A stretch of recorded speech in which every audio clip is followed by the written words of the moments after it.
love Israel? Israel number one. No politics here. Why you no love Israel?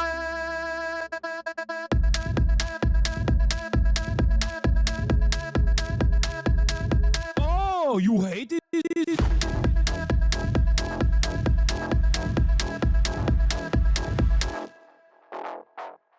I'm Israel high. I'm Israel high. I'm Israel high.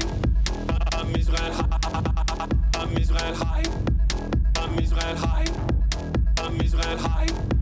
I'm Israel high. You have forgotten to say I'm Israel high? Do you love Israel? You must love Hamas. You are Hamas. I'm Israel high.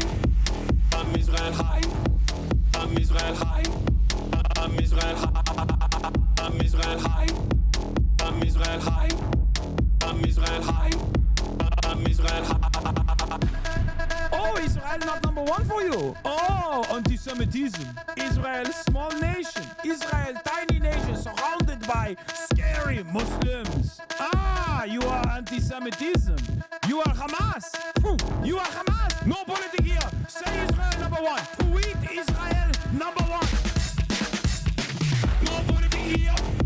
No politics here. No politics here.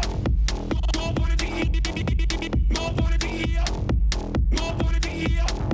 No politics here. No politics here. Say you condemn Hamas. Say I'm Israel high. Say you condemn October 7th. You are Hamas. No politics here. No politics here. No politics here. No politics here. No politics here.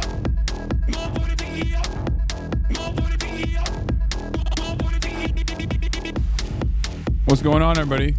I hope everyone's having a fantastic evening, afternoon, pre-noon, no matter where you are in the world. I'm Hasan Piker, and this is Hasan. Our broadcast coming to you live from sunny California, Los Angeles, folks. We're live and alive, and I hope all the boys, girls, and MBs are having a fantastic one, because today's a beautiful day. Today's a wonderful day. Today is Hump Day. That's right, 11. Right at 11 a.m. It's Wednesday, Hump Day, July 8th, 2026. I'm Hasan Piker, coming to you live from 76 degrees and sunny California, stolen land, stolen Tongva land. We're live and alive, folks, and I hope all the boys, girls, and MBs are having a fantastic one, because today's a beautiful day. Today's a wonderful day. Today is, yet another day, and we got so much to talk about. Folks, where do I begin? This is part of the broadcast before I get into anything else. This is part of the broadcast where I tell you about my personal news. That's for all the parasocialists out there, for the Fedayeen, the Vanguard. The suit got you looking like a Law and Order original series detective. Nice. Great. Love it. Discord notification never dropped. Well, it's because I'm live early. Maybe that's the reason. Or maybe because I don't know. I don't know what it is. Anyway, folks, this is part of the broadcast where I tell you about my personal news, but honestly, you already know. You already know what I'm going to say. You already know what I'm going to say. I'm a chud-ass loser, okay? I'm a chud-ass loser, and I got nothing going on in my life. I have nothing that I did last night. Really nothing of note. Like, nothing of worth. Chud-ass loser. Didn't even hang out with my mom. Like, that's how much of a chud-ass loser I was last night. Just straight up nothing. Whole bunch of nothing. All right. But yeah. Woke up early this morning. Went to bed early, too. Went to bed real early. Went to bed at like 9:30. And then went to bed at like 9:30. And then woke up at... went to bed at like 9:30. Fell asleep by by 10. Early. Woke up at like 5, and I was doing a lot of reading this morning, and then I had to do a doc, a super secret, super special documentary this morning. So I didn't even get to work out, and I didn't even get to play basketball, do anything like that. I'm about to be 35. I'm literally about to be 35 in like 2 weeks, 3 weeks.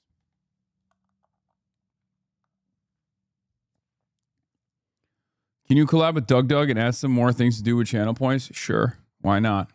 I'm down. In any case, Is the camera angle different? Wish it would go back. What do you mean? Do you want to see the other ones? Because we got some other angles too. You know what I mean? I mean, there's other ones like. Hold on. We can do we can do this. Is this better? This helps you get a better understanding of what the room looks like, you know. We got the guest who's not here right now, so obviously that doesn't work, but you know, we can do this. Hello. Try to get better lighting on the guest chair. I know, we're working on it. Freaking working on it, fam.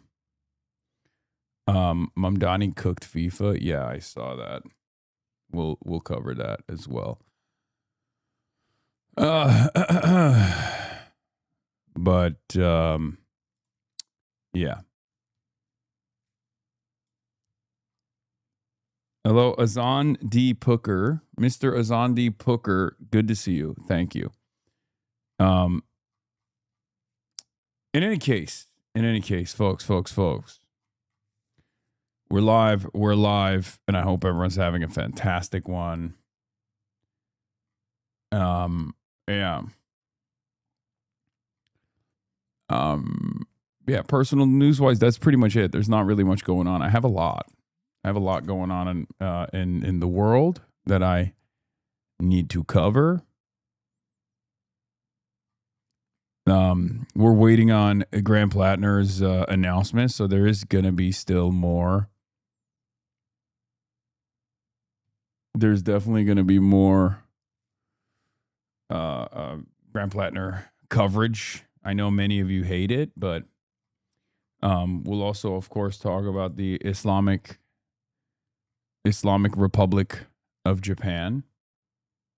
Hasan got Chinese mod. Ta chia hao, wo shi wang, lao chi, waluvi. Chuan, chiu, Taiyen yen, Erling Haaland. Haaland, feeling the heat, Wallaby, beat the heat, drink Wallaby, Haaland, barbecue, Wallaby, steak or drink Wallaby, Haaland,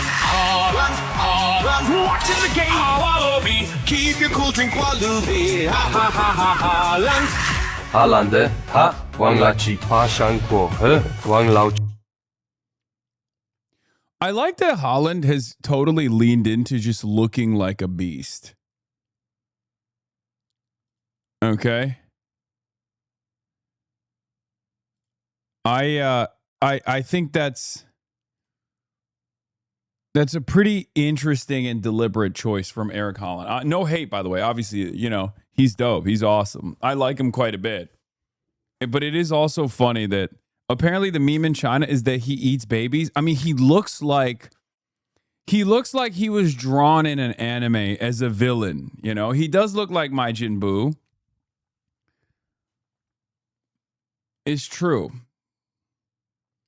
Haaland is popping off on Red Note. The Chinese people love him. I mean, he is a demon. He's so funny to watch. I mean, he's 6'5". He towers over every other player. He's very physical. It's awesome. Anyway, whatever. I'm not jealous. I'm not jealous that he's the face of a super popular drink, and Chinese people like him a lot more than they like me. They don't know who I am. You know what I mean? In any case, ladies and gentlemen, we got a blast off meme. Glazing Haaland, first 15 minutes of the stream now. Wow. I mean, look, I like impressive feats of athleticism as much as the next guy. So, of course, as a part of that, I'm going to glaze people who deserve it. And I think Haaland certainly deserves it. So, first time chat, was genuinely wondering how you feel as a person about mortality. I don't think about it.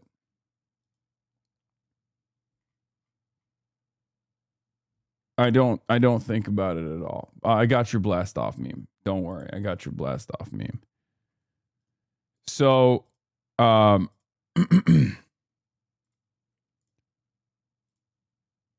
we'll get into all of that and more in a second. But yeah, what else to say?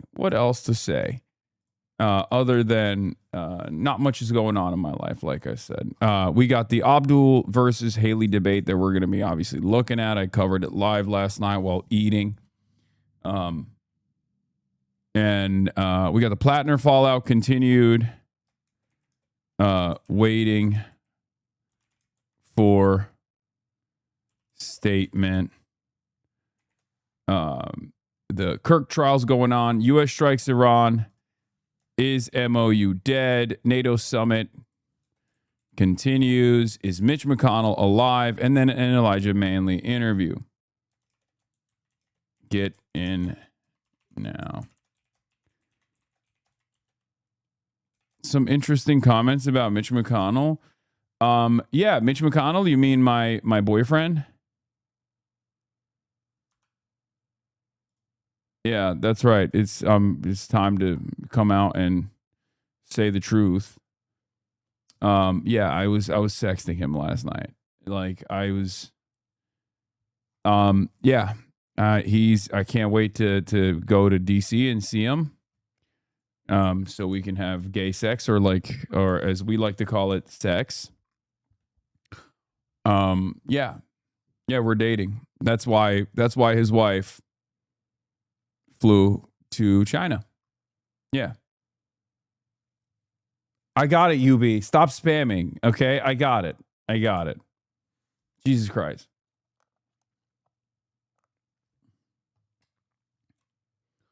Yeah. Go ahead, Mitch. Deny the relationship if you can. Oh, really? You got a problem? Deny it. He can't. He's shy. Okay. Yeah,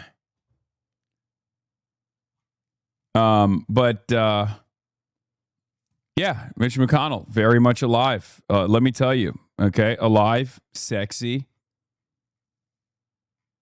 And also, yeah, I tweeted it yesterday.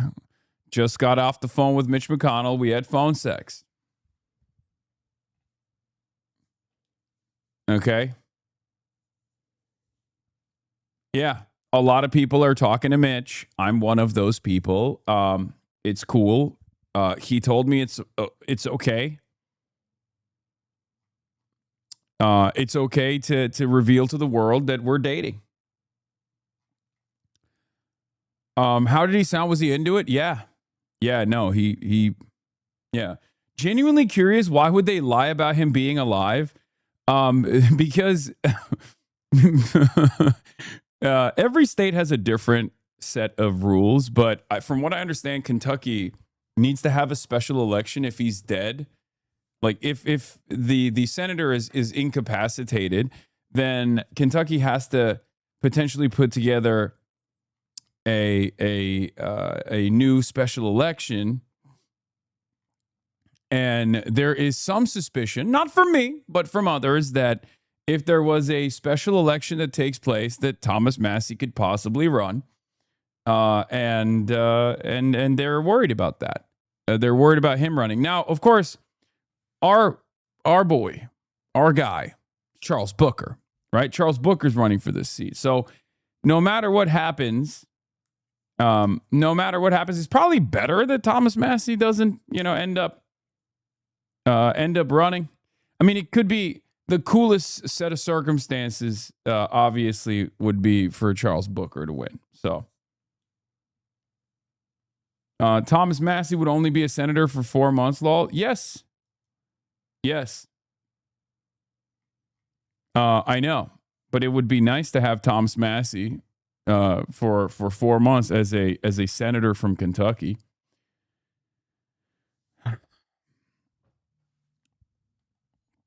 Did Mitch have any surprising kinks? This is very important info. Yeah, he likes to get his toes sucked. That's what he likes. But that's neither here nor there. Yeah, so yeah, we had sex.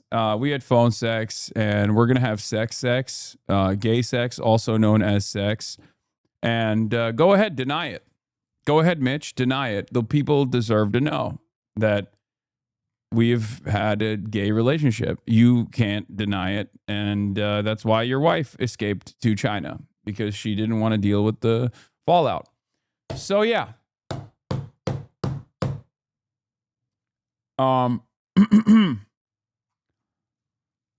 Just pointing that out. It's one of those things that you can't really, like, what are you supposed to do? What are you supposed to do? You can't really deny it.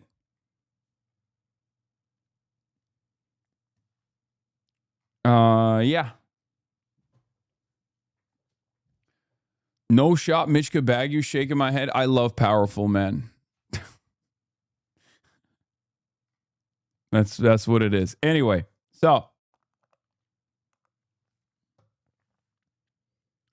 yeah, go ahead, Mitch. Condemn me if you can.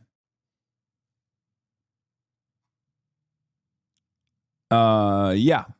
So we'll get to all of that and more. I already blasted off. That's one of the many different stories that we are going to be talking about today. Obviously, there's also an ICE shooting that took place in Texas. We'll be covering that. Hopefully today won't be Grand Platinum heavy, as opposed to every other day that has been unbelievably Grand Platinum heavy. I know it's this community's like least favorite subject to discuss for the past couple of months. I saw someone make a very funny statement. Obviously, I disavow, but I saw someone be like, issuing a death threat against Mitch McConnell, so they have to prove that he's alive for me to be arrested by the Secret Service. That was a funny take that I saw on the internet on the issue. People are looking for very increasingly creative ways to get proof of life out of the Mitch McConnell camp, it seems. So, everyone's got their own methods. Mine is coming out as Mitch McConnell being my sugar daddy. Yeah. Mitch McConnell is my sugar daddy. We've been in a relationship for quite a while, and if he wants to deny it, then he has to come out and say it himself. Do not believe any of the other people, because it was a private relationship between me and the 85-year-old man from Kentucky, and it's up to him to deny.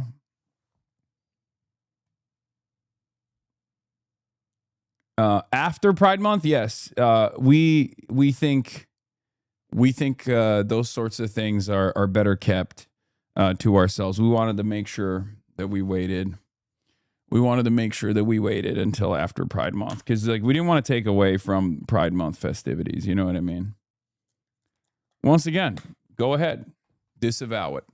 Go ahead, Mitch. Tell people that we are not in love.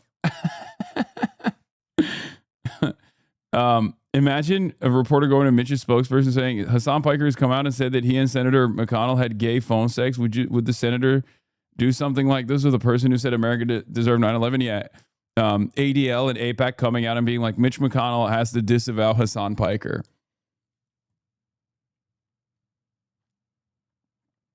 So, yeah.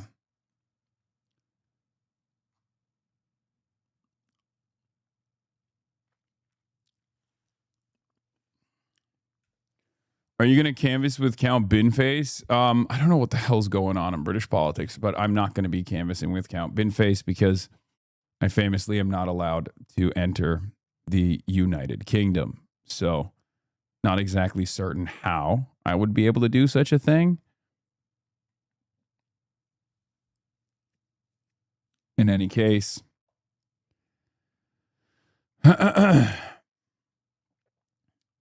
silence speaks louder than words in this case. Yeah.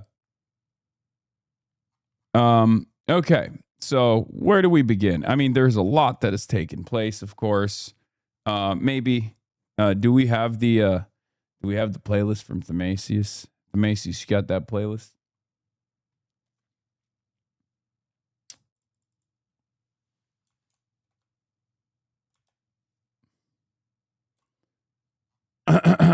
He's promising to build one affordable house. You have to help him win. I do not condone this joke. Drewski's most audacious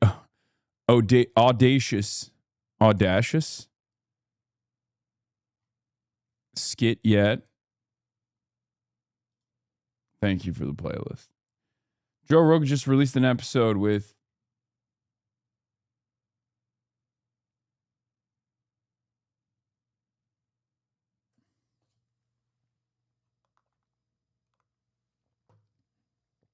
audacious.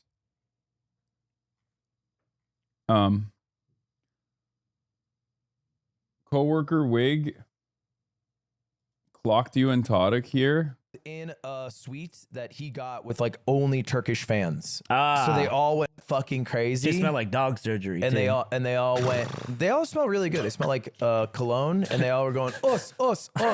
And then this is how you say like fuck you in Turkey. They're all like, if you see a Turkish person, do this. Oh my god, that is aggressive. Such a gross. And they were like doing the thing where like it means hello, and it's like I can just tell. I can tell it means nothing nice. Oh, so you do that to your mom? They say hello to your mom that way? It looks really Turkish guy? bad. It looks much worse than a simple middle finger. You're leaning too heavily into your Greek roots. No, I don't think I'm leaning heavily enough. Hey, They're awful people. This was from the Turks. Yeah. Oh, That's a Turkish I don't like thing. that it claps. You know what the Greeks have? You're supposed to make it clap. The louder it claps, the better it is. It's true. Anyway,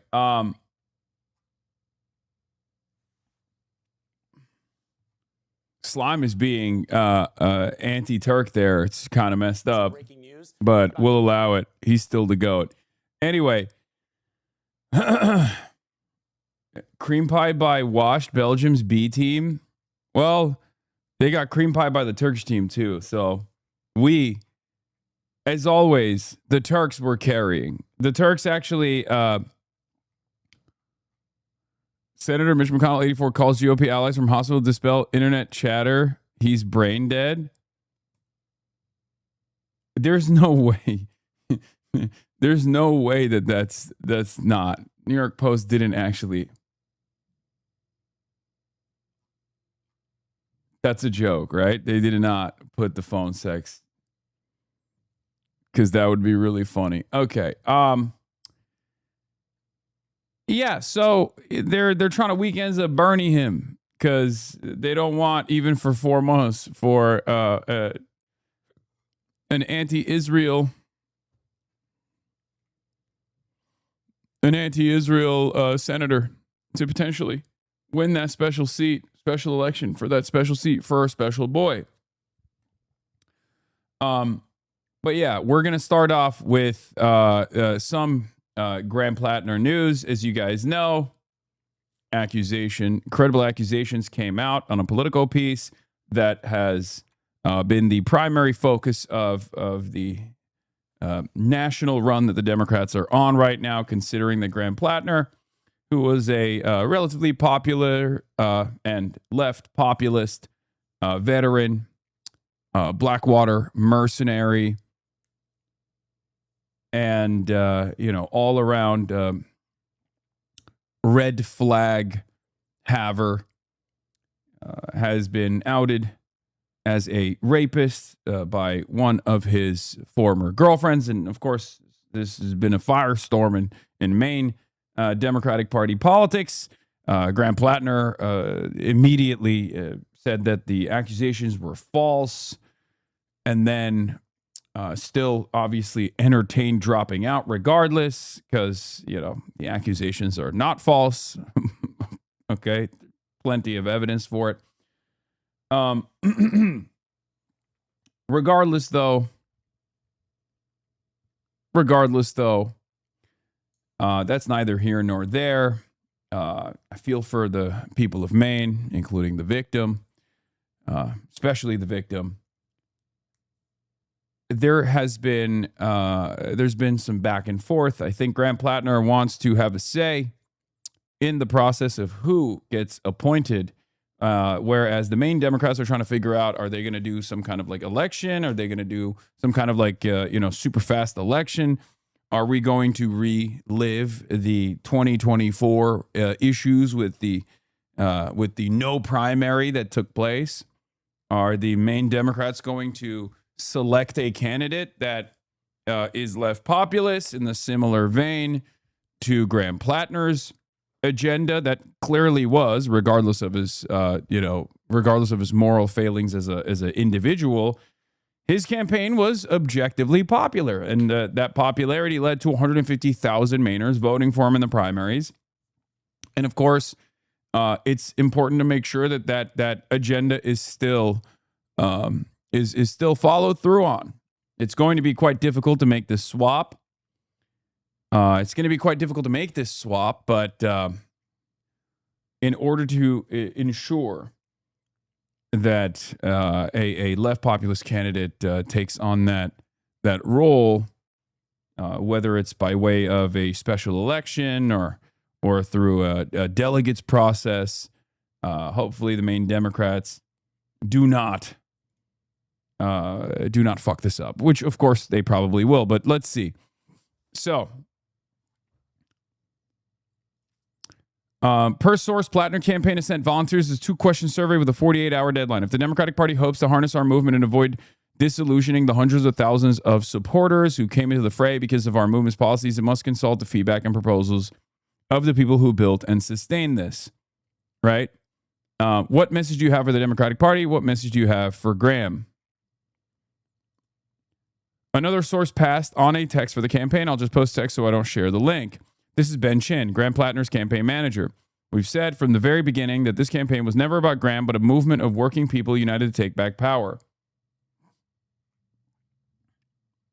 But yesterday, the main Democratic Party said that our movement will have no role in determining our next Democratic nominee for U.S. Senate, nor in determining what the process looks like.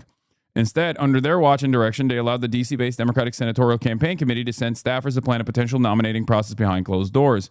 Both the state and national parties cut our team, our volunteers, and our vast networks of supporters out of the conversation completely. This is such a unique situation, and it's such a chaotic situation. But it's a unique situation because, obviously there's a lot of people who think that any association with Graham Plattner and the new person that they hand select is going to be negative. I don't agree with that. I don't think it will be negative because Graham Plattner is one person, whereas 150,000 Mainers that voted for him should have a say in this process, right? Not a lot of people who think that in Maine. Not a lot of people who think that in Maine. A lot of smooth brain people online, maybe. Yes. I am genuinely, look, I'm invested in making sure that Democrats maintain a Senate majority. Okay. And the Maine seat is pivotal for the Democrats to get a Senate majority. Okay. And clearly, in order for this process to take place, you have to ensure that there's not enough voter apathy. You have to ensure that there isn't so much voter apathy that the general election is cooked. Okay? That's precisely the reason why I'm talking not about Graham Plattner, the person, but about this movement and what people voted for. Okay? That's it.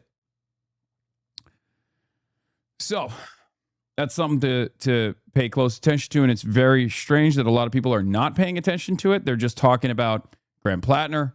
They're not talking about the people that voted for him and how they feel right now, especially considering that their feelings are going to be quite important because you cannot hemorrhage any support if you want to defeat Susan Collins, right?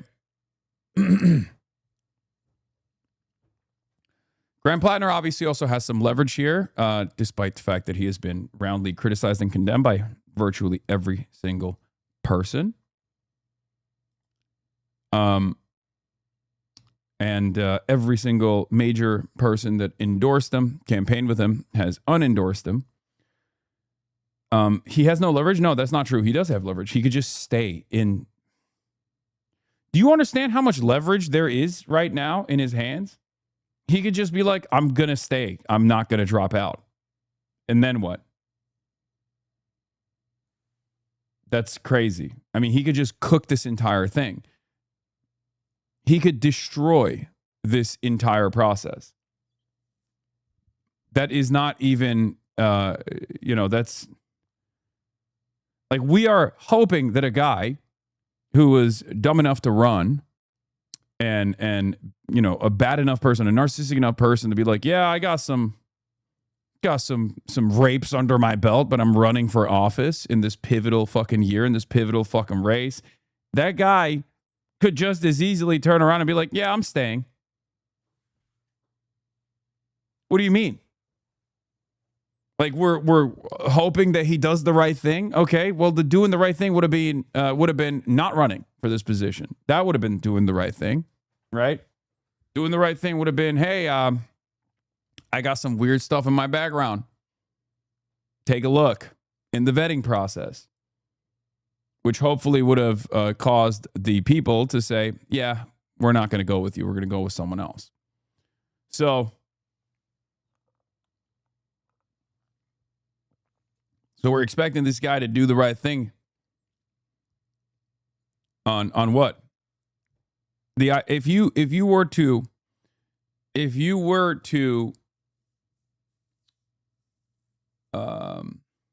say he has no leverage, he should fuck off, you categorically misunderstand the current predicament. He has maximum leverage.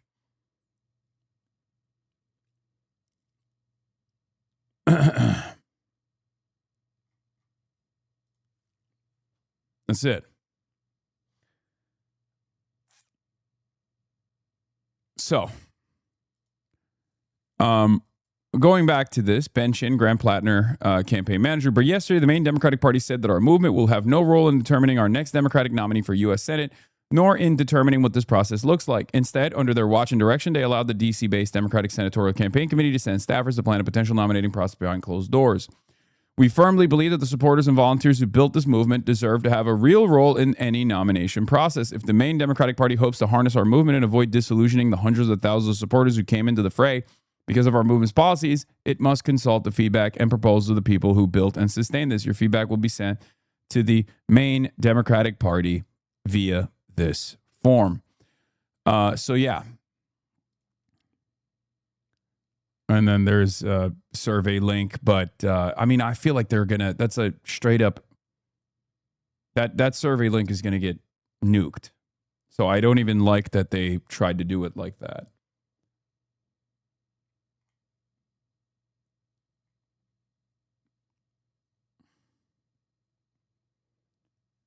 But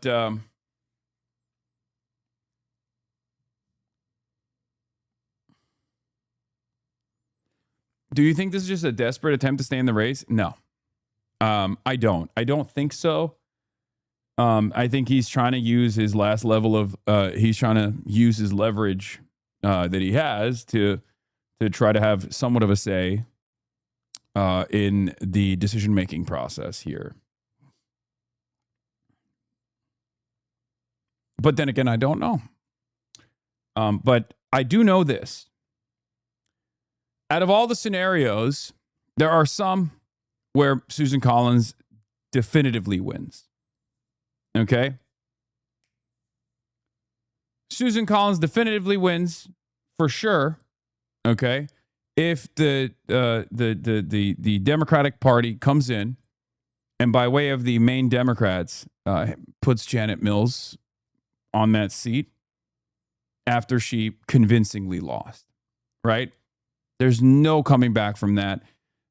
The people that voted for Graham Plattner are just going to be like, fuck that.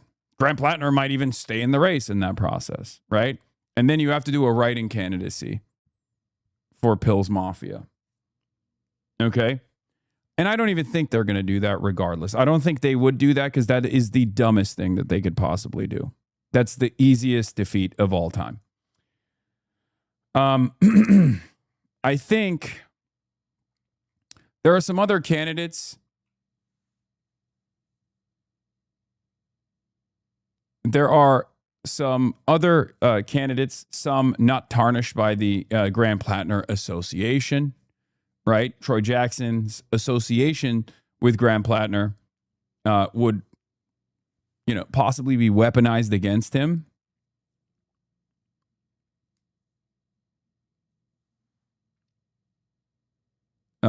There are some issues with that. because he did endorse Graham Plattner and they campaigned together. I don't know if that is going to hurt him a lot, because like the person that gets selected or gets elected by way of delegates or or directly through some sort of like direct democracy process in a special election, not entirely certain what they're going to go with here. The main Democrats, I don't know what they're going to end up choosing to do, but no matter what happens, like if there is an undemocratic process, or if they're trying to like do a faithful swap out, that person has to be pro Medicare for all and anti-Israel, because those were the two top level issues for Graham Plattner that garnered a lot of support and a lot of attention. Okay, not talking about the person, talking about the campaign. So that's it. There's obviously arguments against there's also arguments against Graham Plattner endorsing a successor. One of the most common that I've seen from even members of this community is, if you like Troy Jackson, why do you want nonstop attack ads that go, Troy Jackson, handpicked successor of credibly accused rapist? This is delusional. And in your this is exactly why I see the argument for someone like Shaw right now. Yesterday, I would have told you that Jackson was a slam dunk choice, but of course, this fucking psycho's ruining that too. I get that he was the moderate candidate of the primary. I get that he's probably an opportunist with his lefty position, but at the end of the day, you have 4 months here, and he comes off out of the gates with plus 10 faves at 70% name recognition, and he may not even be that opportunistic with stuff like Medicare for all. You could really do a lot worse, man. I don't agree with this assessment from Edinger Mentum, but new reporting from Sahil Kapoor from NBC News about Maine Democrats responding to the survey. Maine Democratic Party responds below after Plattner's campaign manager sends this text to supporters accusing the MDP of shutting his movement out of the process. So Maine Democrats are now aggressively posturing against Plattner for understandable reasons. Let's see. While the Plattner campaign remains focused on distracting from the job of defeating Susan Collins in November with false accusations against us, the Maine Democratic Party remains hyper-focused on developing a representative, transparent, and inclusive process to select a new nominee when he chooses to withdraw from the race. While we may be frustrated with Graham Plattner's continued efforts to manipulate this process, we are also thankful for his supporters and all their efforts to defeat Susan Collins. They are a vital part of our party and deserve to participate in an open process to select Plattner's replacement, Devin Murphy Anderson, executive of the MDP. Now, Devin Murphy Anderson is an interesting figure. Devin Murphy Anderson is also another, of course, centrist Democrat as well. Unsurprising to no one. So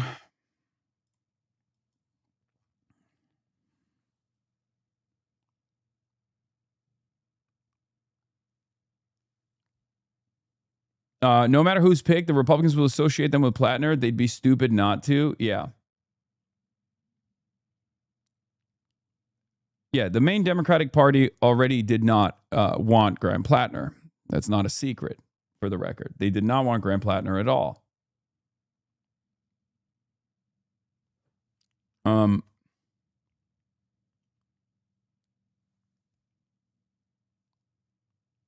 Now, I think one of the easiest counters to this kind of oh, you guys actually had a rapist. You guys actually had a rapist and running for the Senate race, is that Susan Collins is the top gal of the head rapist, Donald Trump. So I don't think those lines of attack are going to be as successful regardless, considering that if and hopefully when Graham Plattner drops out, Democrats could just as easily turn around and be like, yeah, we actually force our rapists not to become the president and we don't defend them. So I don't think that is going to be a significant line of attack regardless. I think there's a very easy point that you can present in that situation. Hell, it doesn't even matter. Let's be real. Maine Morning Star reports Graham Plattner has come to terms with dropping out of the race, according to a person who spoke on the condition of anonymity. Plattner's top strategists are urging him to drop out, according to a source close to his campaign. I mean, that does make sense. That does make sense that they're there, especially because even when he, oh my God, Andrea LaFlame.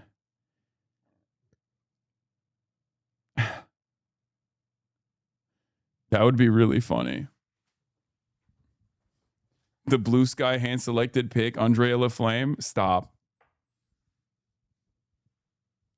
We carry LaFlame.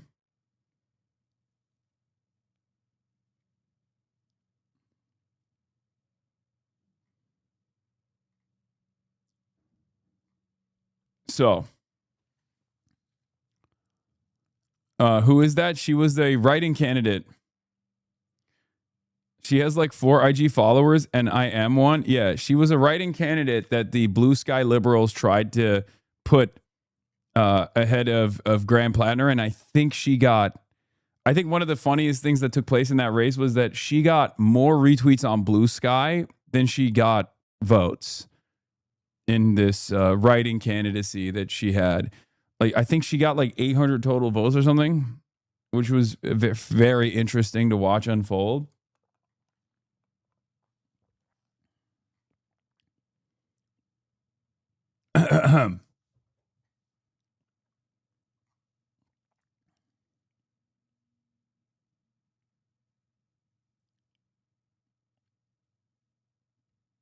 Yeah, for the record, the Republicans have been trying to, weirdly enough, talk about how, you know, Democrats are putting forward rapists and stuff, and it's actually leading to very funny moments on television, where, you know, Scott Jennings, the man with the least amount of shame I've ever experienced in my whole life, is you know, as a major supporter of Donald Trump, Scott Jennings still has the audacity to talk about how, like, oh, well, Democrats love rapists. It's like, well, dude, you're kind of the worst person to say that, because your whole job is to defend Donald Trump on CNN, right? So let's take a look. This latest victim, her politics were correct, and his poll numbers are falling, so now they're able to get some courage when they had none before. They knew he was a scumbag before, and they stuck with it. So to be clear, if there is a credible allegation of either womanizing, domestic violence, or sexual assault,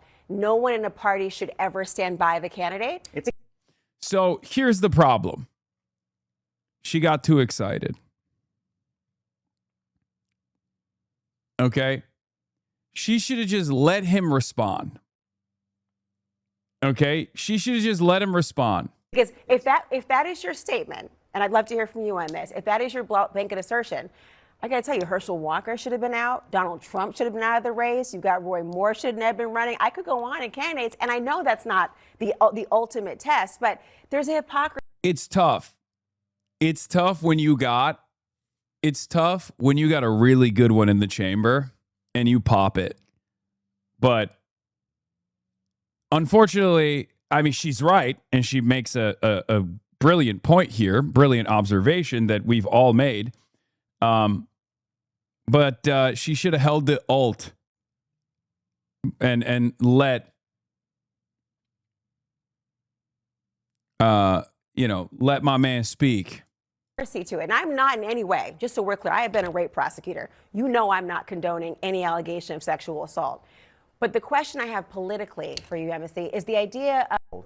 But this Looks like they've been polling for a Plattner quietly per Politico. Plattner campaign quietly polls potential replacements as pressure mounts. The flash poll obtained by Politico was conducted by Public Policy Polling and commissioned by Graham Plattner's campaign, according to a person with knowledge of the survey who was granted anonymity to discuss it. It tested head-to-head matchups between Republican Senators Susan Collins and Plattner, along with 5 possible Democratic replacements for Plattner, including former Maine Senate President Troy Jackson and Secretary of State Shenna Bellows.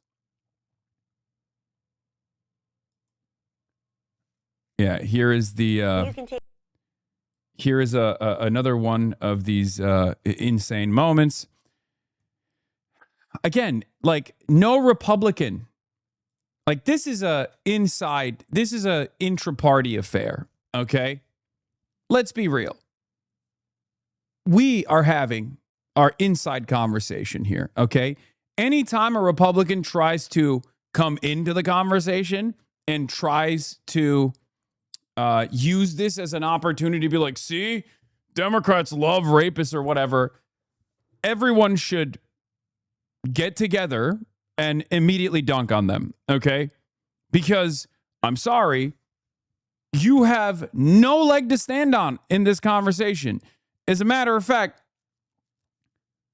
the grand old pedophiles party is probably upset that the victim was not a minor, but an actual adult, okay? They're not mad that consent was violated. They're mad that it was an adult whose consent was violated and not a child who can't consent, because that's what they're used to. You do not get to have any say in this fucking process. If you're a Republican, you need to suck shit and shut the fuck up, okay? Sorry, this is not a conversation you are allowed to participate in. That's it. That's my take. Maybe controversial, but you can't do that when Trump is president. You can't do that when Trump is the motherfucking president, when you got guys like, what's his face, Max Hill or whatever, who literally boiled his ex-wife's face with boiling water, okay? Cry more? I mean, am I crying? Doesn't seem like I'm crying. Are you incapable of understanding different emotions? Is that what's going on? The pedo pardon party, the pedo protection party, does not get to have a say in this process. Okay? Especially when what's going on here is someone being rejected by virtually every part of the party and beyond for being credibly accused of rape. Something that Republicans do not do. As I've said before,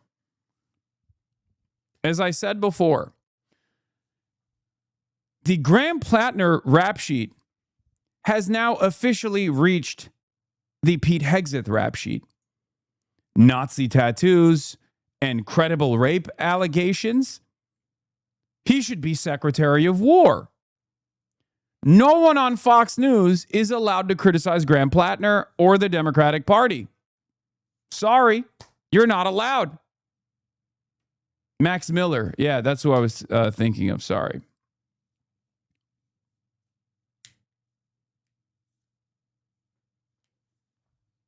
Where are we at? Oops. Sorry. Oh, fuck. Yeah, you cannot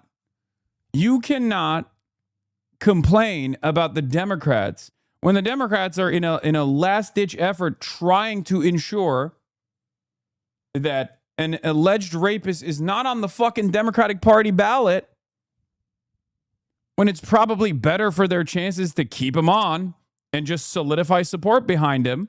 Because if the Democrats operated in the same way that Republicans do, okay, if the Democrats operated in the same way that Republicans would do, they would just like double down, triple down, quadruple down and be like, shut the fuck up. You know, at least our rapist is raping adults. Your rapists rape children. That's the shameless play here. You know what I mean? That's the shameless play. Just running a lesser evil rape campaign. And ironically enough, centrist establishment Democrats have run this play in the past. Okay? They have done this. So the idea that the idea that like this is a new instance is ridiculous. They did this with Cuomo. Many of the people who are complaining about Graham-Plattner right now were literally Cuomo backers, either worked with Cuomo in disparaging some of Cuomo's victims or even demanded that Cuomo run against Zohran Mamdani in the general. So like these people also are shameless charlatans. Okay? But if the Democratic Party right now, or if the left in general right now was similar in their operations to the Republicans in any way, shape, or form, they would just be doubling down on Graham-Plattner's support and being like, yep, we got to do that. Sorry. We just got to get Susan Collins out. Shut the fuck up and vote for the rapist. You know? That's it. They're not. They're not doing that. We're not doing that. Okay? So just remember that. There's only one group of people in American politics that will immediately and unconditionally drop someone with a credible rape allegation, and that is the left. Okay? Establishment Democrats don't do that, with the exception of Swalwell. That was one of the only instances where I've seen the Democrats actually do that, right? And ironically enough, the party that certainly doesn't do that is the party of Roy Moore. The party of Donald Trump. So when I see Republicans talk about this issue, I'm like, get the fuck out of here. Congressman, you can take this in so many different directions. I am completely disgusted with the Democratic Party and this candidate, their nominee. But I am worried for the country. If they're going to continue to stand by their men until they can't any longer, we may end up with bad candidates, bad office holders. Until it's too late, they'll already be there. Well, the key is what you just said there, which is they're standing by him until they don't believe that they can any longer. In other words, Democrats, to your point, had no problem with the Nazi tattoo that was on his chest. By the way, I don't have any friends who have Nazi tattoos on their chest, and I don't think that most Americans either. You have to go looking for somebody who has a Nazi tattoo. Dog, you don't have to have a Nazi tattoo for us to know you're a Nazi. Your wife is literally Indian, and you spend every day talking about how every single brown person needs to be deported immediately. And last but not least, you don't know any veterans with Nazi tattoos? You're on Fox News. There is a veteran with Nazi tattoos that literally is now the Secretary of War, and he was a commentator on this fucking network. What the hell? Who the fuck are these people talking to?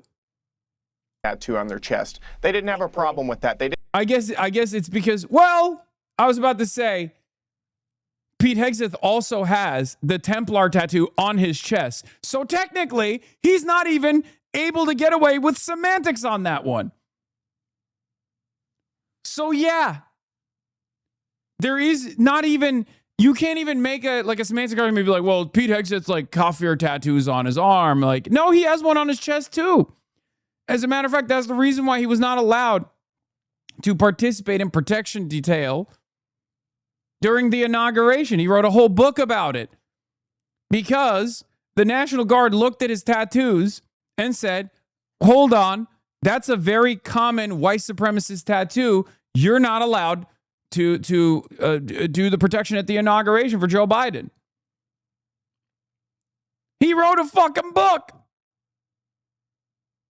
Didn't have any problem with multiple credible allegations of abuse from multiple women until very recently, until we find out that the latest woman who's made credible allegations is left-wing politically. They had no problem before. They have had no problem with the really unsavory, just frankly disgusting things that he's written on all kinds of different social media platforms, the messaging apps that he had been on that predators tend to frequent. They had no problem with any of that. What they have a problem with now is they've gotten to the point where they don't believe that he's a viable candidate anymore, so they want to jump in and replace him. That's a problem. We need decent people running for office, not people that are so transparently scumbags. And Brandon, you're correct. This is about electability. Dude, what the fuck is Austin Ox doing? Austin Ox.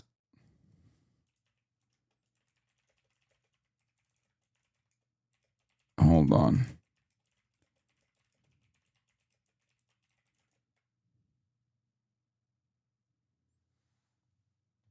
Sorry. Austin Ox is fucking posting shit that I didn't say. Parker says he supports Charles Booker winning a special election, but that the likelihood of Thomas Massie winning is higher. That's not what I said. I said I support Charles Booker winning the overall election.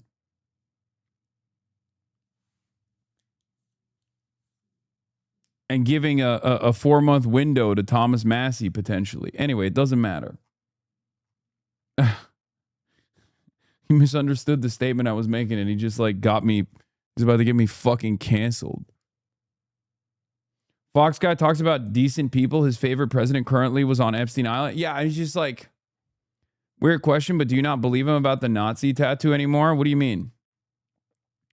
Look, I said from the beginning that his fucking Nazi tattoo, especially having it for as extended of a period of time as he did, was insane to me. It didn't make any sense. But what made the story even crazier was that the most famous photo of him with the Nazi tattoo out, shirtless, literally is during a Jewish wedding that he was at. Okay? So I don't know what the fuck is going on in Maine, okay? I don't know what the hell's going on that like so many people saw that and not a single person was like, hey, you know that's like a very famous Nazi symbol, right? Like that you're rocking on your chest piece right there.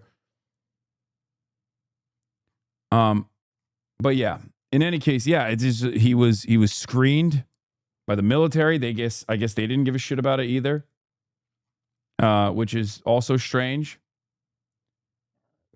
But I guess it makes sense.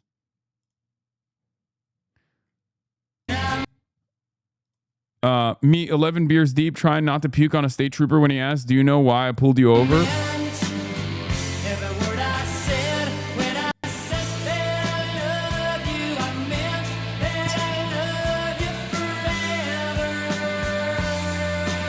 I told you, she was just holding in a little burpee, dude. She just had a little burp.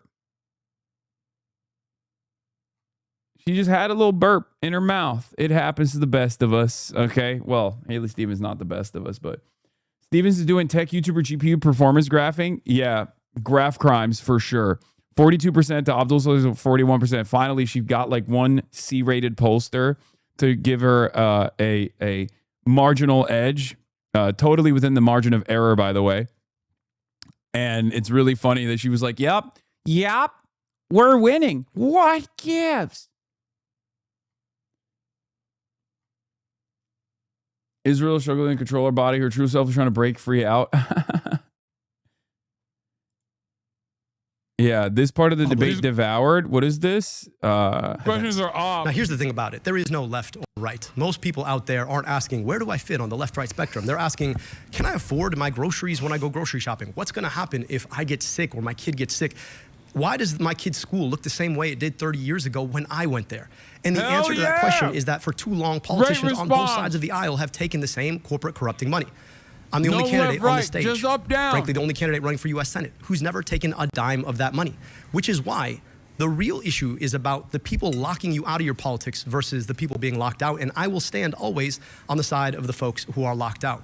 That is a pathway in our politics that I think all of us can get behind. It's not red, it's not blue, it's not Democrat, it's not Republican, it's American. Government of the people, by the people, and for the people. That is where our politics needs to go. And in the next 250 years, when we get to chart where we go from here, I hope we remember that that's what we need. 60 seconds. I will run through anything and anyone to deliver Why does for she keep saying Michigan. That? I will run through anything and anyone. Yeah.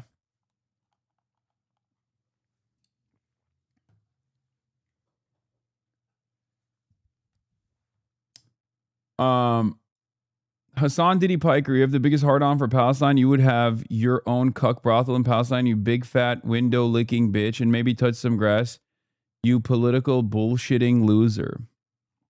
Says Timmy 2004. South Park reference. 2004 in the name. Account created and following on the same day, so it's a sock account. You seem like a cool guy. Everyone here thinks you're a cool guy. All of your friends and family in the real world also think the same of you. Thank you for your input, chatter.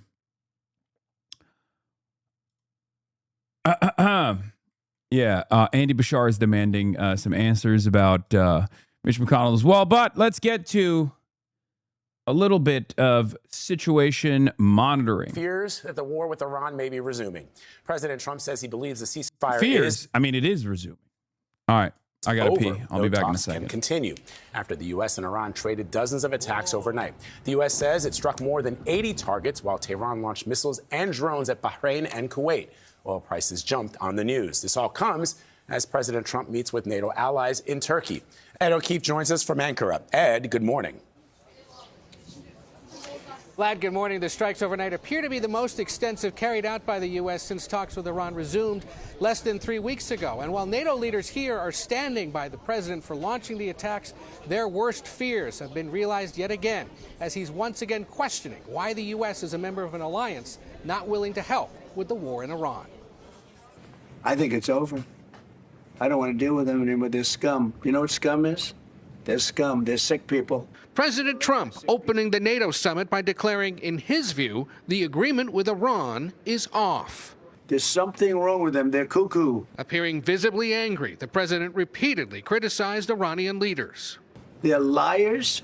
They're cheats. They're sick people.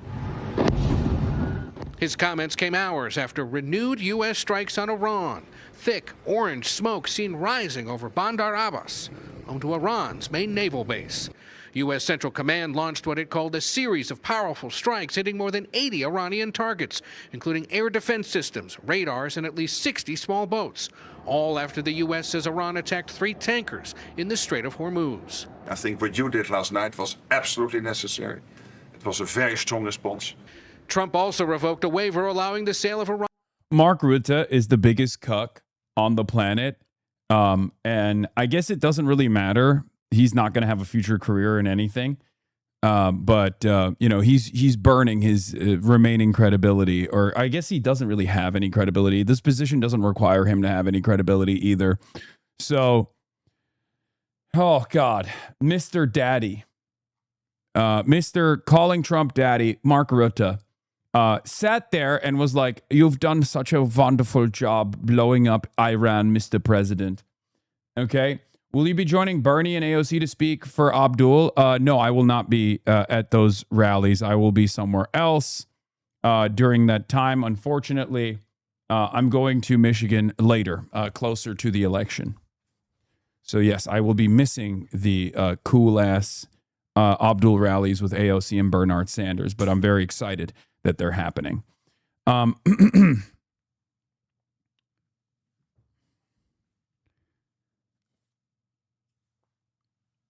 Somewhere else is going to China? No, I'm not going to China. But yeah, Senator Bernie Sanders and Representative AOC will be doing rallies in Michigan with ABDULvsHALEY on July 18th and July 19th. Tell us your assassination coordinates, boss. No, I'm good. Thank you. Where are you going instead? I'll tell you when I'm there. How about that? Huh? How about that? All right. So, yeah, we're going to talk about the Strait of Hormuz. Keep Americans away from me, please. I'm close for Americans. I'd let you send a ship through me, Hasan. Well, I am an American. So let me give you guys the summarization of the events that have unfolded in the Strait of Hormuz. So for those of you who have been paying attention, for those of you that monitor the situation or enjoy the situation monitoring, so there's an MOU. Part of the MOU is about controlling the Strait of Hormuz. Who gets to control it? Iran wants to control it. There's only 2 pathways through the Strait of Hormuz. You can either go through Keshem and go through the Iranian ports, which means that Iran gets to continue controlling the Strait of Hormuz. But you can also potentially go through the Omani coastline. Now, Iran doesn't want America to send ships through the Omani coastline because Iran wants to maintain control over the Strait of Hormuz. There's a tremendous amount of leverage that they now have that they're not going to give up. And that's precisely at the heart of the MOU, beyond, demanding Israel restrain itself, or demanding America restrain Israel, rather, in its unlimited battles in Lebanon and its constant territorial expansion in Lebanon. And of course, predictably, the United States of America has tried to do its very best to transit ships through the Strait of Hormuz, offering them naval protection, offering them to the best of their ability, like anti-drone protection. And Iran doesn't like that. Iran has blown up ships that have tried to transit through the Strait of Hormuz from the Omani coastline. They did this last week. And when they did this last week, America responded with a what they called a proportional retaliation, while still maintaining the position that the conversations were ongoing. The memorandum of understanding was still being followed through. The ceasefire was still being followed through. Obviously, it's a complex situation. Why would there be a ceasefire if both sides are firing at one another? Whatever. This past weekend's interactions that took place 2 days ago, 3 days ago, when Iran shot 2 ships, or more than 2 ships, I think 4 ships, kind of changed that dynamic a little bit.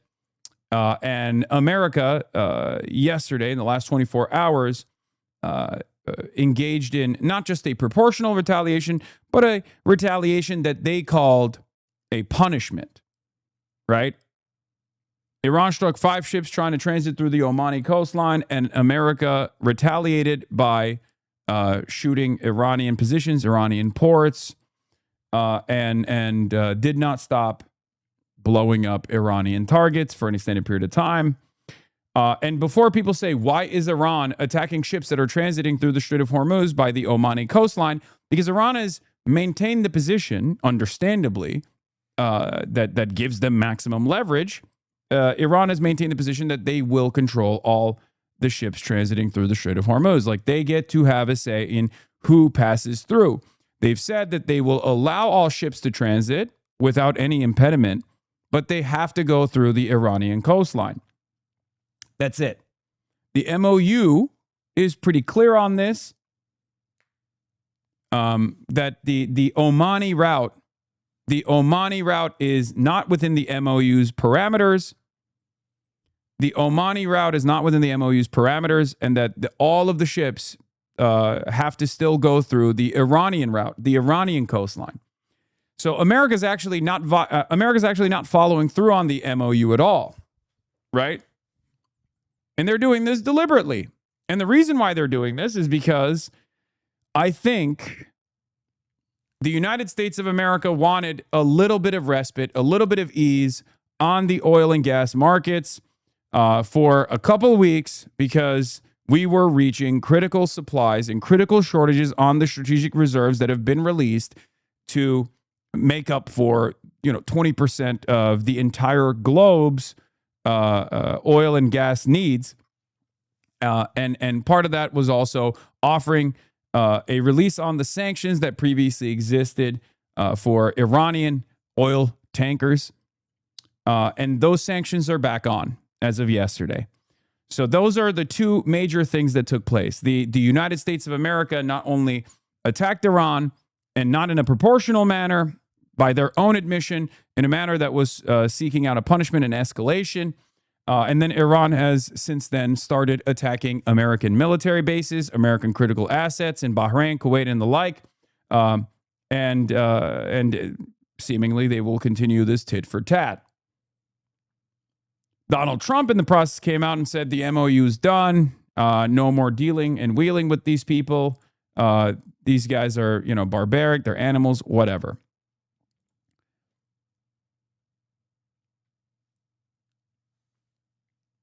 Trita does not support your reading. For him, the peace initiative was real, but shaky. Yeah, I think it was perfidy. Trita still, at the end of the day, works in D.C. He has a much more positive approach to these sorts of conversations than I do. I think he's overly optimistic. I think it was clearly an opportunity for America to release a pressure valve for a little bit and sell some Iranian oil in the market, in the global marketplace, so that they could normalize prices and combat the imminent crisis that was about to take shape.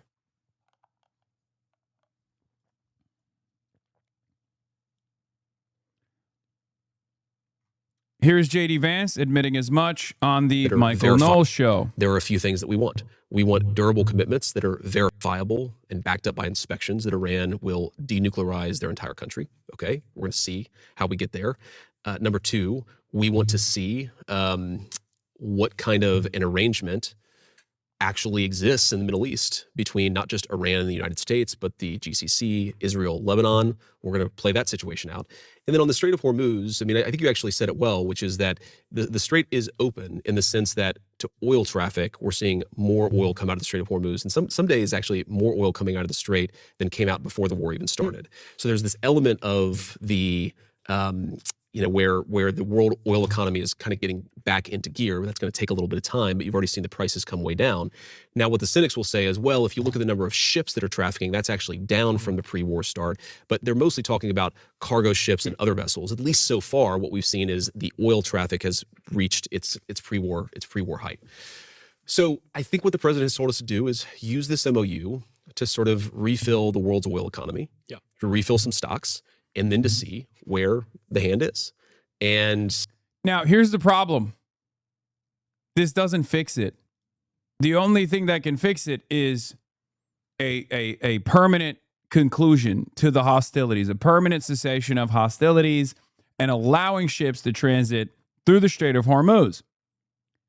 This is the most consequential element of leverage that Iran has at their disposal. They're not going to give it up, and it doesn't make sense for them to give it up, especially when the United States of America has shown time and time again that the diplomatic route will only lead to perfidy. As a matter of fact, they're kind of showing it right now.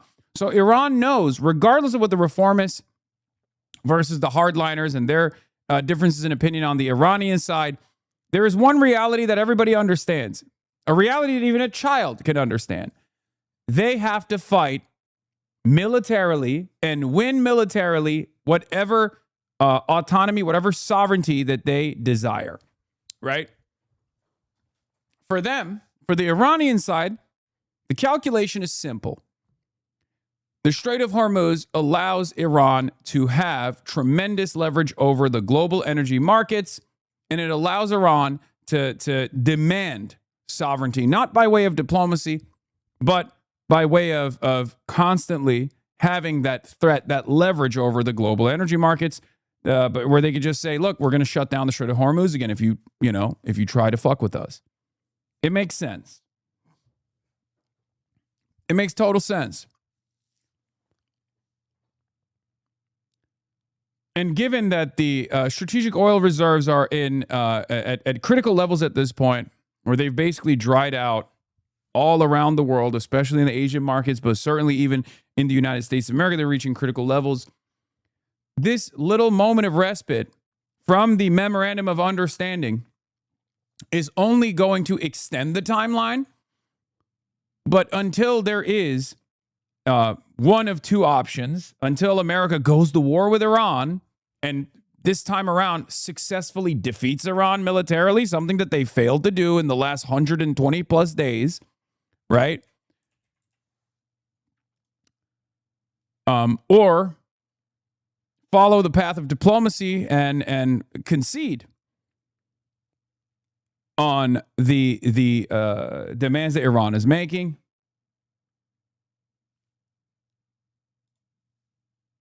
This is not going to go away. This problem is only going to get worse as a consequence of this back and forth. Joe Kent, former director of National Counterterrorism Center, leaned into the Brett Erickson analysis here. I'm gonna cover both. Okay. Joe Kent says, now that the MOU is effectively dead, as Brett explains below, we are back to attempting to find a military solution to the SOH. The problem is that we signed the MOU because there was no military solution and we needed the Strait of Hormuz open. Our best option is just to walk away. If we walk, Iran has no justification for targeting ships, and we can use sanctions relief as our carrot as opposed to risking a larger war in these ineffective tit-for-tat strikes. Brett Erickson, managing principal at Obsidian Risk, says, okay, he writes in Wall Street Journal, New York Times, WAPO, and Bloomberg.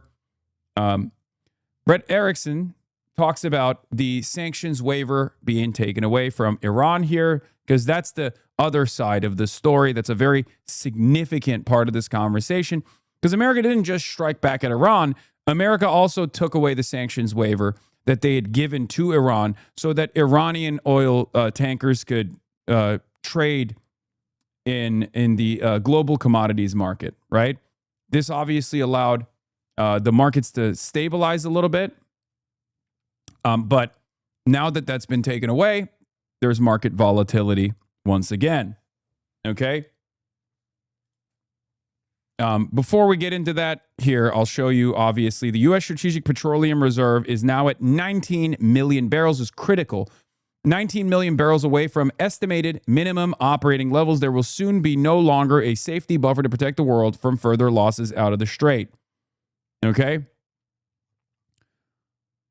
This red line, once you reach this red line, you've reached a critically low level of supply. Okay? Given that this is a hard commodity that is necessary for survival, you know, we're talking about grid shutdowns. We're talking about the rest of the world looking like Cuba. Okay? You can't do that. There's nothing you can do. You can't, once the pedal hits the metal, you're cooked. This is during a heat wave. People will die as a consequence of this. If we'll start seeing rations. You know what I mean? It's certainly a moment to panic. Okay?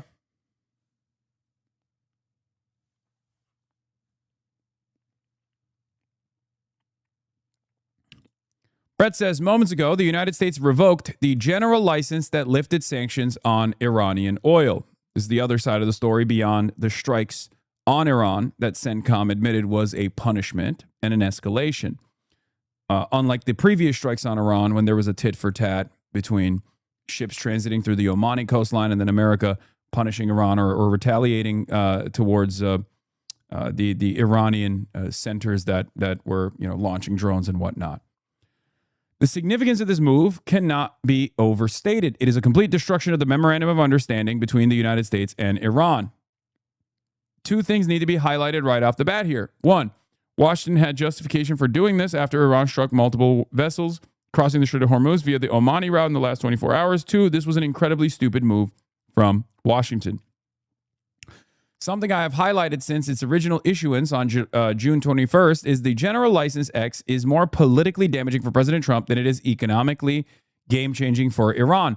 While it could have resulted in a windfall of upwards of $1 billion for Tehran over the course of the initial 60 days, this is really inconsequential when compared to the massive damage their country has seen throughout the war. And that political damage for Trump, it already happened.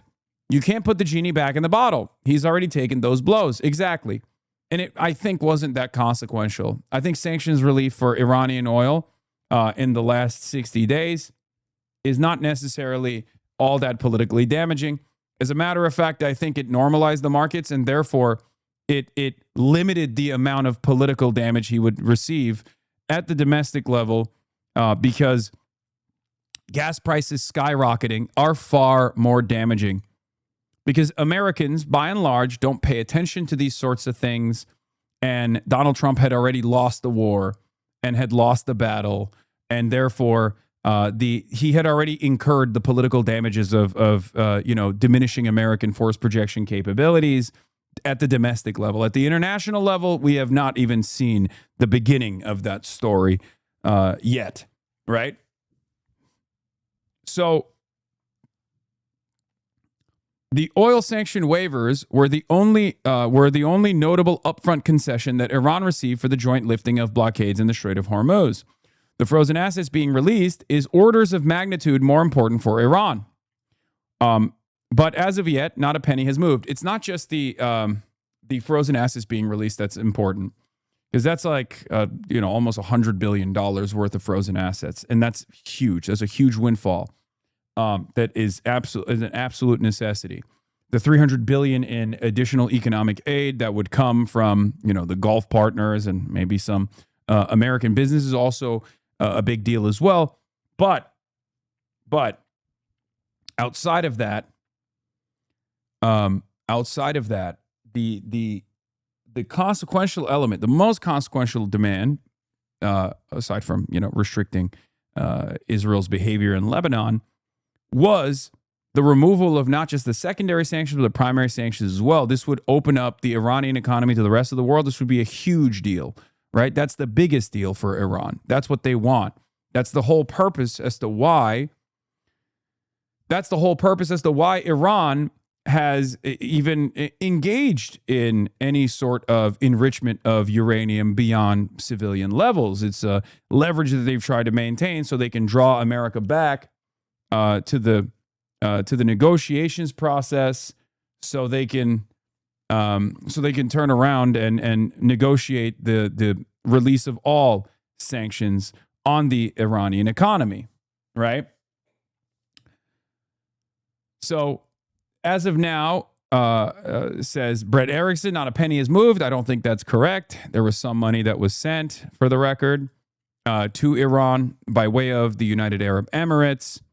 So I don't think that's also completely correct, but it's fine. This has been repeatedly confirmed by both Iranians and the Americans.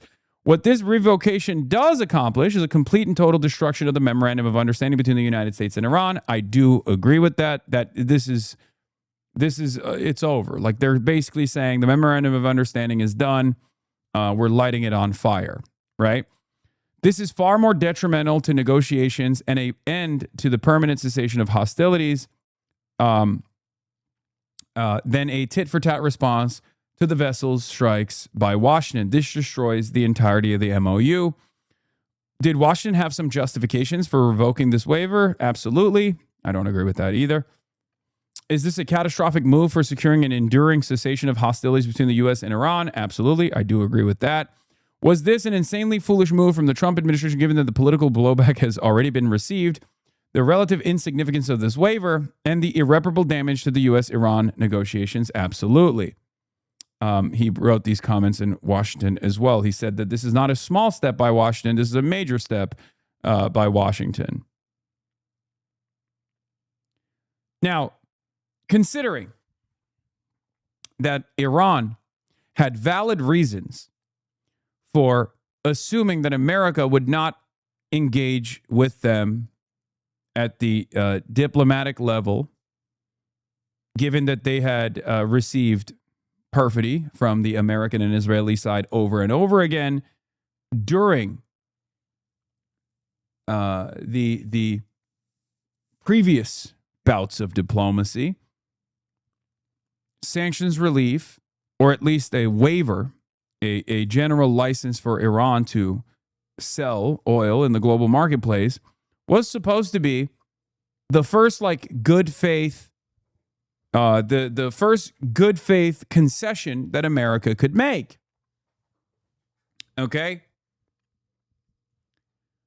Them taking this away makes the reformers and the moderates on the Iranian side look completely ridiculous.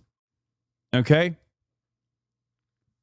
How can you engage with a foreign adversary that's bombing you in good faith if they can't even abide by some of the initial principles?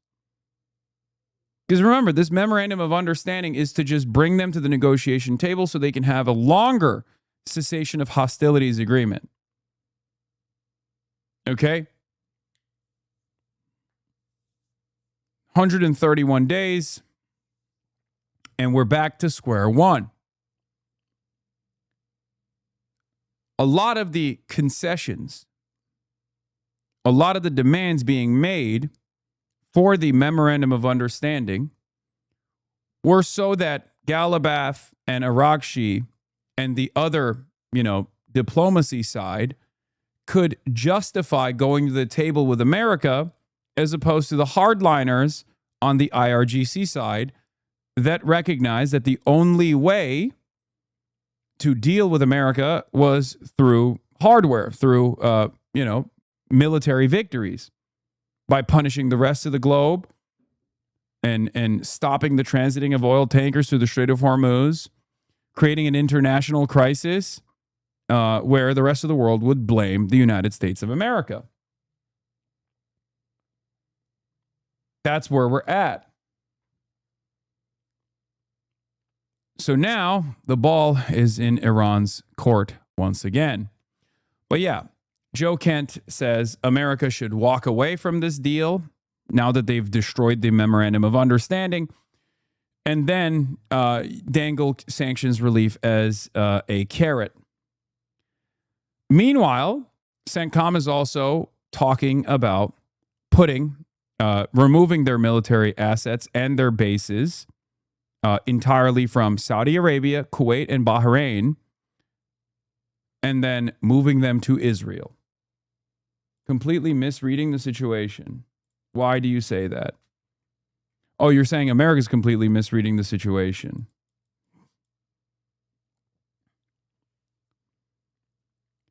All I will say is this. If I'm an IRGC general and a hardliner who believes in the success of the military might of the IRGC, of the drone operations, I'm looking at the situation and saying, what other options do we have? Because even openly removing American assets from Bahrain and Kuwait and maybe even Saudi Arabia would be an admission, once again, and a concession that the Iranians already demanded regardless. Moving them to Israel would put Israel in harm's way and would give more justification to the Iranians as far as, moving the battle in the direction of Israel. Now, it's harder for Iran to strike Israel as opposed to striking Bahrain and Kuwait and the American assets in the region. Certainly harder for them to do that. That's part of the reason why they haven't done it, right? But if Iran concentrates all of their attacks on Israel as opposed to the Gulf, I mean, that puts Israel in a harder position overall. So we shall see. But the question still remains. What can the United States of America accomplish militarily that they didn't in the last 130 days? Do they have a secret sauce, a secret recipe? Or are they holding back? I don't think so. I don't think they were holding back at all. They went in with maximum pain, failed to establish air supremacy over Iranian soil, lost assets in the process. So I don't see the United States of America and Israel turning around and changing their strategy and actually achieving something militarily this time around that they couldn't in the last 130 days. That led to them begging Iran to come to the negotiations table, which Iran finally conceded on after America actually gave some significant concessions to Iran.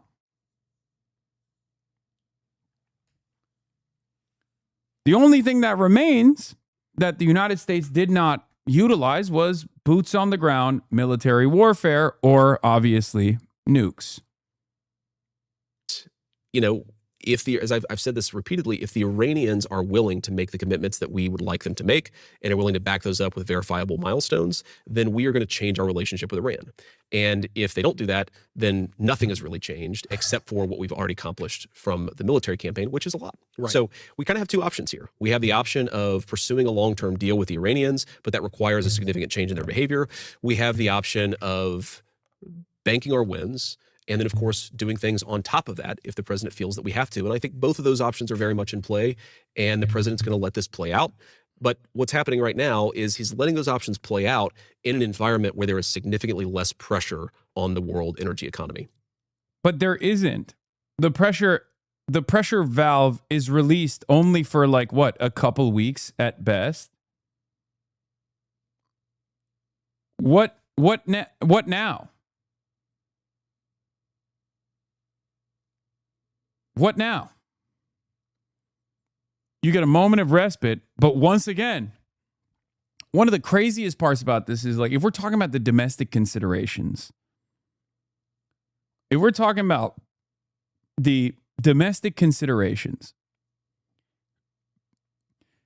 any kind of pushing the timeline back draws this conflict closer to the midterms. That is maximum pressure and maximum leverage for Iran during the American midterms election. Trump obviously doesn't want to go to prison. He doesn't want to go through the impeachment process. He doesn't want any accountability. And the more he pushes this crisis, this gas crisis, major energy crisis closer to the midterms, the more likely a Democratic blue wave becomes. Like, we're not just talking about Maine in play. We're talking about races that previously weren't in play, potentially becoming races that are purple.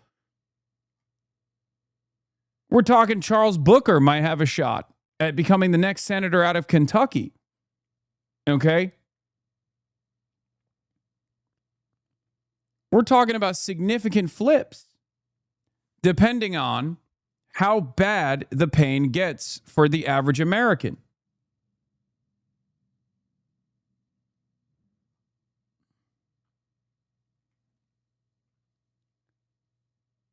So what the fuck are they thinking? Because he's buying us off. White House touts launch of 25 Freedom Fuel gas stations. I saw this. That's not going to help. That's not going to work. White House has launched 25 Freedom Fuel gas stations in an attempt to provide Americans cheaper options at the pump. Of course, once again, shady private corporation interference coming into play. The first Freedom Fuel Network gas station has landed in Philadelphia, lowering the price of the pump to $3.47 for our 47th president, the White House wrote on social media platform X on Tuesday. President Trump is leading the charge to lower gas prices this summer, putting more money in your pocket. By the way, stolen from Abdul, money in your pocket, money out of politics, Medicare for all. Anyway, these guys are very clever. 20 of the stations are located in Pennsylvania, while 5 are in New Jersey, according to the Freedom Fuel Network's website. A White House official told The Hill the Freedom Fuel Network is a private company and did not receive subsidies from the administration. The average price of a gallon of regular gas in those two states is roughly $3.98 and $3.86, respectively, as of Wednesday, according to AAA. The national average price of fuel is $3.79 per gallon as of Wednesday, AAA reported. The Hill has reached out to the White House Energy Department for further details on the new gas stations. In an accompanying video posted by the White House, multiple customers tout the new gas stations as helping them save money. One man said he was very happy about the cheaper fuel, while another girl remarked she was super pumped about the new options. Okay? Gas prices spiked in the early months of the U.S.-Israeli war with Iran after the Iranian military brought shipping in the Strait of Hormuz to a near standstill. Last year, nearly 34% of the world's crude oil passed through the waterway, with most exports going to Asia, according to the International Energy Agency. Here's the video of it, by the way. If money, I had to go back in and get my change. I thought gas was more expensive, but it's not. So thanks, Trump, for saving me some money. We're here at the first Freedom Fuel Network gas station right here in Philadelphia, leading the charge to lower gas prices, $3.47. That's for our 47th president, President Donald J. Trump.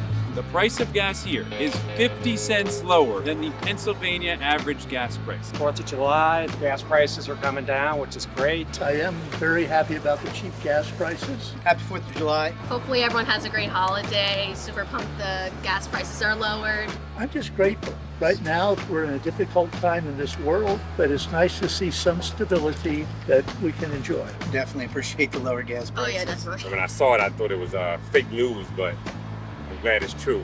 I definitely couldn't believe my eyes. When I just rolled past, I'm actually taking a trip down the shore, so I wasn't even gonna come and get the gag, but I'm glad I did, because now it just saved me a lot of money. Thanks a lot, Trump. Just keep doing what you're doing. You're doing a good job. Thank you, President Trump. Thank you for helping our country. It's President Donald J. Trump leading the charge to lower gas prices right here at Freedom Fuel Network's gas stations. I am not against government-owned gas stations. I am a socialist. I just don't think that this is going to do away with the national problem, however. So let's see where this goes.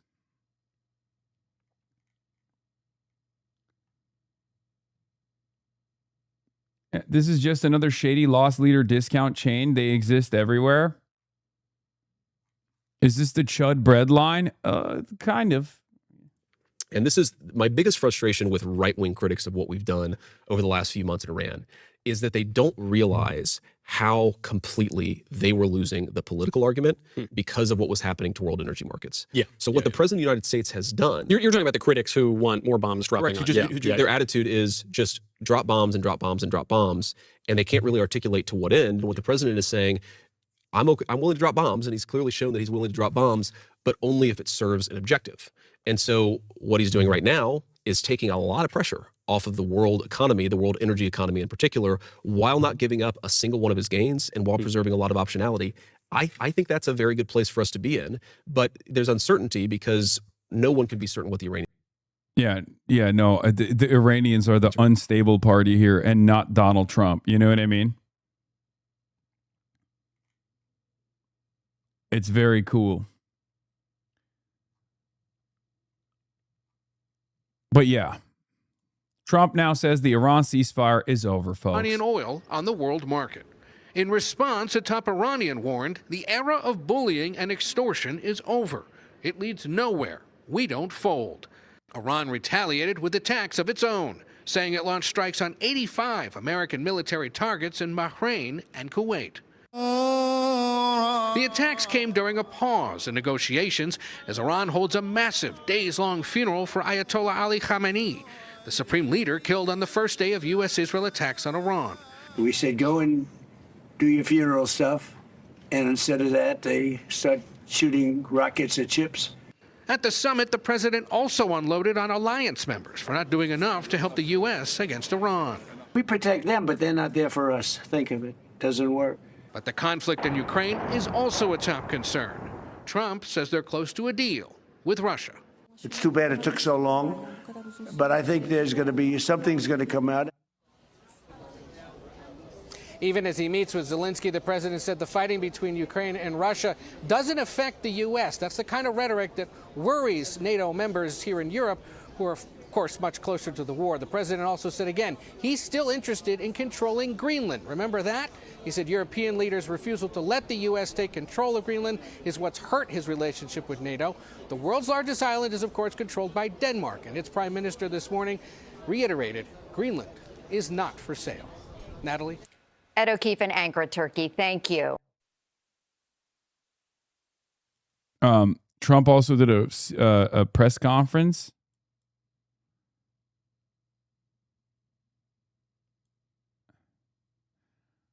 Accompanied by some of his top brass at NATO.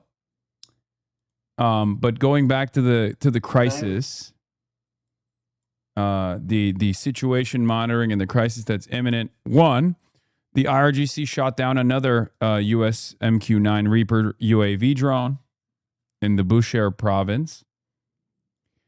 And Donald Trump is now posturing about potentially taking over KIRK Island, which, again, why didn't you do it last time? Right? This is the question that should be asked to Donald Trump by every member of the media. Mr. President, you are talking about militarily taking over KIRK Island. Why was this not, why did this military operation not take place in the last 130 days? Why do you have more confidence that you could potentially pull off an operation such as this one now, if you did not have that same level of confidence in the last 130 days? Island last night, we knocked out a piece. I said, don't touch the oil, because maybe we'll take over KIRK Island. You know, we may take over KIRK Island. There's not a thing they can do about it. But I said, don't hit the pipes, just hit everything else. And they hit it. They may hit it again tonight. Yeah. Murtaza Hussein says the GCC states are in a zero-sum situation where they're being forced to choose between the United States and Iran in the Persian Gulf. It's a frustrating situation to be in, Because if Trump strikes Karg Island, then their assets are directly in the line of fire. So yeah, not only is this military operation going to be successful, this idea that Donald Trump will strike Karg Island without any retaliation from the Iranian side is also ridiculous.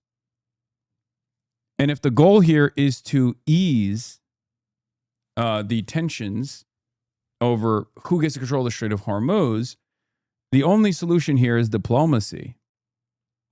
I thought we had established that fact, and yet Trump is still trying to go back to that. And once again, as the rest of the world loses in this process, market volatility, reaching dangerous levels of oil shortages, the only country that seemingly wins in the short term is Israel. The only country's goals that are being followed through on is, once again, Israel. We have, as you know, the oil is down. We'll see whether or not we keep it down. We should keep it down. We're doing things that should have been done 47 years ago with Iran. And I just want to say that throughout my first term and over the past 18 months, the United States has led a historic effort to dramatically increase the defense spending and to have equipment that no other country in the world has. When you look at Venezuela, when you look at Iran, essentially demolished their military in a couple of weeks. They had a good military, they had a good navy, they had 159 ships, everyone's at the bottom of the sea. They had hundreds of airplanes, they're all gone. They were all lying burned up on the runways. They were totally decimated. Their radar's gone.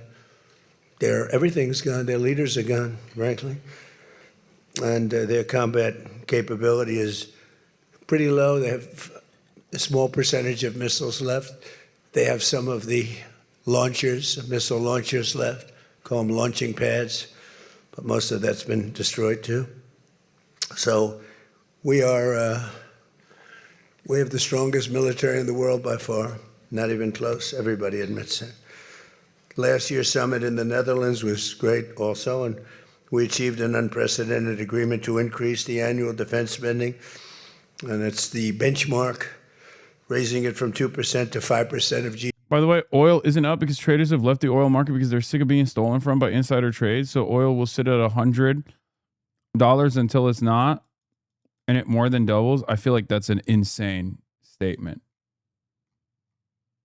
I don't know. I don't understand, how this stuff works at all. So I can't speak on it. I do think the one thing I do understand is this: a hard commodity that has inelastic demand, if it reaches a critical shortage, will inevitably cause shortages that people can see, right? That people can experience, that people can feel, that people can understand. Because there just simply won't be oil at the gas pump. There won't be gas at the gas pump. There won't be energy to feed into the electrical grid. Like it's just, there's nothing you can do at that point. Everything will be affected by it. At which point, it doesn't matter what the fucking market price is. Okay? Whether it's living on vibes and copium and confidence does not matter. The same goes for fertilizers, for example. If fertilizer is not, or the precursory chemicals necessary for fertilizer is not transiting through the Strait of Hormuz, then there is no agricultural output. If there's no agricultural yields because there's no fertilizer, then the price of the price of everything goes up. The price of these commodities goes up. It's just not anything you can do in the stock market. Like you can just assume that the prices are not going up, but people will feel it. People will experience it. Commie doesn't know economics. Yes. Well, I wouldn't say I don't know economics. I just don't understand the way that the current market operates because I have this suspicion that it's on a hope and a dream.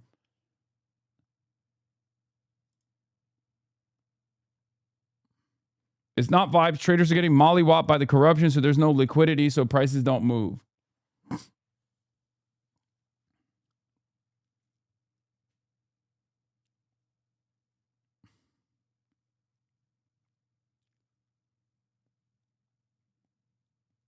GDP, which everybody said was impossible. And now they're all thanking me, and most of the countries have agreed.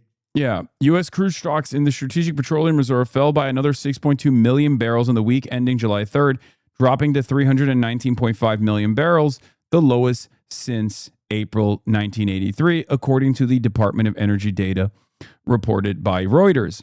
The reserve has been drained steadily since Trump ordered the release of 172 million barrels in March to plug gaps in the global supply and hold down fuel prices after launching the war on Iran alongside Israel.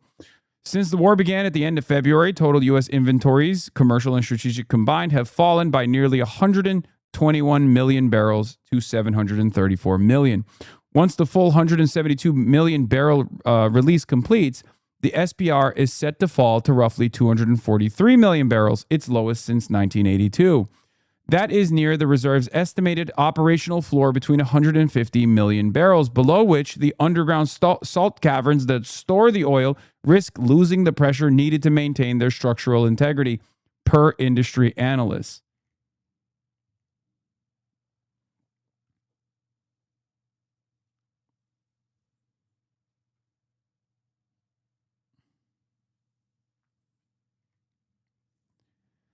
Yes, there will be a chain reaction if we reach that level. Again, when you run out of oil, the speculations don't matter anymore. Okay? The confidence that you have in the stock market, none of that matters, even though all of it will fall apart regardless. There's a critical no return point. Donald Trump was nearing that critical no return point, which is why he did the memorandum of understanding to begin with, as we find out now. But going back to that situation only makes the critical no return point, the point of no return, closer to the fucking midterms. Not sure where we go from here. We have a couple of that didn't. But I have a feeling they're going to, and pretty quickly. In fact, today they were very positive. One of them in particular was, I didn't think, a good team player. Today was a great team player. As all of the leaders understand very well, the United States remains by far the largest contributor to NATO, monetarily and maybe otherwise, and the strongest military anywhere in the world, and they respect us as a country. Again, they didn't respect us 2 years ago. They laughed at us. NATO laughed at us. Everybody laughed at us. They don't laugh anymore. There's no more laughing. This year we invested a record $1 trillion in our armed forces, and we're going to be asking for $1.5 trillion coming up. We have the money being spent on the best equipment anywhere in the world. In the working session this morning, we discussed the progress other members are making toward the 5% target, and they're making great progress. Many of these countries are very rich, by the way. We don't have to feel sorry for them. But it doesn't mean they're properly protected. There's a big difference. Some have truly answered the call, and others are making big changes and will be answering the call. I think I can say in all cases they're going to be answering the call. And we'll be taking in over $1 trillion a year toward defense, and that's a tremendous amount of money. It's a big up. They were at 2%. They were actually at 1%. I got them to 2%. Then I wanted to get them to 5%, and we got up to 5% the last time. And they're, just again, if you could have seen the respect and the love in the room, and it's love really for the country, for our country. I don't want to say me, because you'll say, oh, he's so conceited. He's such a conceited person. But they do. I mean, they like the job I'm doing. They said, sir, we love you. These are grown people saying that. Isn't that nice? Maybe, I don't know, maybe they're trying to get to me. And in a way they did, because there was tremendous unity in that room. And I urge all nations to accelerate their plans to get the benchmark as quickly as possible. The benchmark is going to be that 5% number. That's the number it should have been for years. As a result of the commitment we achieved last year, defense spending of other NATO members surged by more than almost $150 billion in 2025. And Plattner polling better than Mills post-scandal is crazy. Oh, my God. New Maine Senate poll, 7-7 post-scandal, shows Graham Plattner at 42% to Susan Collins gaining 5 points. Against Susan Collins versus Janet Mills matchup, Janet Mills is still performing worse than goddamn Graham Plattner. Troy Jackson, on the other hand, up +5 against Susan Collins, 44. Let's see what some of the other people polled look like, or what their performance looks like. So Plattner loses to Collins in this matchup. 11% said they were undecided. Also tested Jackson, Bellows, former Senate candidate Jordan Wood, former public health official Nirav Shah, and Democratic Governor Janet Mills. Flash poll was conducted over a 24-hour period. Of the Democrats tested, Jackson performed the best, Troy Jackson, leading Collins 49-44, with 7% of voters undecided. Bellows and Shah both essentially tied Collins at 47% and 45% respectively. Mills has not weighed in publicly on the political poll report, trailing Collins 48% to 37%, while Wood trailed 47% to 38%. 15% were undecided in both the Wood and Mills matchups. Incredible. Hey, do you know anything about the stuff with Troy Jackson throwing a water bottle out of female staffer? Heard it from Progressive Victory friends. Brother, if you ever bring some Progressive Victory shit in here to me ever again, I will fucking put you on a spaceship to the sun. One-way ticket to the sun. You're going. Okay? Never do that ever again. Never do that ever again. Okay? Ridiculous. A right-wing smear against a dude who's been in the state legislature and the president for 6 years, been in the state legislature for 20 plus years, is being elevated as though it's like a serious fucking problem that is known by everyone in Maine state politics, because the Progressive Victory group posted it. These unsubstantiated right-wing smears posted it and then deleted it. Are you out of your fucking mind? They are deeply unserious. Hopefully they learn something from these lessons. Jesus Christ. What's next, dude? Are you going to talk to me about Digital Ground Game, DGG? What have they done? Should we talk about them too? What are we doing? These are not serious institutions.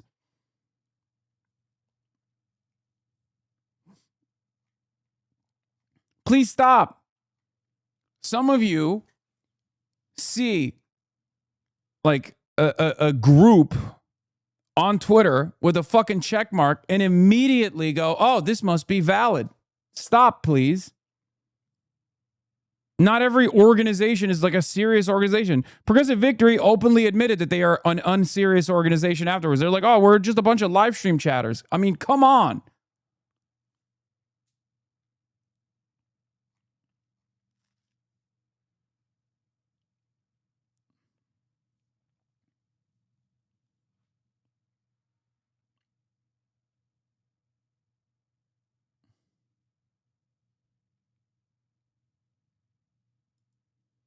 I don't know how valid this is, but Maine State Representative Valley Geiger says Graham Plattner is supporting her bid for U.S. Senate in Maine should he drop out of the race. I don't know why she just came out of the gate swinging on this. I will say this, though. I will say this. I don't think a Graham Plattner endorsement is as bad as people claim it is on Twitter. Okay?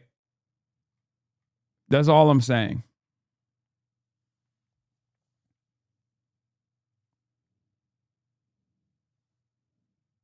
Like people are greatly, I mean, people are just wrong for assuming that's a bad thing from the perspective of the Mainers, especially considering that he's still at fucking 42% and performing better than Janet Mills against Susan Collins after the credible rape allegations hit the timeline. Okay? From the perspective of Mainers, a Graham Plattner endorsement is a continuation. They will recognize it most likely as a continuation of like the populist rage that they clearly have.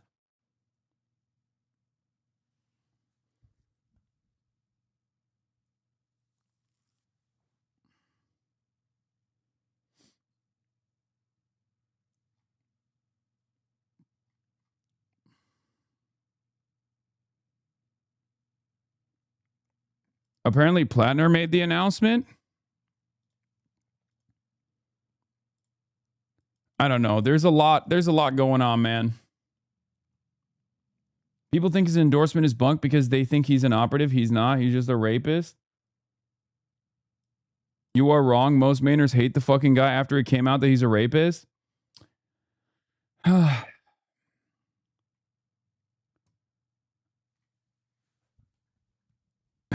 Demonstrably, the polling shows an alternative reality to what you're saying.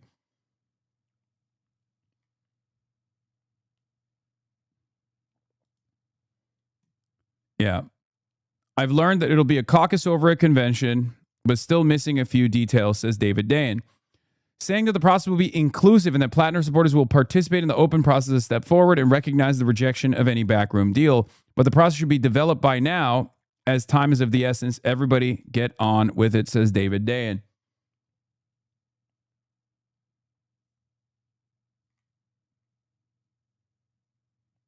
Washington Post is reporting that Graham Plattner will be speaking tonight. That is the other reporting also corroborates that. Okay. I think, given what happened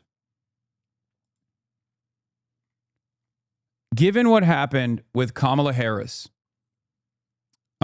being handpicked as the continuation of Biden with no open primary process, something that I was in favor of as well, by the way, which I think was wrong. I will recognize that. That was one of my biggest L's. Given that, especially considering how Kamala ran, right? If Kamala ran as like a more populist, change candidate, things would be different. She would be president right now. But given how things worked out, as Kamala was the hand-selected establishment replacement for Joe Biden, and did not run as a change candidate, but a continuation, and how she lost to Donald Trump, I would go so far as to say the highest level of panic from liberals in every state, including Maine, is rerunning that same exact situation where the Maine Democratic Party does like a shady backroom deal, put forward an establishment Democrat to say, this is who you have to vote for, suck it up. If they do that, it's definitely going to lose. The whoever that candidate is will definitely lose to Susan Collins, 100%. There needs to be transparency in this process. Okay? There needs to be transparency in this process. A lot of people are very frustrated. As a matter of fact, part of the reason why they voted for Graham Plattner over the hand-selected establishment candidate that the Democrats cleared the field for, who happened to be the governor, Janet Mills, is because of that rage that they had towards the party. They wanted to punish the party. They were looking for a different path forward. Turns out that different path forward wasn't just a populist campaigner, but a populist campaigner that also happened to be a rapist, allegedly. Okay?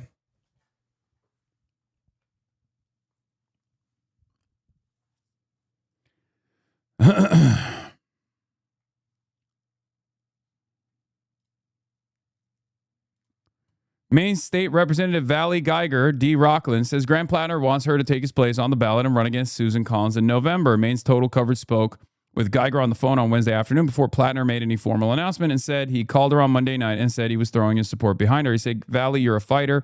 You have been with this movement since the beginning, Geiger told Maine's Total Coverage. She says Plattner then asked if he could put her name forward, and she said yes.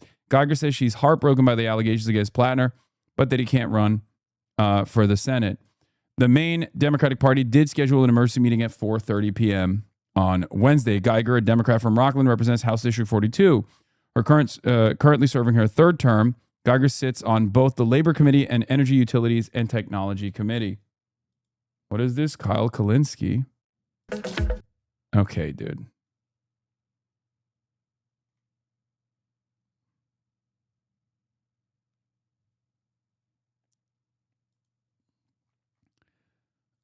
But yeah, this was from yesterday from the Maine Democrats. But I also disagree with Edinger Mentham's take that this is a bad move that will like tarnish whoever his hand-selected candidate is. I don't think that works that way.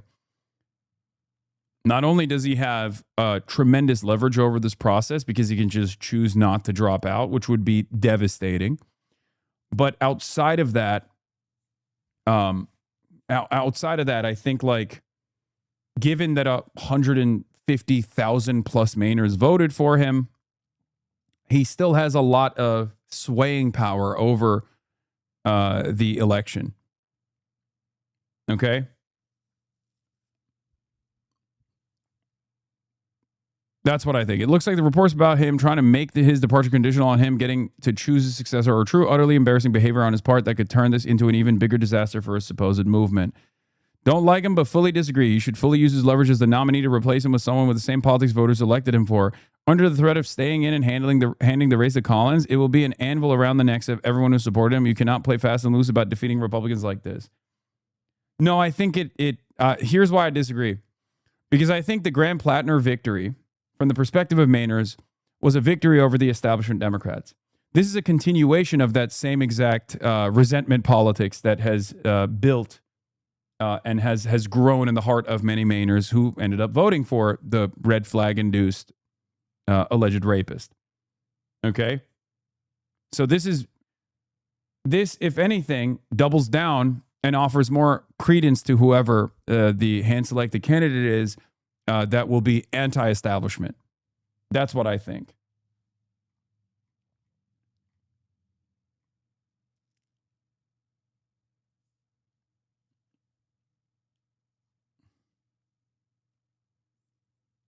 Fighting in public about it is not great. Even then, I don't necessarily agree with that either. I think very publicly opposing the establishment Democrats, even if the establishment, here's what it is. Even if the establishment Democrats were like, we're totally fine with Troy Jackson, which they very well could be, by the way, because Troy Jackson is like much more balanced, boring, issue focused, right? So like, they probably would be fine with the Troy Jackson replacement.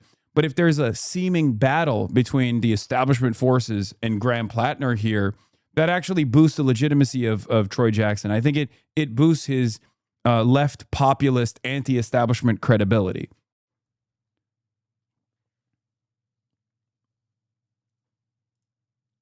Do you not understand that Bernie fucking Sanders just unendorsed him? Plattner doesn't have the same level of motion anymore. I don't think you guys are understanding. This has nothing to do with Bernie Sanders. This has everything to do with the voters in Maine and what they voted for, what their demands are. Okay? At this point, Graham Plattner, the person, is utterly irrelevant. Okay? This is more so the platform and the demands. They voted before he was outed as a rapist, bro. I don't think you guys understand what I'm saying here. Okay? This has been lost in the conversation. I don't know why. I don't know why this has been lost in the conversation in its entirety. An election took place. Okay? An election took place with a shit ton of red flags on Graham Plattner regardless. Okay? And the voters said, we don't care about the red flags. Those red flags are not red flags for us. We care about the platform. We care about saying fuck you to the establishment Democrats. Okay? The voters voted for the character to a certain degree, not the character, like the moral character of Graham Plattner, but the character he portrays himself as, right? The rugged veteran guy who speaks convincingly on a lot of these issues. I'm talking about the Mainers and the way they're looking at the situation. A rejection of that populist rage would cause voter apathy. Okay?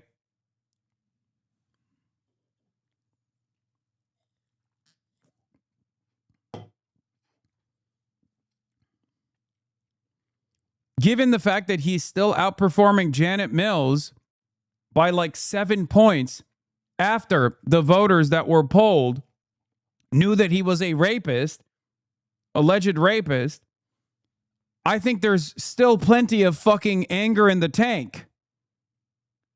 Any conversation that does not feature the demands of the Mainers that voted for Graham Plattner pre-rape allegation is the dumbest conversation of all time and will lead to complete failure here against Susan Collins. 100%.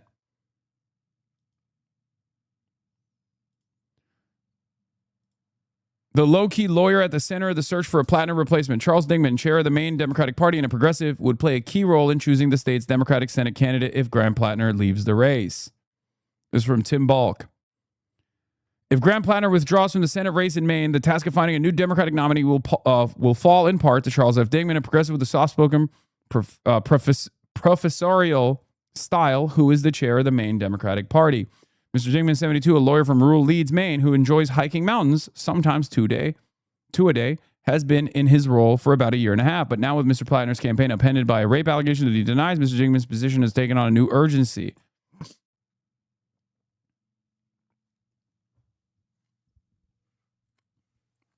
Yeah, people are so eager to dunk on DSA or leftists that they lose sight of what Mainers are saying with their votes. Exactly. I don't know why.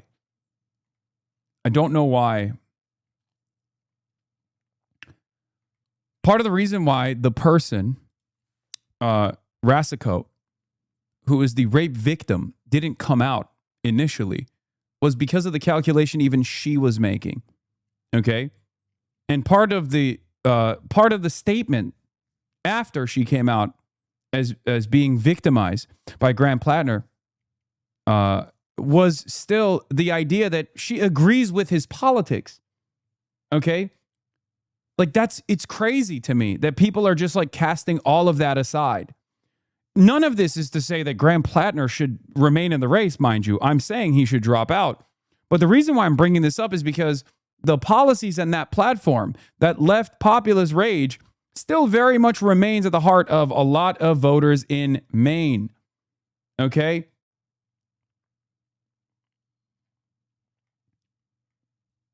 I don't know why people don't see what I'm seeing, and it leads me to believe that maybe there's a little bit of, astroturfing of this message, of this meta. Chat is waiting for you to address this characterization of you. Okay. We got to lock in, please.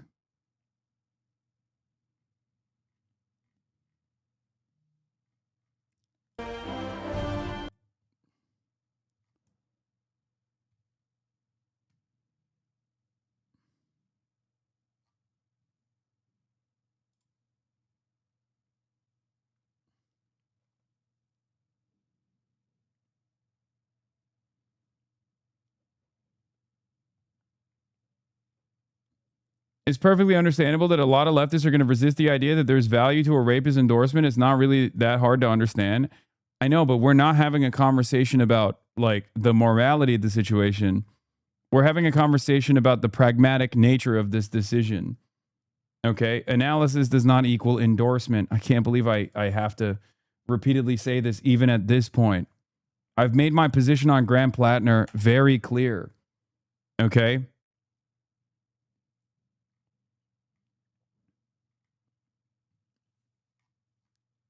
I don't know. I don't know what else to say about it.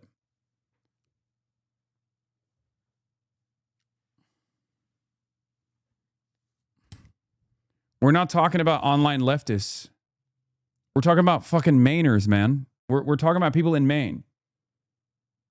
The people that went out, and voted for Graham Plattner in Maine are not majority report heads. They're not Michael from Pennsylvania fans. They're not fans of mine that heard, you know, my commentary on the matter and were like, yeah, it's very clear that Graham Plattner is the better choice here. I'm excited to go and vote for him. They're not. They're people that are not online. Do you understand? So it's the back and forth that's taking place on the timeline on Twitter is utterly immaterial. If anything, the fucking Facebook comments and the TikTok comments are probably closer to the average normie's perspective.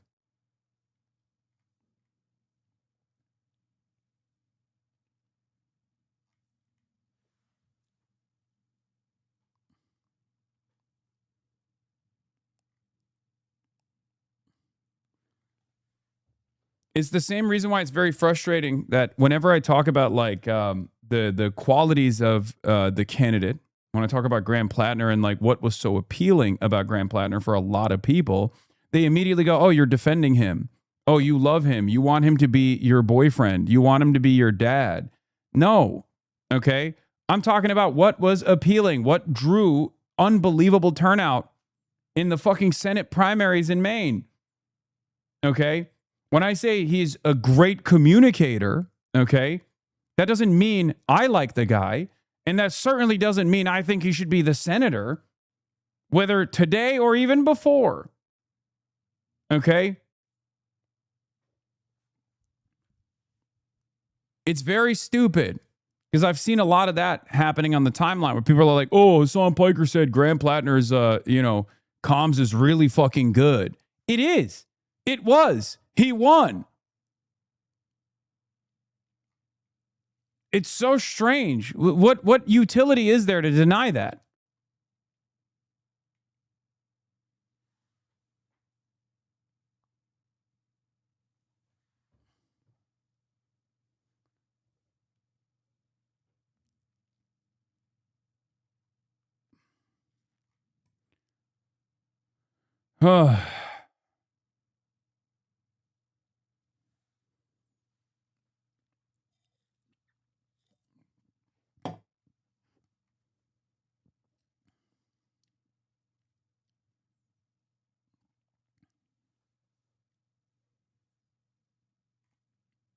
In any case,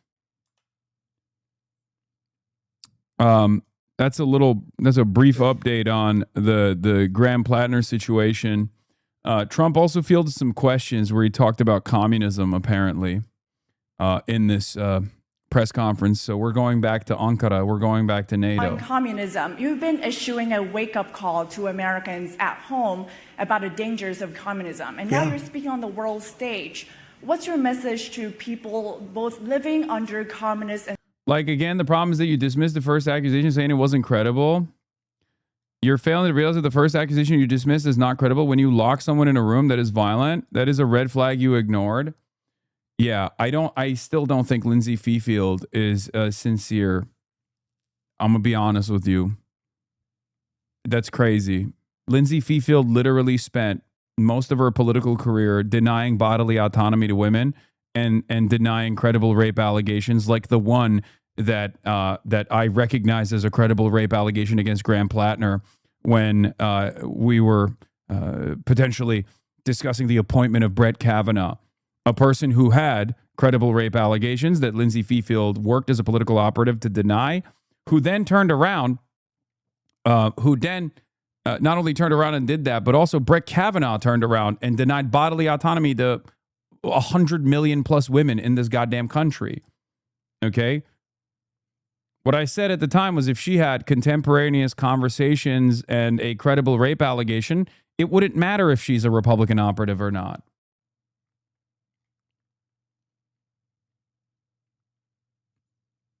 The New York Times reporting on this, I stand by my analysis on the New York Times reporting on this. There will be reporting on how the New York Times actually botched their reporting on this to begin with. Just wait.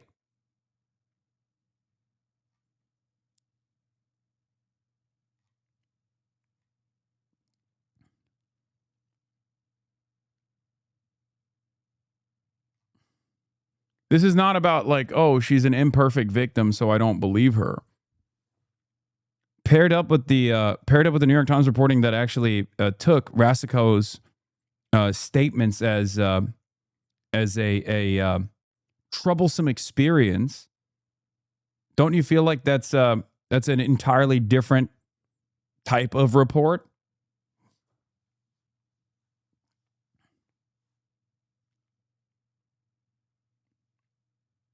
Socialist regimes, but also people living under democracies like in Europe and America. Her hypocrisy isn't a good argument for the event not happening, and reflexive teaching for it as an excuse makes the environment for victims coming forward worse.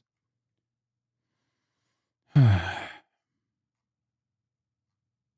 who might not have realized how close communism has come to home. Yeah, that's a great question. Rape actually, apologist. Look, I Horrible want to get take. the word.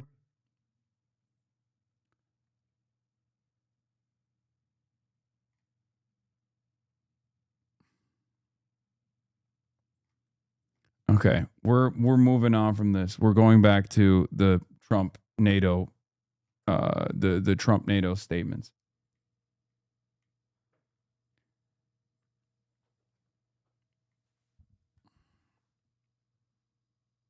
Wish you'd ignore the chuds. Sometimes it's not chuds. Because what's forming is communism in the country. And communism's easy to sell. I would be the greatest communist in history. I'd be right up there with Lenin. I'd be as good as anybody. You've got free rent for the rest of your life. What they don't say is that you'll be living in squalor in 12 months. You've got the free house. Would anybody like to have a free house? We'll take it away from somebody. We'll give it to you. You'll have murders all over the place. Communism's a disaster. It's been proven to be for thousands of years under different names, but same thing. It's very important. And, you know, it's funny. One of the reasons I do so well with Hispanic people, I set a record, Republicans. I get great numbers for the election, helped me get elected in a landslide. The Hispanics, because a lot of them came from countries that were essentially communist. You know, whether you call them radical socialist or communist is not that much, but there's a little difference. When they say social democrats, we're social democrats, it sounds so nice. It's not nice. It's a very dangerous term. So I do talk about it, and I talk about it on TikTok, and I talk about it everywhere. I talk about it here. You talk about it on TikTok. And you're right, it has become international, but it's never worked, and it's not going to work. What is working is the United States. And think of it, we have more jobs than we've ever had. People are making more money than they've ever made. I'm talking about workers now. I'm talking about workers. They're making higher salaries than they've ever made before. It's just the best system, and it's got flaws, but everything's going to have a little flaw, but it's been amazing. And when I watch what's happening, and I see these lowlifes getting, I mean, they're lowlifes. I watch them. I know good people. I know quality people. These are essentially lowlifes. And when I see what they're talking, I think they're very dangerous in many ways. And I've said it. And then I said, boy, that's a pretty big statement. Then I realized, you know, a couple of people said, I think you're probably right. I think this country, with this thing that's going around, is in more danger than it was during World War I, World War II. If you talk about September 11th, if you talk about Pearl Harbor, that was big danger. I think the concept of us going communist, because one thing that happens when you go communist, you never come back, never comes back. You die in squalor. You die a horrible death. You die in squalor, and it gets very evil and very nasty.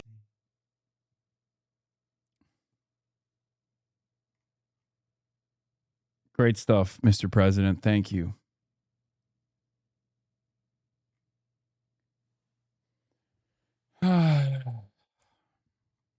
MAGA communism is over. Well, I guess MAGA communists could be like, I could be a better communist than Lenin, and they agree with that.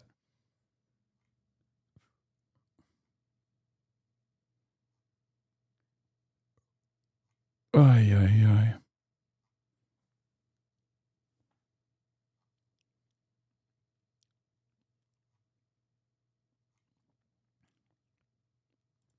Meanwhile, while this conversation is taking place, new round of strikes against Iran ordered by Trump to further degrade Iran's ability to threaten freedom of navigation in the Strait of Hormuz. The U.S. says it is holding Iran accountable for what it calls unjustified aggression against commercial shipping and civilian crews. This is from CENTCOM.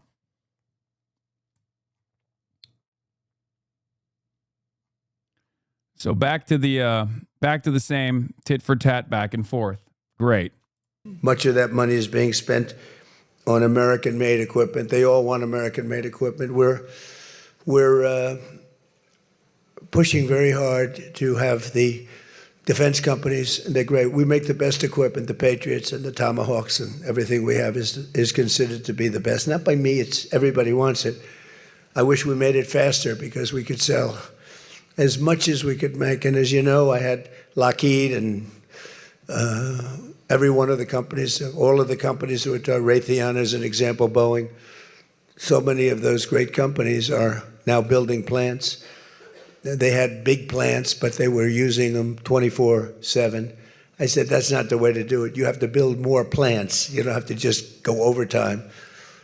No tax on overtime. Remember that, please? No tax on overtime. Those people are happy. But they were doing literally 24 hours to get the Tomahawks done and the Patriots done and all of the other defensive and offensive equipment done. It's the most sought after equipment in the world. You saw that with Venezuela, where they had a lot of great equipment. It wasn't ours, and it didn't work. Our equipment works, but we have to produce it faster for other countries, for everybody, including ourselves. We have to produce it faster. So we think within a year and a half max, we'll be, instead of waiting for a year or 2 years, we'll be having it on a 2-week wait, maybe a 1-week wait. That's what I want.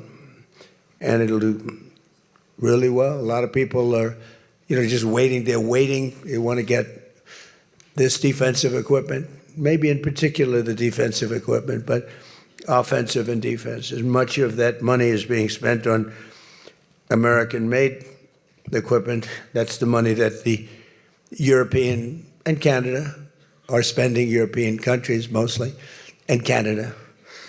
And they're spending that with the United States, largely. And it's American-made, made in the USA, as we say. Weapons, munitions, supporting thousands of American jobs. This will increase. Erdogan gave personalized revolvers to each of the leaders attending the NATO summit, along with live rounds of ammo. The Turkish president supplied export papers for each of the guns, which were inscribed with the name of their recipients. Starmer has not taken home the gun he was gifted, as it would be illegal to bring it to the UK, but left it behind for decommissioning. Dude, give it to me, bro. I'll take it. Free gun. That's also such a strange thing where it's like, here, use this to kill yourself. Like, it can, I don't know what it means symbolically. You know what I mean? Here's a free gun with bullets. I don't know. I find it odd. We have the highest number of jobs. Right now, we have the most people working in the United States that we've ever had in the history of our country. We have the biggest investment ever made, $19.2 trillion. That's 6 times more than we've ever had. Think of it, 6 times more. And what did that were tariffs. Without the tariffs, I think we would have done fine, like at about 2 or 3.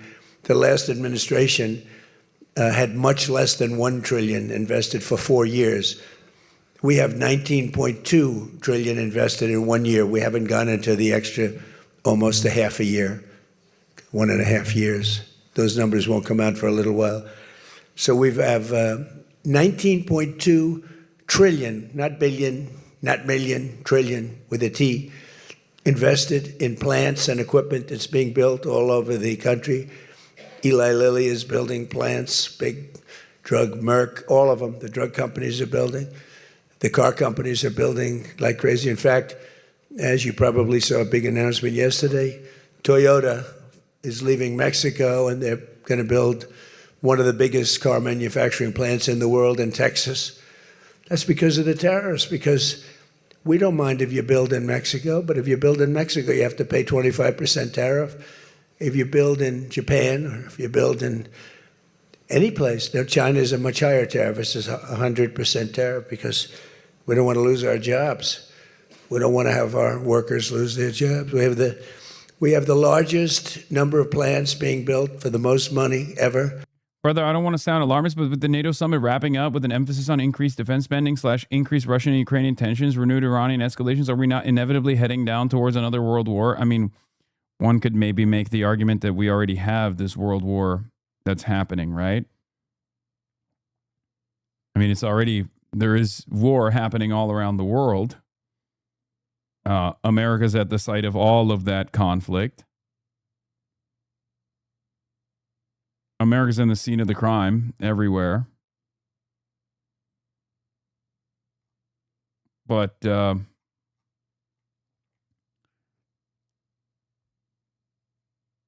you know, who knows?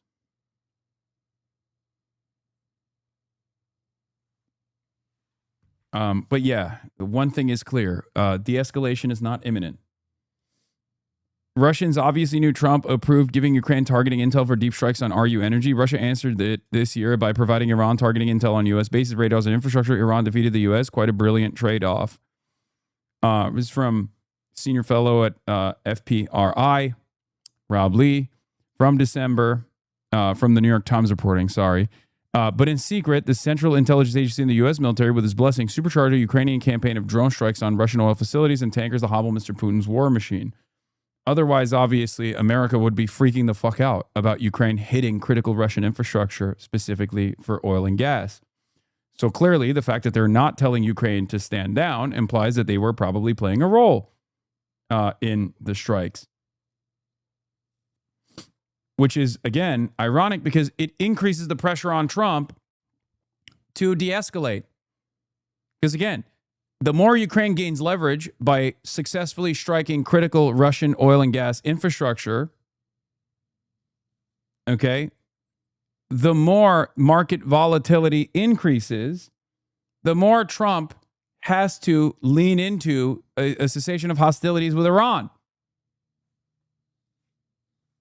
Trump having no investment or interest in the Ukrainian war doesn't change the highest priority that Trump has, which is to fix the energy crisis. Okay? Do you guys understand? Every successful strike on Russian oil and gas infrastructure that gives Ukraine tremendous leverage over Russia, okay, that much is clear, also causes more market volatility.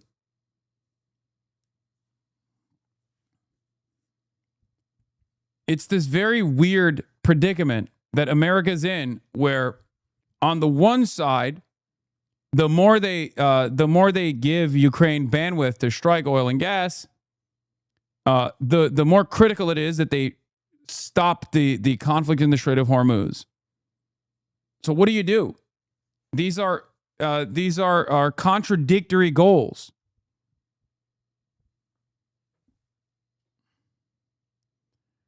As the campaign began to show results, Mr. Ratcliffe discussed it with Mr. Trump. The president seemed to listen to him. They had a frequent Sunday tea time. God. According to U.S. officials, Mr. Trump praised America's surreptitious role in these blows to Russia's energy industry. They gave him deniability and leverage, he told Mr. Ratcliffe, as the Russian president continued to jerk him off.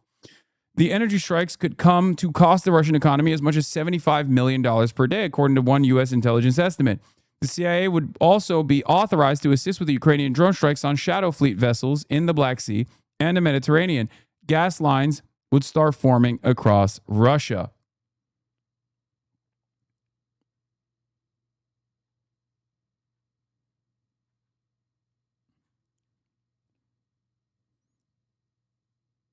This has been happening since the beginning of this month. As Financial Times also reported, Ukraine is striking Russian energy infrastructure at an unprecedented rate, according to the Financial Times data analysis showing that Kyiv's intensified drone campaign is spurring Russia's worst fuel crisis in decades. Analysts attribute the growing success of Ukraine's drone campaign to its ability to significantly increase production as well as improve management. American intelligence assistance has also played a role, aiding Kyiv in charting the best paths for his drones and helping to skirt air defenses, senior Ukrainian officials told the Financial Times. Since the beginning of 2026, Russian refineries have been hit at least 194 times, an 11-fold increase from the same period the previous year.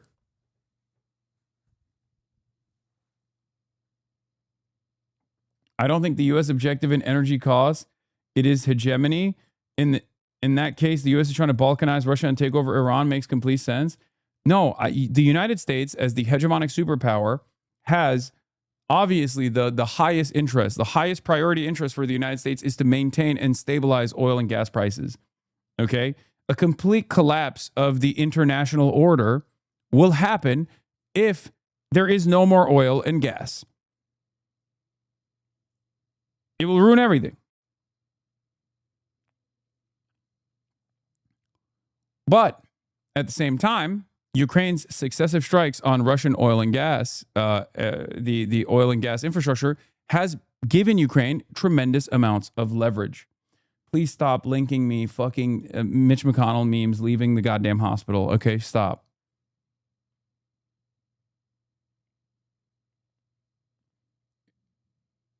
It's wild how much of a blind spot we still have for what's happening with that war. These agitprop media sites fail to mention Ukraine is also taking exponentially worse losses and having its infrastructure decimated. But of course, they won't mention any of that. Yes, but again, Ukraine is suffering blows, certainly, as Russia has obviously increased the intensity of its civilian targeting, whether it be critical civilian infrastructure or whether it be like directly killing civilians. Having said that, however, Russia also has a lot to lose in this process, as opposed to in the past, where the Americans were not giving them appropriate targets to hit inside of Russia, and certainly telling them, I assume, not to hit oil and gas infrastructure.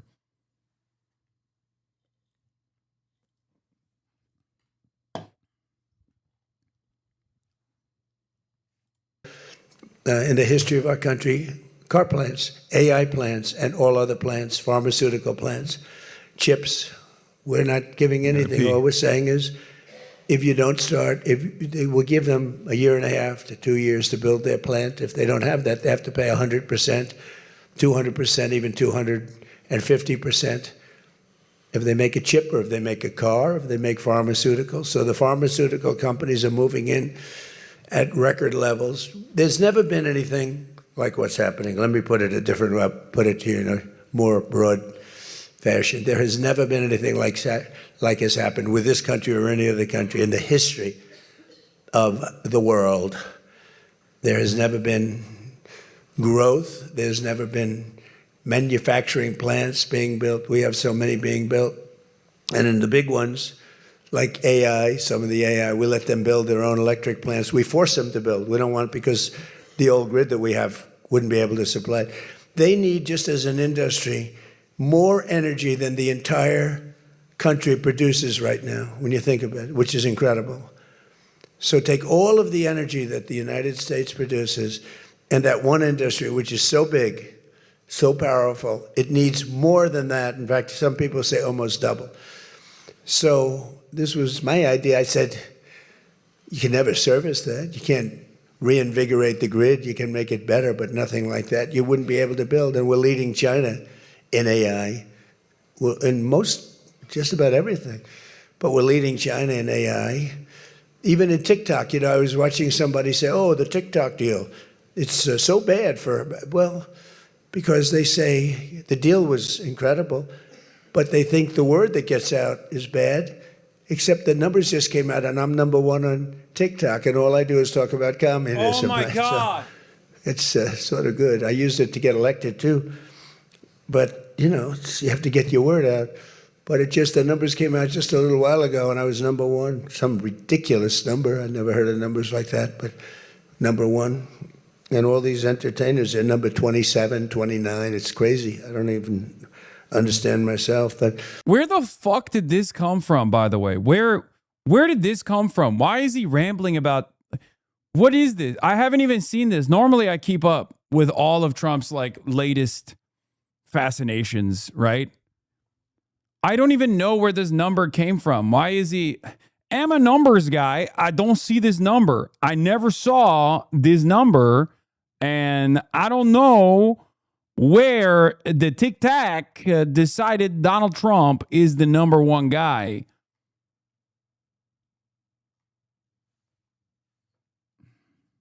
I'm a numbers guy, and Mr. President, Donald Trump, I really like the number. I don't know where you got it, though. That means that my word's getting out about how great our country is, how successful our country is, and how bad communism is, and how bad these lunatics are that are running for election that don't sound good, don't think good, and don't look good. I don't see any looker. I don't see anybody with the look. You know, you need the look, I guess. You need something, but they don't have it. And I think they'll fade fast. And it's not social democrats. This is not a social these are communists that are running. And they don't want God. They don't want successful things to happen for our country. They don't want to have a successful country. I think they're sort of crazy. As European nations rebuild their militaries, American equipment will be the largest beneficiary. The defense companies are going to be making most of that equipment. They want the American equipment because it works better. It's not a question of anything else. We make the best equipment in the world. And to that end, I provided other leaders with an update on the steps we're taking to rapidly scale up production in the United States. And they wanted to hear that because they don't really want to get it in 4 years, 5 years. They want to get it like in a week. And we'll actually be at a point like that in the not too distant future with the plants that are being built. The defense plants, it's incredible. Lockheed is building, I think, 5. Some of them are building 3, 4, or 5, and they're big ones. It's going to quadruple the output we have with the munitions and the basic equipment itself, whether it's a Patriot.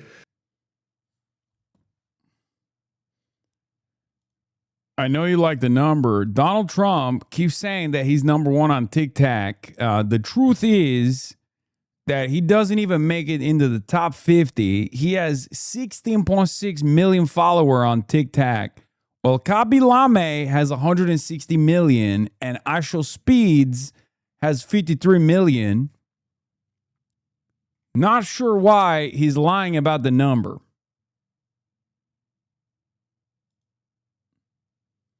At the direction of the Commander-in-Chief, the U.S. Central Command Forces have started conducting additional... Yeah, we already covered this. I already covered this. Çok yarak kafalı bir başkanınız var amına koyayım. Abi yani Türkiye'de de öyle. Herkes reis artık. Herkese bir reis kendine göre. Communism's.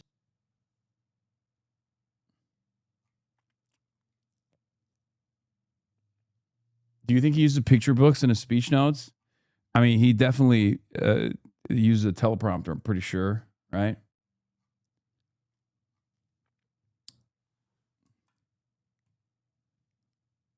All right, let's skip. Oh, there was also this. Breaking news. Trump says Iran ceasefire is over and calls Iranian leaders scum. Macron'la Erdoğan el ele. They're not holding their wives' hands. They're holding each other's hands. What the fuck? I got so uncomfortable from the photo.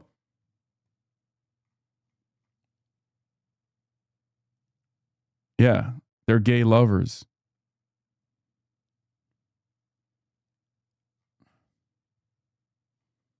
Bro looks half dead. Is crazy. Erdogan is another one of those, despotic leaders that people that have to live under him routinely claim is on the verge of death or is like one medical incident away. It just doesn't happen. This is why I have a lot of experience with the Trump health scares,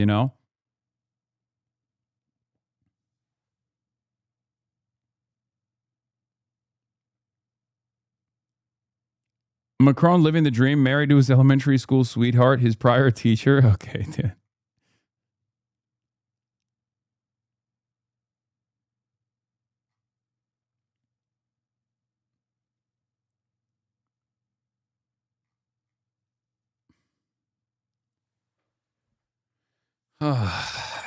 What a strange. I mean, the Ankara summit has given us some very funny memes, very strange experiences overall. Yeah. Just like you in Moscow, Mitch. Yeah. This is what I did to Moscow, Mitch. Everything is beautiful. We've had some very good meetings, in particular with Turkey and trade, and now we're meeting with everybody today. As you know, we're going to have a very big meeting with lots of leaders from, I think, every country, right? Every country showed up, every NATO country. Yeah. Plus, we have a couple that aren't in NATO that would like to be in NATO, I guess. But it's been very successful. It's been a fantastic meeting. So I'll be having a news conference after we're finished it at about 4:30, 5 o'clock. And I assume most of you will attend. But a lot of things have been determined, and some things haven't, frankly. We attacked very powerfully last night the very dangerous people from Iran. They're sick. There's something wrong with them. We said, go and do your funeral stuff. And instead of that, they start shooting rockets at ships yesterday. And so we hit them very hard last night, very hard. I would say 20 to 1, 20 times tougher. And I told them, every time you hit, we hit.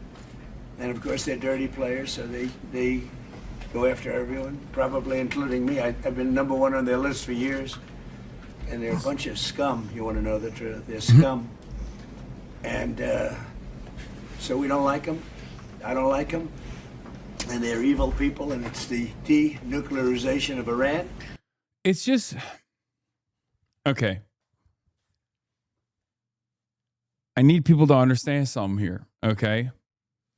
Iran fought and won this tremendous leverage, which is the control over ships transiting through the Strait of Hormuz. Okay? Iran fought for it. Iran bled for it. Many Iranians died in the process. Tens of billions of dollars of damage Iran withstood in the process. There's just no way that they're going to magically allow the United States to now casually send ships through the Omani coastline. Okay, Lamau, what are you reading? I'm reading chat. What do you think I'm reading? So obviously they're not going to decide to throw that away. They're not going to magically throw that away, especially when the United States has come to the table for a potential long-standing cessation of hostilities. Okay? All the United States is doing in the process by sending ships off the Omani coastline is goading Iran to go back into the battle. What is gained through war cannot be lost through diplomacy? Yes. So whenever Donald Trump comes out and is like, oh, they're violating, they're treacherous scum, they're whatever, like what gets lost in this conversation is that the memorandum of understanding from the Iranian perspective also gave them control over the Strait of Hormuz. Iran basically said, look, we're going to allow all the ships to go through. They just have to go through on our side. They have to go through with our control over the Strait of Hormuz. For America, the biggest problem is allowing Iran to keep that leverage, allowing Iran to keep this very powerful tool, control over the Strait of Hormuz. So when they say, oh, Iran is actually violating the memorandum of understanding, they're scumbags, it's not true. Iran is not violating the memorandum of understanding. Iran is actually abiding by the conditions set forth within the memorandum of understanding by, trying to maintain their leverage. America doesn't want that leverage, so they're trying to sneak ships through the Omani coastline. That's the reason why Iran initially retaliated by striking some of these ships, right? They're just enforcing their side of the bargain. And we're going to denuke it. We're not going to let them because they're crazy and they can't have a nuclear weapon. And they go around killing people. They've killed thousands and thousands of our soldiers. They've killed hundreds of thousands of innocent people. Yeah, this was an interesting question, too. Paige says, last month you said Iranian leaders were very rational people, nice people to deal with, strong people, smart people. Today you said they were scum, sick people, and being led by sick people. What changed? Mr. President, Tyler Pager with the New York Times. Last month you said Iranian leaders were very rational people, nice people to deal with, strong people, smart people. Today you said they were scum, sick people, and being led by... Can we be honest that you're not qualified to give a professional opinion on what? On political commentary? How many years do you think I need to be doing this for you to assume that this is appropriate? If 13 is not enough, then I don't think you're ever going to say that my opinion is worth a damn, which is fine. You can just click out.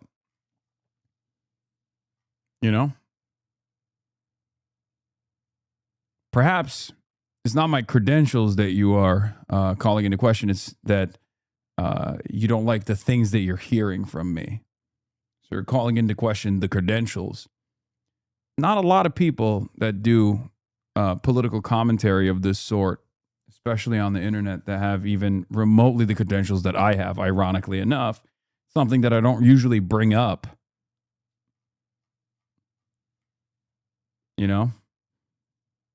Unlike my counterparts in this space, I at least graduated with a political science degree and a communication double major, ironically enough, again. Many of the people, especially on the opposing side, did not even graduate from college or ever graduate with a degree of this sort. They don't even try to make it seem like they know what they're talking about. Oftentimes they will say things like, who needs reading anyway? I can just use my imagination. By sick people. What changed, and do you think they're... I got to know them. So I've said that about a lot. Now, when you say rational, I think they're much more rational than level 1, level 2. Level 1 is gone, level 2 is gone. This is level 3. I think they are more rational, but based on their actions over the last week or two. How can you say that? You have any qualification when you got no subs in hours? True. Please subscribe to the Piker Broadcasting Service, the People's Broadcasting Service. It's the only way to support independent media, by subscribing. No ads. Subscribe to the Piker Broadcasting Service for tomorrow's news today. They're not doing a service to the people. And I think more than anything else is I got to know them. And I'm not sure I want to make a deal with them. We can play games, but I'm not sure I want to make a deal. I just finished the job. Go ahead. Yeah. I'm the second largest political commentator on this platform that we're on, one of the largest in North America, the largest left content creator, the largest left political commentator on the independent media side. Here is the largest on this platform. He just happens to be right-wing. Let's take a look at what he had to say. Did you ever read Atlas Shrugged? No, I don't really read books. It's a waste of time. I just invent my own narratives in my mind, and I just build everything off of my own fantasies. I know he's trying to be sarcastic, but it is quite literally what he does. I just make everything up. You're class 4 obese. Yeah. The problem is you can't joke about this when you have also said it sincerely in the past. And we've also heard your commentary. Dude likes sarcasm skills. No, I know he's trying to say this sarcastically, but he's also said it sincerely. You know what I mean? If you've said it sincerely in the past, you can't just sarcastically claim it now. Because it just comes across as, you saying it sincerely. You're class 4 obese. Yeah, thanks.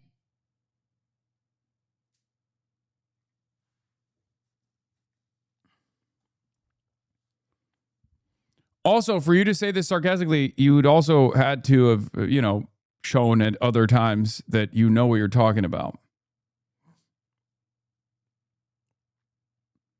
Trump ağzının tadını biliyor. Michelin starred chef Fatih Tutak, who prepared the NATO summit dinner menu. Donald Trump liked the braised beef ribs and eggplant puree the most and asked for the recipe to have it added to the White House menu. Trump ağzının tadını biliyor. Aynen. Eyvallah. Turks on top. Turks on top. Oh yeah, here is him saying it sincerely and not with a shred of irony or sarcasm. Here it You is. openly admitted you never do research or read articles outside of Twitter. How can you shamelessly tell others to read more? I don't need to understand whatever article you want me to read. All I need to understand is human psychology and incentives. And incentives and human psychology are the deciding factors of how people will behave.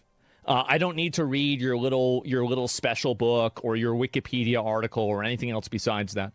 None of that stuff matters. What matters fundamentally is how do people act, how do people think, and how do people respond to incentives. If you can understand that, then nothing else matters. It's pretty simple. You openly admitted you never do research or read. He's a Jiangist. Yeah, he's a Professor Jiangist. Professor Chung. Yeah, he also uses a lot of grok to fill the holes that he has, I guess, in his brain.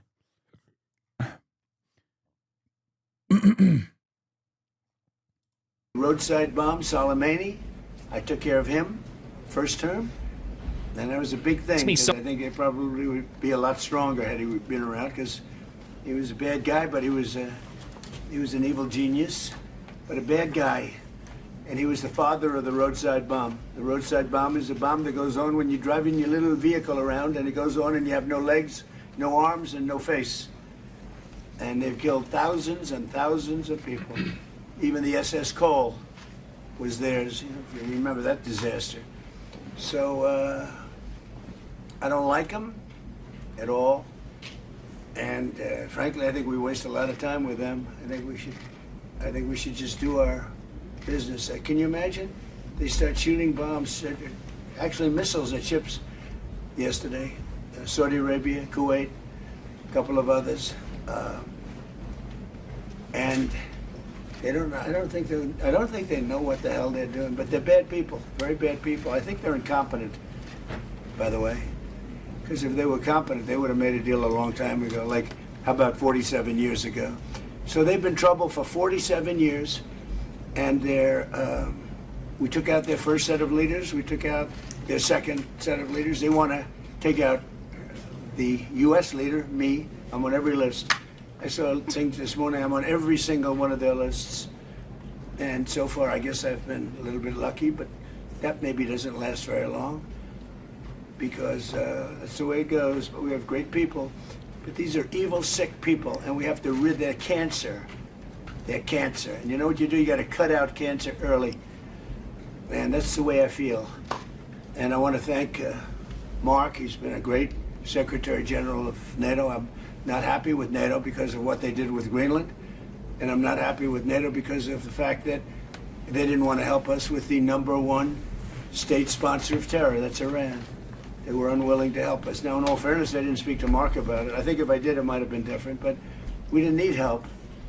But I was really testing. I wanted to see whether or not they'd be there. And the answer is they were. I spoke to Germany, I spoke to France, spoke to UK, spoke to Italy, I didn't speak to Spain. Spain is a wasted cause. We don't want to do any trade business with Spain anymore, by the way. I'd like you to cut it off.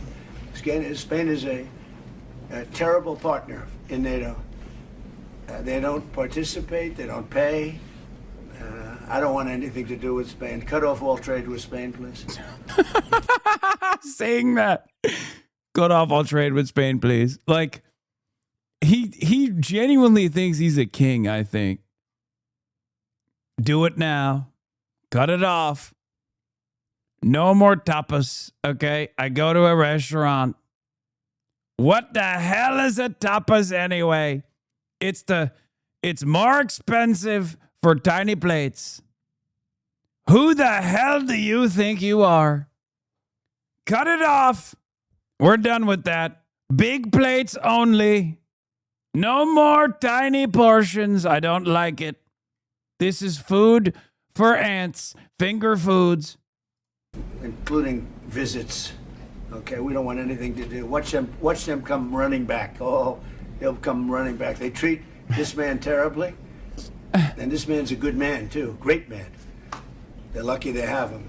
But Spain... God, I've never seen someone reduce themselves so much, so publicly, debase themselves. What a humiliating, spineless piece of shit Mark Rutte is. Dude sitting across from him is just fucking lighting the entire planet on fire. And he just sits there and goes, nope, that is daddy. That's daddy. Oh, thank you for saying I'm good. Daddy, have I done well by you, daddy? Doesn't agree to anything. And you shouldn't carry him. I mean, you sort of automatically carry because you're protecting an area, so they're there. So they probably figured they have to protect us, right? But we don't have to. We don't have to trade with them. I don't want to do any more trade with them. All right? Yes, take it immediately. Don't even talk to them. They're hopeless. Don't even talk to them. Don't even listen to them if we're doing trade or not with them. If they say we are, that's a lie. It's over. Because, you know, they have everybody else going and paying and working in Spain. In particular Spain. There are a couple of others, but in particular Spain. They're open about it. They're hostile about it. And let's see how hostile they remain when they call up and they, please, please, we want to trade with you, sir. We want to trade with you, sir. They make so much money with us, and we're going to see that they make a lot less. I want no business with them.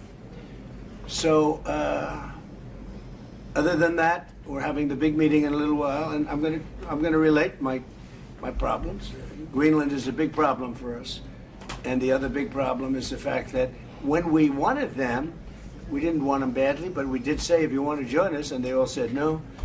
But when they could have, they weren't there for us, and we've been there for them. We spent over $1 trillion over the last short period, $1 trillion, in order to protect these countries from Russia. And has nothing to do with us. We have an ocean, but it's been a long-term thing, and they haven't treated us right. And Mark understands that. He understands that. And we're going to work something out, I think, one way or the other. But we've been treated unfairly. We pay disproportionately. We had a time when we were paying 100%. We were paying 100% of NATO, and yet a lot of the countries weren't paying anything. But there was calls made a few weeks ago. I spoke with UK, and the Prime Minister said, well, we don't want to help you now, but we'll help you when the war's over. I said, that's not good. And likewise, I spoke to Germany. They didn't want to help. Spoke to France. They didn't want to help. Nobody wanted to help. Some of the very small countries wanted to help because they're the most vulnerable. I mean, that's the only reason they wanted to help. So I appreciate you being here. We're going to be going back together, many of us together. And again, I want to say, despite the fact that I'm very upset with NATO, that we pay far, far too much, billions and billions of dollars too much, because it's unfair, because we're protecting them. I like that he went on to this NATO summit to be like, I'm taking back Greenland. NATO still sucks dick and balls. All of you need to keep giving more money to NATO.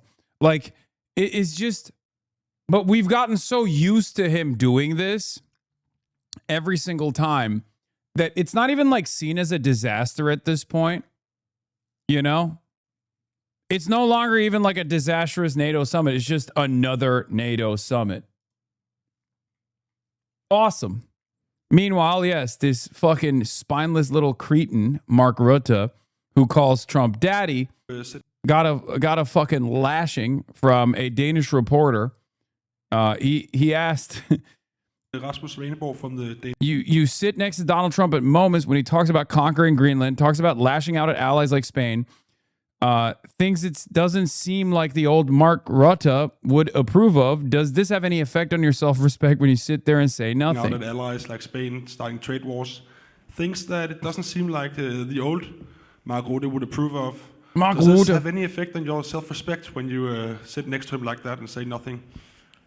You know, what I always do is acknowledge when praise is due, and I think. Awesome. Yeah. No. What can you even say to that question? The question is not even a question; it's an ass whooping. I think we should praise Donald Trump for the fact that NATO is so much stronger. Of course, it has to do with the Russian threat. It has to do with the war in Ukraine, but it very much also has to do with President Trump delivering now what since Eisenhower the United States tried to achieve, equalizing spending between the US and Europe. And it makes Europe stronger. It makes Europe more relevant for the United States as a partner. So that is the transformative character of this summit, of what happened in The Hague, the implementation since The Hague, this summit as a point in time where we take stock. And I think that is extremely important. And when it comes to Greenland, I already explained. We had a meeting in Davos. And I said, I agree with you when it comes to Russia, when it comes to China, gaining access to the High North. But let's do this together. We have NATO for this. Let's work together on this. This is exactly what we are doing. Okay, we have very...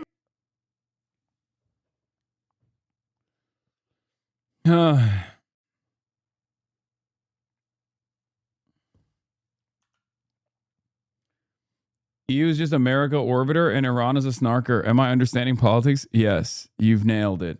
You've nailed it. Thank you. He did another press briefing with Syrian President al-Jolani, and he said he will be informing Congress he will be removing Syria from the state-sponsored terror list. Yeah, I saw that. So we protect them, but they're not there for us. Think of it. Doesn't work. But I want to say this is a great leader. They're lucky they have him. OMG, it's Hasan the Savior, the Messiah, the one to save the world from communism, T, propaganda, fascism, socialism, and shocking his dog XD. It's awesome. Thank you. It's their biggest asset. You want to know that? I don't even know what So, T propaganda is. Absolutely. Thank you so much, Mr. President. Dear Donald, let me start with Iran. We discussed it last night. Dude, my my haters have gotten significantly dumber. They were always pretty stupid, but as the years have gone by, I don't know what happened, but like they've just gotten stupider and stupider. I don't know how. It's incredible. At the presidential palace, I think what you did, degrading the nuclear capability, crucial for Israel, the region, for Europe. Degrading the ballistic missile capability of Iran, crucial for Israel, for the region, for Europe. Yeah, he straight up, he just sat there. He sat there and was like, it is so good that you are destroying Iran and its ballistic missiles capability. Everyone here, including Donald Trump, knows that that's not what happened, right? Like, that didn't happen. That did not happen. We know that it didn't happen. Mainstream reporting on it shows that that did not happen. And one of the best pieces of evidence for why it did not happen is the fact that Iran kept fucking striking Israel until they were like, okay, let's just stop doing that. Please. And not only that, but NATO's position currently and the European allies' position currently is please follow through on the memorandum of understanding and end this war. Because it's leading to energy market collapse. None of this is beneficial for Europe. The continuation of the war is not beneficial for Europe in any meaningful capacity. And yet Mark Rutte has to sit there and be like, no, this is great. This is awesome. Thank you for degrading the ballistic missiles, the ballistic munition striking capability of Iran. That's why things were looking up when he did the Palace Versailles signature. Yeah, here it is. Here it is. Look at this. Look. They asked him, what is your reaction to the recent U.S. attacks on Iran? NATO's Rutte, I think it was absolutely necessary. Iran is violating the ceasefire. Yes, sir. What is your reaction on the recent U.S. attacks on Iran, and why don't you fear that this will overshadow this summit? Well, I think it was absolutely necessary because when you have a ceasefire and Iran is basically violating the ceasefire, and we've seen what happened yesterday with ships being attacked, I think it is totally crucial that the US forcefully reacts. Yes, sir. What is your reaction on the Oh my God. Drone production for Russia is being cooked is one good thing I'd say, but I don't know beyond that. Russia has its own drone productions, I thought. No, I don't even think that they rely on Iranian drone facilities any longer. Do they? For the whole world. And then trying to bring this to a peaceful end. They attacking ships yesterday. I think what you did last night was absolutely necessary. It was a very strong response. He's so full of shit. What about when Israel ignores a ceasefire? No, that's good. He loves when Israel ignores ceasefires. Are you kidding me? Anyway, there's more from the NATO summit. Trump says Ukraine's escalation inside of Russia could help end the war. On occasion, by phone. We had a great talk the other day, I think, very positive. And I think we have some very good stories to tell, what's going on. He wants to see a settlement, and I think President Putin wants to see a settlement. And usually that means a settlement, but who knows, this is a tough one. But I just, we just had our NATO meeting, and it was a great meeting. Yeah, see, pretty much all drones used in Ukraine are produced in Russia now. Russia to produce over 32,000 drones each year by 2030, TASS reports. Yeah, they're no longer drop shipping Shaheds like they were initially.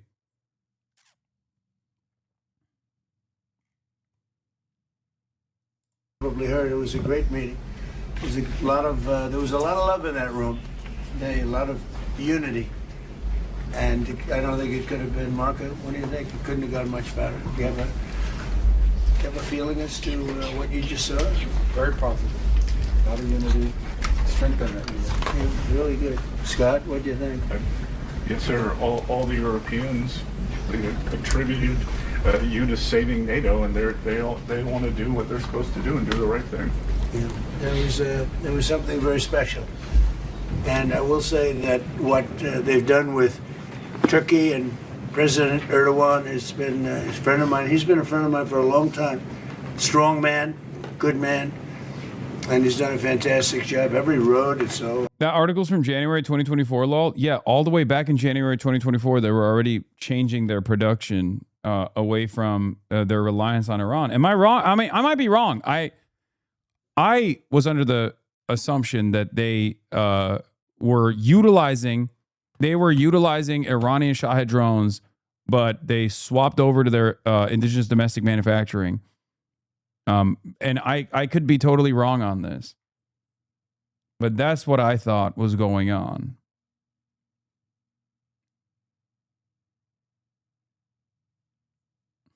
Yes, you are wrong. If you have a better article on this stuff, I'd love to look at it. Not saying that they haven't used Shaheds, but they're producing the Shaheds on their own now rather than getting it from Iran. Am I wrong about this? This is what I thought was going on. I could be.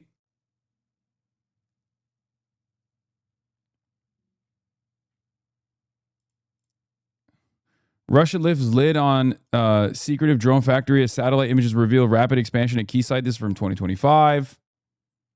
Yeah, see, they're making Shahed drones at their own facilities now. I don't know why I can't fucking see this article. God damn it. Here's another one. How China supercharged Putin's drone factories. Moscow is ramping up production of its giant arms complex fueled by components from Beijing.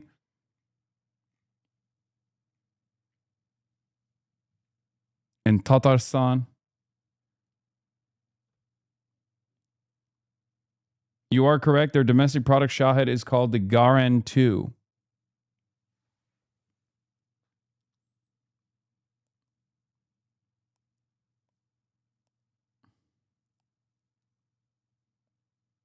I think they're very confused on what now? You just said two things. Ukraine importing from Russia and about Iran. Wait, what? Ukraine? No, I think you misunderstood my point. My point was Russia initially got a lot of drones from Iran, Shahed drones. Then they ramped up Russia, not Ukraine. Why the fuck would Ukraine get drones from Iran? What are you talking about?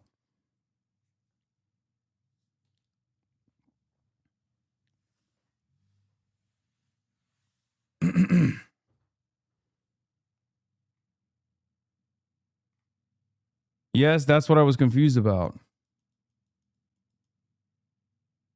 Did I misspeak?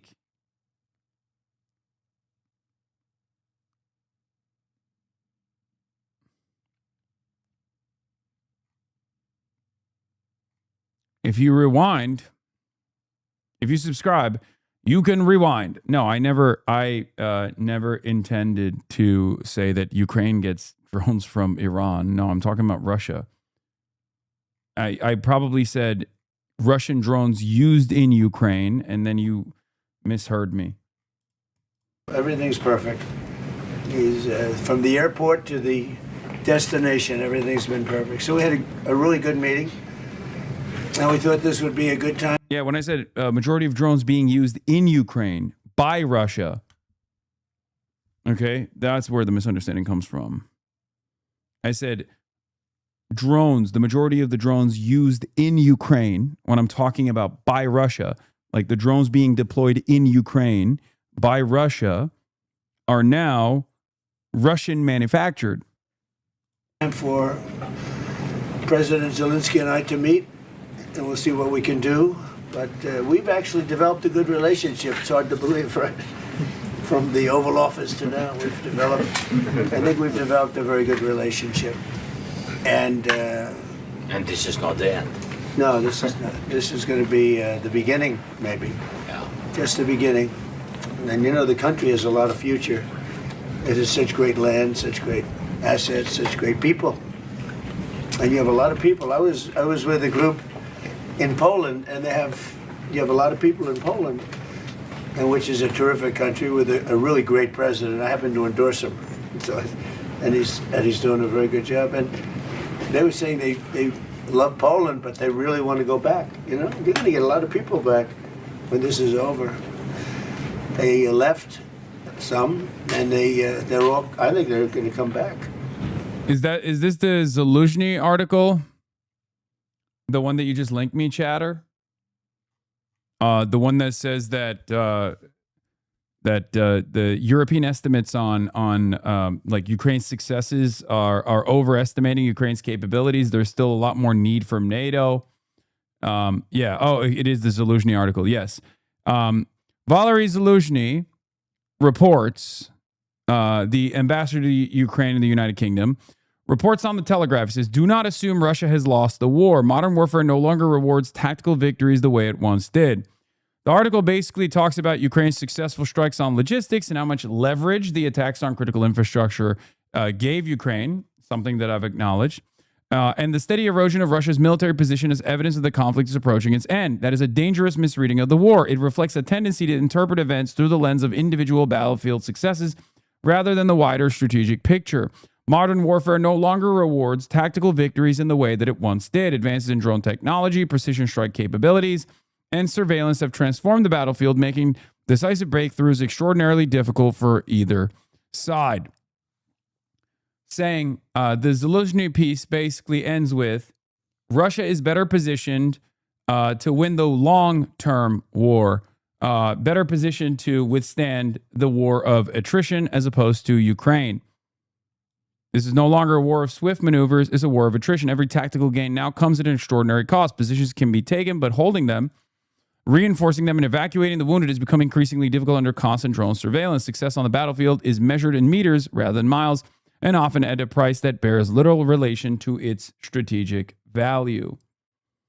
The same is true beyond the front line. Ukraine's increasingly effective strikes against Russian logistics and critical infrastructure. Oh, hold on.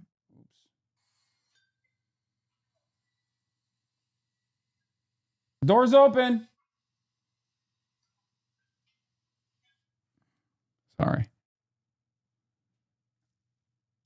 Impose real costs on Moscow, but these attacks are expensive, technologically demanding, and ultimately reciprocal. Russia retains the ability to strike back with equal or greater force. Neither side can rely on this form of warfare to produce a decisive strategic outcome.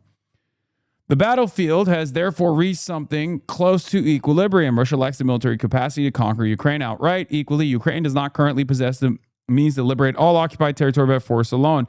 The military balance has become one of mutual denial. Can you give me chopsticks and the sauces?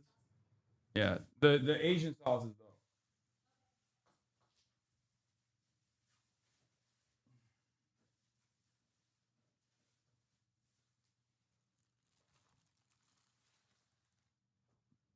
If the measure is whether the Kremlin achieved its original political objectives, then it clearly is not.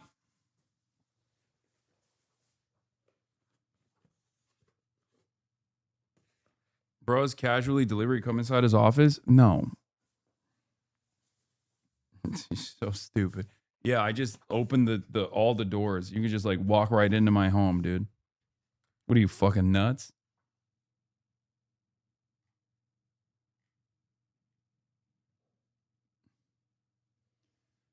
How come a Ukrainian ambassador is openly saying this? Doesn't this essentially admit that Ukraine is more cooked than the Western press says? I mean, he's saying this because he wants more support.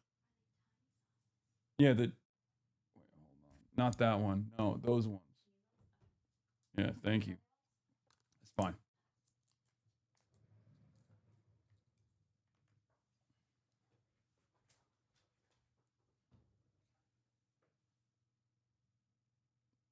The reason why he's saying this is because in order for Ukraine to win, like Ukraine's territorial, or not territorial, but like Ukraine's is a call to action. It's a demand from NATO to do more, to seize victory here.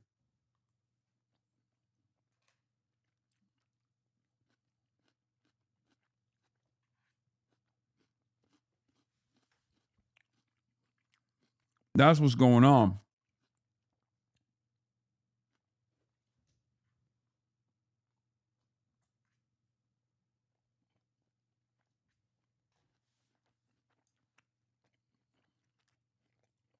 A big percentage are going to come back. So we're going to have a good talk, and we're going to see how it all goes. And Mr. President, would you like to say something? Thanks so much, Mr. President. Thank you very much for this meeting, and we're very thankful, as always, to your support, American support, bipartisan support. Thanks for the invitation to this summit, and I think that I agree with you. We have a lot what to discuss and what to speak about, and of course we are thankful for the Pearl program, and we want to share with you some details what we want to raise during our meeting. Air defense is the priority. The second point, or maybe the first, about negotiations. I think yes, we understand what to do. It's our estimation what to do, how to bring this, and I hope that you will do. I'm sure that you will do everything to stop this war. Yeah, and I'm very happy that our side began to work on drone deal, and it's very good beginning. And I hope that today I will have possibility to also to discuss with you some very important details.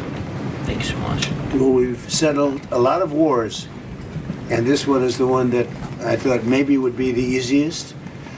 But Putin's a difficult character, and this guy's a difficult character. It's not the easiest thing, and there's a lot of commitment, and there's a lot of love of the countries and everything else. But I think we've made a lot of progress in the last couple of weeks, and we'll see how it all goes. So, do you have any questions? President Trump, sir. President Trump. With the Iran ceasefire possibly over, can we expect the resumption of full-scale hostilities? They are behaving very badly, as they have for 47 years. And, we hit them hard last night after they launched a couple of, you don't have to know about this, you got stuff on your mind, but they launched a couple of drones and one rocket, one missile, and at ships, because they were in the strait, which they have every right to be. And so we hit them very hard last night, very, very hard. Probably hit them hard again tonight. I'll give them a little warning, we're going to hit them hard tonight. But we'll see how it all works out. No, I'm not happy with them. It's like, for instance, we'll have a meeting and we'll talk about the denuclearization of Iran, because that's what the war is. It's not a war, it's really the denuclearization of Iran. Iran proliferating. Breaking. Iranian lawmakers have discussed raising uranium enrichment to 90% weapons grade level as a potential option if the U.S. and Israel attack again, per TASS. This follows Iranian Parliament National Security Commission spokesperson Ebrahim Rezai's warning that Iran has many options not used during the recent 40-day war, including NPT withdrawal, nuclear doctrine shift, and closure of both strategic straits, the Strait of Hormuz and Bab el-Mandeb. A parliamentary plan for full NPT withdrawal is already ready for review. If Iran faces an existential threat, modifying the nuclear doctrine could also be put on the agenda. They're moving into the HasanAbi doctrine stage. And we'll have a meeting and we'll talk about just that. Because my whole thing is not about regime change. It's not about, although I think it's regime change when you knock out the first group, the second group, and now you're the, I think that's maybe the ultimate regime change. But that's not what it's about. It's about, we don't want them to have nuclear weapons. And it's denuking or denuclearization. And I think we've made a lot of progress. And they'll get out of the room. We'll talk about it like we're here. They'll agree on everything, and then they'll go and have a news conference and say we never even talked about it. They're cuckoo. There's something wrong with these people. And for 47 years, they've been the bully of the Middle East, and they're not the bully anymore. They're not the bully anymore. And all we want, it's very simple. They can't have a nuclear weapon. That's what I'm there for. President Trump, sir. President Trump. If they did, they'd use it, and we're not going to let that President Trump, sir. Daniel? You've made a career making deals in very challenging situations. Speaking to President Zelensky, speaking to President Putin, in your view, sir, what is the most pragmatic pathway forward to finding a long-term peace deal? I just think they're going to make a deal. Look, this deal has been in the works for a long time. It's got the pluses, the minuses. They know what it is. He knows what it is better than anybody. And I just think it's sometimes, you know, I used an analogy, and it sounds simple, but it's sort of true. You have two kids in a park, and they don't like each other, and they start fighting. Sometimes you have to let them fight, let them see that it's tough. You know, it's tough. Fighting is tough. And he's done an amazing job. Look, he's been very effective. Now he's had. I mean, this is partially the reason. This is partially how you can tell. Since the strikes on oil refineries and shit, like, there has been a lot more leverage for Ukraine because Trump is now talking about Ukraine positively. You know what I mean? At least they've been able to make a convincing case to Trump that Ukraine has, has charted some gains here. The best equipment because he's had our equipment, and he said, "Great, but somebody has to use that equipment." And you have a lot of brave people that are using that equipment. And Russia, you know, it's a big country, but it's a big force. Russia's always been a big fighting force, so you know it's. But I really believe it's ready. It's very interesting because you'd almost say it's worse than ever, and maybe it isn't. Sometimes with war, and you study war, and I've studied it so long, for years, long before I did this, sometimes it's when it gets the worst. Definitely. Donald Trump definitely studied war long before he became president. And I don't know that it's the worst right now. It's consistently bad. They lost 25,000 people were lost, kids, young people, last month. And we had a month, 35 2 months ago. And I would say more Russians. And but it's just, they're people. They're people. And there's actually very little difference between the people. I mean, you know, it's like the Russians and Ukrainian people. And they can get along. But it's a nasty war. Thousands and thousands, mostly soldiers, are being killed. The battlefields, I see pictures and it's horrible. He thinks it's horrible. We all think it's horrible. And the president wants to get it done, and I believe that President Putin wants to get it done, and that should be a good combination. Thank you. Mr. President, what is your assessment on Ukraine's strike on Russian oil refineries and military factories? Where are you from? Ukraine. Come on, they're the same people. Phrase the question differently. Stop fighting. Ukraine deliver alone strikes He's on like, Russian just as my military best friend factories Vladimir Putin says. Just as my best friend Vladimir Putin says, you guys are the same people. Why are you fighting? Just give it up. I don't understand it. Why fight? You say Kiev. You say Kiev. He says Kiev. Who gives a damn? It's chicken Kiev.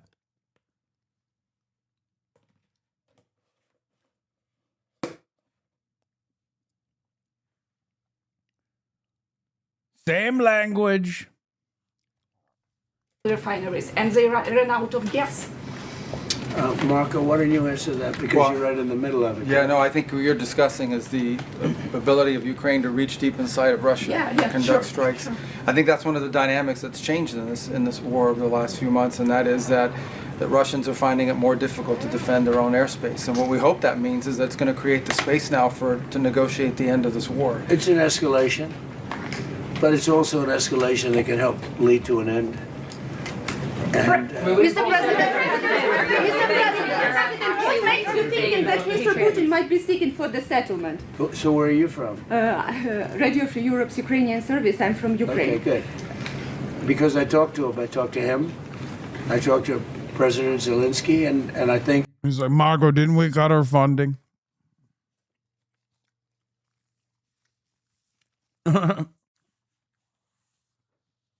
Margot, why does she have funding still? I don't understand it. That's all I've done. My whole life I made deals. That's, I guess becoming president was making a deal, right? It was like a lot of little individual things. In the end, it's making a deal. And that's what I do. And I do it well, and I know when people want to make a deal. I think he wants to make a deal. And I do feel that President Zelensky would like to get back to rebuilding. Remember this when he country said as this opposed to, like 158 times in the first like month of his presidency? When he brought Zelensky up to be like, you fucking piece of shit, why don't you say thank you?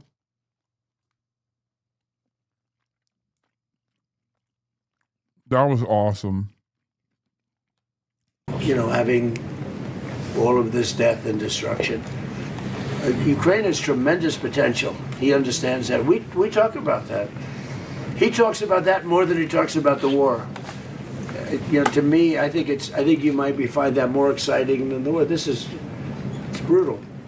The other's the beauty of it. You know, I think he'll build a great country.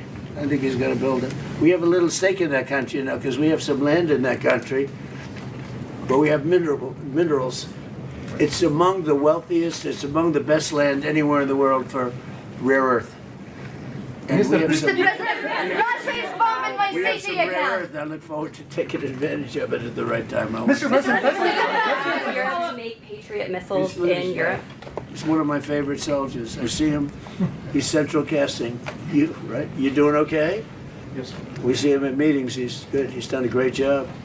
Great job. Trying to do our best. Yeah, great hero, actually. Mr. President, will you allow Europe to make Patriot interceptors in Europe? Are you comfortable with licensing that technology? About what? Patriot interceptors to be made in Europe. And you're talking with respect to Ukraine. Well, we're going to talk about that. You know, look, it's a defensive weapon, which I like, better than an offensive weapon. It's the best. So I was saying we have an aircraft carrier, which is one of the most beautiful in the world. It's one of the biggest, the Abraham Lincoln. And 2 months ago, we had 100, I told this story yesterday, we had 111 missiles shot by the Islamic Republic of Japan. They were shot at the aircraft carrier over a period of about 1 hour. What? Nani? Wakarimashita. Trump-sama.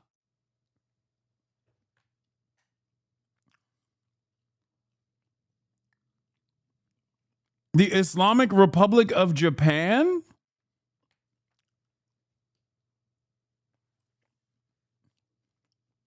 Orura. Dude, imagine trying to... How the fuck do you say mashallah in Japanese? Oh my God. Mashuraru aruraru. That's... I don't even know how you would say mashallah.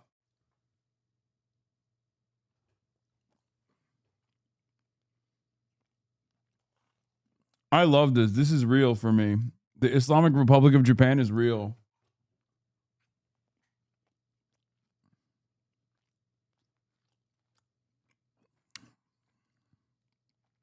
Japanese Muslim guy trying to say Bismillahir Rahmanir Rahim unironically is like a Nick Mullen bit.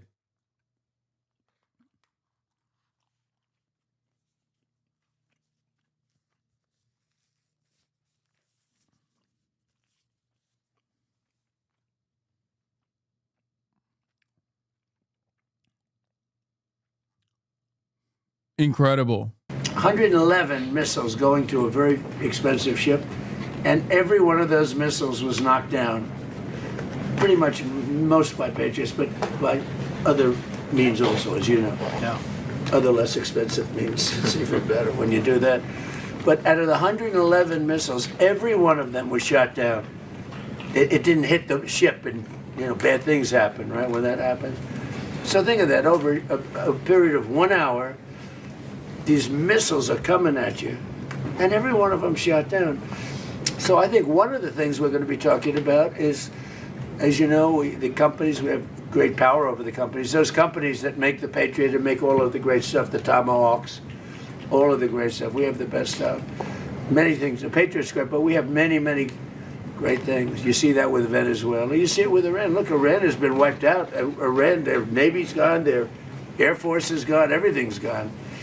But one of the things I think we're going to be talking about today, a little birdie told me this, about the fact that we'll give them the right to make Patriots. We'll show them how to do it. It's very complex, actually, but you'll figure out the complexity quickly. And we're talking about that, and the company that makes them, which is building now 4 plants, all of our companies will be able to do this in 2 to 3 months. If you order a Patriot, now you have to wait a long time for them. Same thing with Tomahawks. We have a lot of certain equipment, but they call it the elite equipment, and you don't need elite equipment necessarily for a war. But so one of the things we're going to be talking about is we're going to give a license to you to make Patriots. That's pretty cool, right? This way you can't complain that we're not giving them enough. I say make them yourself. We haven't informed the company of that yet, but that'll work out all right. I'm sure they'll be thrilled. But they'll be able to do it. You'll be able to figure that out. Most countries couldn't do that. No. If I said that to most countries, they wouldn't know what I'm talking about. But this is a very ingenious group. And what I like about that, it's a defensive situation as opposed to an offensive. But I think one of the things you might want to be talking about is that. That's what I heard. Little birdie told me that. President, on Iran, can you clarify, does the end of the ceasefire mean that we are back to a full-scale military conflict? Look, they violate the agreement every day. They lie, they cheat, they kill people. They've been killing people for 47 years. They knocked out the SS Cole. We lost, 200 people more. That was a long time ago. For 47 years, no president did anything about that. Well, Obama actually gave them vast amounts of money. You'd like this. He gave them a plane load of money, $1.7 billion in green cash. They loaded up a Boeing 757. Remember the old 750? It was a beautiful plane loaded up with cash. They took all the seats out, and they took all of the cash from Virginia, Maryland, and D.C. banks. They had no money. They took every ounce of cash, put it in, flew it to Iran, and gave them the money. I wonder what these guys thought of when the door opened and cash fell out of this big plane, beautiful plane.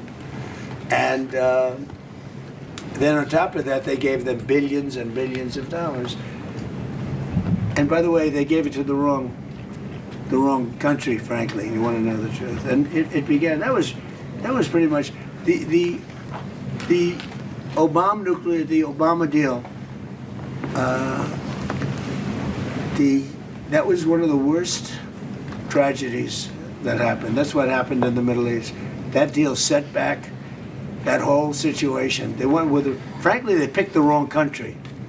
They picked the wrong country. POC. What a terrible deal. I call it the Obama nuclear waste deal. JCPOC? What? Oh my God. Jesus Christ, people of color. That's what I call it.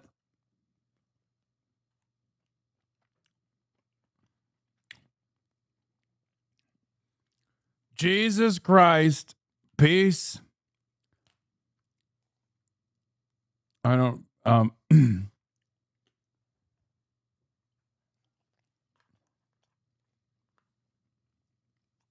don't even know. What would it be? Piece of crap. Oh, PLC. Piece of crap. Because what he did with that deal is he caused tremendous hardship in the Middle East. It was a terrible, terrible thing to do. And we've been just the opposite. Our deal is a wall to a nuclear weapon. His deal was a road to a nuclear weapon.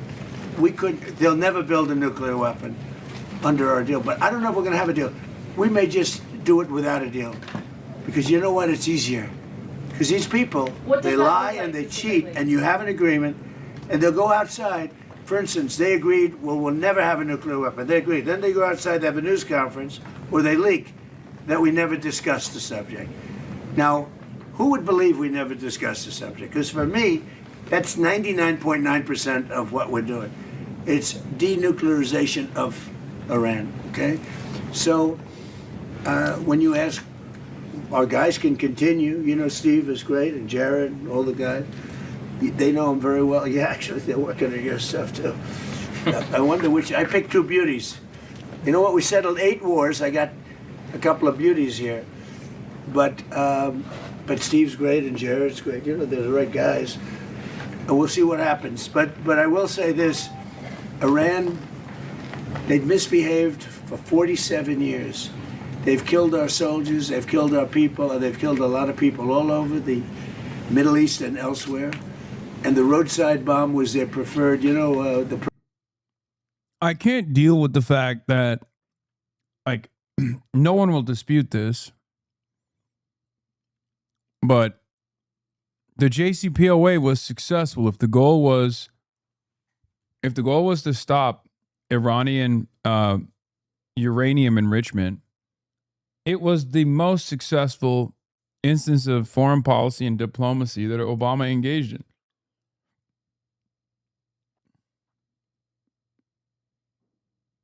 It's so crazy that he came in and was mad, or not, he wasn't even mad necessarily. He just came in and as Israel's slave, pretty much, ripped that shit apart. Because there was only one party that didn't want it. It was Israel.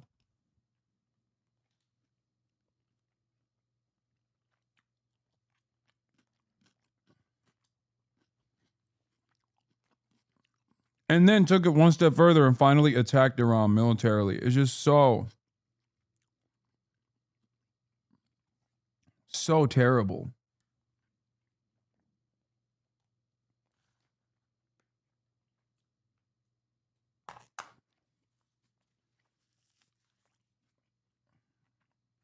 The world's fate hangs on this man's hands. preferred weapon was by Soleimani, the roadside bomb, where it would explode under a truck.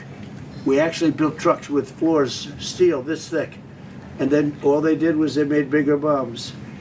And we have young guys around, not walking around because they have no legs, but their legs were blown off, their arms were blown off, their face was blown off, and they live because of modern medicine. You can do anything, but they're living like in hell. Their whole life changed because of Iran. And that was 96% of the people that used that, they were made in Iran. And so we have a score to settle too. Mr. President, you say that President Putin is... It's pretty wild how little Iran has done stuff to us. And we have, for the most part, a lot of people don't know this. I mean, I'm sure you're in this community, so you've heard me say this before, but Iran was an ally post 9/11. Iran was actually consistently an ally in the global war on terror. And what's really interesting about this is, like, the only time when there was like a little bit of friction was in Iraq with the Shia population, but that's pretty much it. Outside of that, Iran gave the United States targets to bomb for Al-Qaeda, for all these other like Salafist groups. Iran mourned the losses of America during 9/11, like right after 9/11. Iran was shocked when the Acts of Evil speech came out and they were mentioned as a part of the enemies that were responsible for 9/11 because like it doesn't make any sense because like they thought from their perspective, it's like, oh, Saudi Arabia did this. Who's our biggest enemy? Saudi Arabia. Great. You know, time to fucking roll up your sleeves and get to work.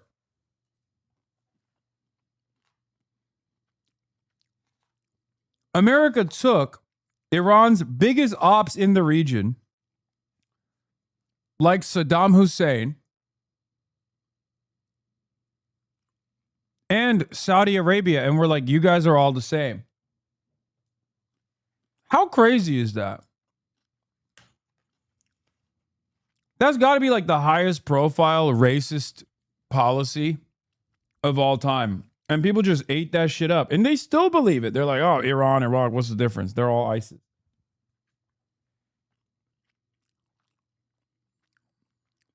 Mind-boggling. Yeah, America did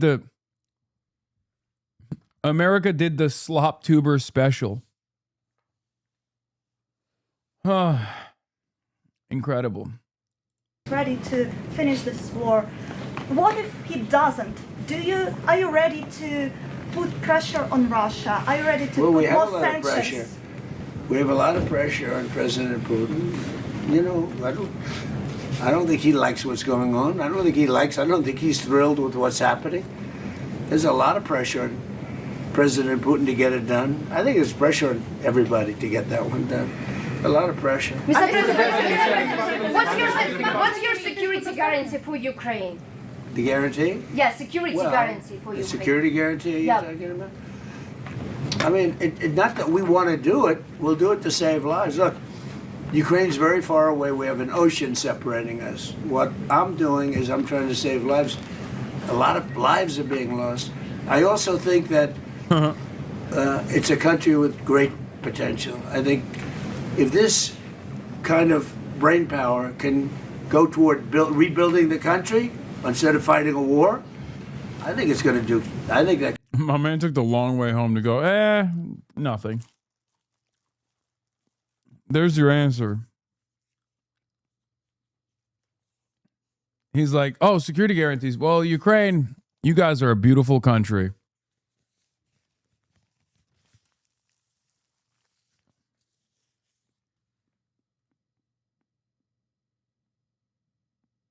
Country's going to do fantastically well. And likewise, Russia, you know, look, they're devoting a lot of energy. A lot of energy. Do you have a question for President Putin, please? Do you have a question for President Putin? President Putin, not Zelensky. Putin. Yeah, what would you like to ask him? Because I'm going to ask him that question. I have a question. Last year you called Trump. Safe. No, he saved it. He did the Biden thing, but then he saved it. Sorry, libtards. He saved it. He played it off so cool. Nice save, Mr. President. Thank you. You got a question for President Putin? For President Putin, I'm not Zelensky. I'll ask him for you. He ain't saved shit. Yeah, he did not. Russia a paper tiger, referring that they're not doing that. Who did I call? I'm from Telegraph UA, Ukrainian media. No, give us a question, not for Zelensky. Give us a question for Putin. Because I'm speaking to him today. Yeah, Putin, Give me a good, hard question. when will he end this war? Okay, bro, we get it. You fucked up. You don't have to be like, oh my God. You know what? I respect him. I respect him for sticking to it. He's like, no, I wanted you to ask a question for President Putin. Not for this guy, Zelensky, for President Putin. I know the difference. I know the difference.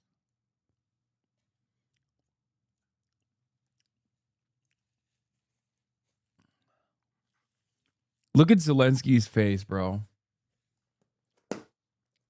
Look at my man's face, bro.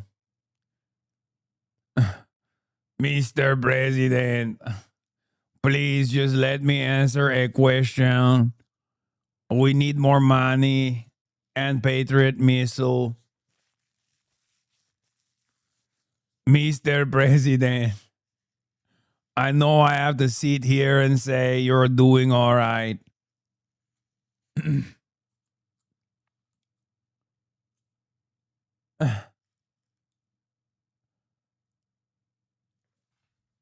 That's a good question. I don't think I've ever asked him that question. I've been asking that question. Mr. President, what's the status of a drone deal between the U.S. Say and it? Ukraine? What's the status By the of way, I will tell you, though, he's going to tell you that he wants it ended as soon as he can end it. He wants it ended. He wants to end it soon. And I ask him. I swear he's feeling himself. He thinks he's got the demeanor of a man who just aced his test after not studying at all. Okay?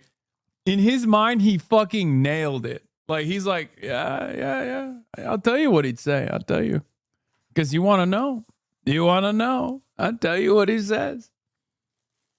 He'd say, Donald Trump is the greatest president of all time.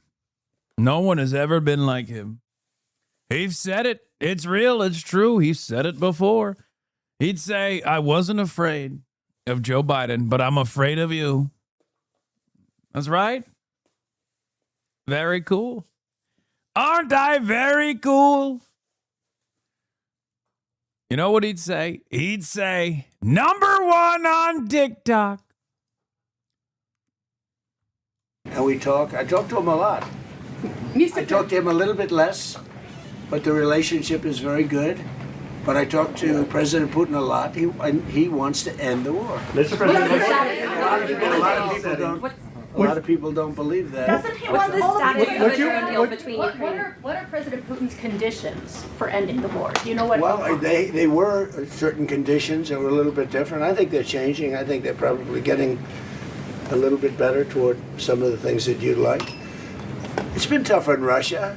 It's been a lot tougher than it was supposed to be. I mean, in all fairness, this was supposed to be this is a war that would have never happened if I were president. Would have never happened. You'd have a full country, you know. I mean, just a shame that it happened. But no, this is something that I think Zelensky wants to do and Putin wants to do. They want to get it done. Ask the president that question. Ask him. Пане президенте, ви знаєте, на яких зараз умовах Володимир Путін готовий завершувати війну в Україні? Чи ж вони змінилися? No, I don't know what conditions Putin now wants for this peace. So I think that they are changing in any way, because at the very beginning of full-scale war, he was stronger, and now I think he is losing initiative on the battlefield. I think his army, but that's why I think that because of technologies, because it's not the question now of number of people. People, our heroic people, are very important. But now it's not the question of only number of people. First of all, Austin, asked me to do something. Oh my God, dude.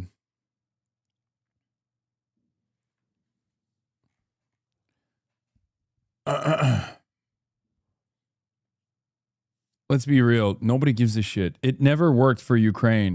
people and technologies, people with technologies. Now I think that we have better steps, technological steps further than Russia, maybe quicker, because they that they produce a lot of different things which are tough, strong against us, but we are quicker, and that's why I think that now initiative moved to our hands, not totally, but moved. We are trying to move this war to the sky from the battlefield. That's why we now begin to control the battlefield. This is very important. It's difficult when you have less people to move them back. But we found another way how to do it, to cut their logistic for their army. It's about weapon, petrol, diesel, without massive human losses. That is the difference between us, by the way. Russia is, I mean, this He's got a lot of support. I just left a room with, where they have, I mean, mostly European, you have Canada, but mostly European countries. And they have great support for, it's true, for Ukraine. And, really great support. One of the things, you talk about questions for Putin, but one of the things that I talked to him about was, where would you want to meet? And he said, ideally in Moscow. I said, you're not going to meet in Moscow. It just doesn't work. You can't do that. But he'll meet, and Zelensky's going to meet, and something's going to happen that's going to be positive. And I hope it's going to happen soon, because they have to, number one, lives, but number two, building your country, because it's got a tremendous. Trump retweeting a fake photo of an attack on Iran. This is in retribution for yesterday's bombing of ships by Iran. If it happens again, it will get much worse. Trump posting a fake image from open source intel. Awesome. It's an Israeli account, by the way. Open source intel is literally an Israeli possible Mossad account. Yeah, retruthed by real American patriots now. Awesome. Future, in my opinion. Yeah. Where was it held and when would that happen? I don't know. Mr. President, President Putin said, I would love to meet in Moscow. And I said, I don't think, I have to put myself in his position. I don't know that he'd go to Moscow. Maybe he would. Would you go to Moscow? It's difficult. There are a lot of Ukrainian drones there. That's right. It's dangerous. He doesn't want to be hit by a drone. Europe. No, it's hard. It's hard to go to Moscow. Mr. President, I thought I'd answer that question. I didn't want to ask him that question. Mr. President, how to ensure that Ukraine will not be attacked again by Russia? What about? How to make sure that Ukraine will not be attacked by Russia again? Well, look, you mean in the future? Yes. You mean after there's an agreement? Well, we're going to work on a security guarantee and Russia respects us a lot, and we're going to work on some kind of a security. If we can make the right deal, we'll help Europe. I mean, Europe is going to be watching it, but we're going to be helping them, and we'll work on some kind of a security package that will make sure. I don't think that's going to happen. I think that if we make a deal, Russia is going to be very happy, and they're going to get on with other things. They have, by the way, as a country too, they have tremendous potential. They have tremendous land. This is the most lucid he's seemed in a while. Yeah, because he had that Turkish eggplant puree and the braised ribs. He's been maybe eating some baklava too. Baklava yedi baklava. That's why. Valuable land that they can do things with, and they have tremendous potential. But I don't think it's going to happen. I don't see. That question is, oh, they're going to attack again. I don't see it at all. I think they've had it. This has been going on. You're a clown. You're funny. Thank you. For almost 5 years, right? Yeah. Who would have thought? I mean, it's a tribute because it's a bigger country, strong country, and it's an amazing tribute. Anything else? With the Patriot missiles. With the Patriot. All right, let's skip this shit.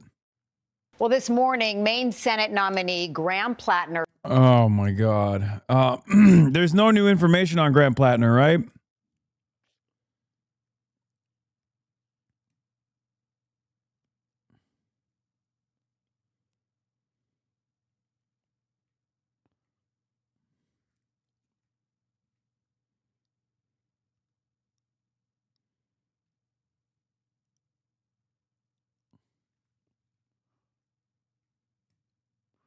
Troy Jackson announced he's running for Maine Senate. That's cool. I know we're waiting. We're waiting for more. We're waiting for more information because Plattner's supposed to be coming out. What did Zaid say? Oh, here, let's hear what Zaid had to say. The Plattner campaign's organizing director has resigned from the main Democratic Party over their lack of engagement with grassroots organizers and volunteers in determining the nominee placement process. Uh-oh.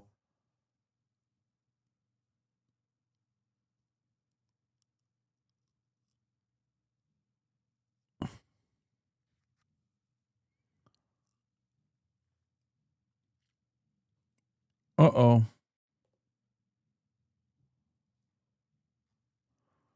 Oh, I wonder what the fucking main Dems are going to do, honestly. I'm actually worried. What is Turkish delight called in Turkey? Great question. Lokum.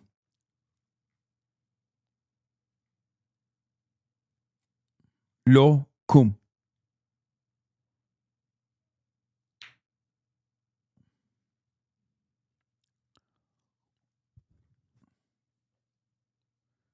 Greek delight? No. No. The way I see it, 70% of main Dems chose Plattner, probably not endorsing his skeletons so much as his policies. They will be most likely to turn out to defeat cons if the ME Dems make sure those policies are their policies. I think with Biden, the Dems tried to solve this by Kamala, who ran as basically Biden too. It wasn't even a bad plan if Biden won wasn't so unpopular. Whether you believe the allegations or not, problem with Plattner is his personal life is sucking up all the attention rather than the issues. That's a disaster for the race.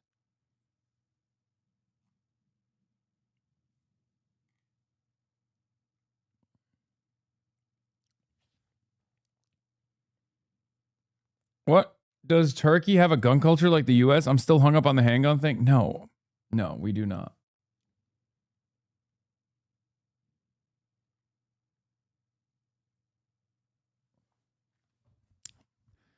Chances Plattner says fuck you and goes for it, very low. I mean, we'll see. We'll see. You're built like Babe Ruth. What the fuck? I have no idea what Babe Ruth is built like. But I just don't, I don't know. We're about to find out.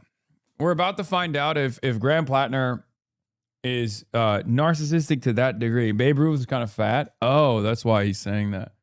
Dude, it's such a weird thing that these guys are always doing nowadays. Like a lot of haters.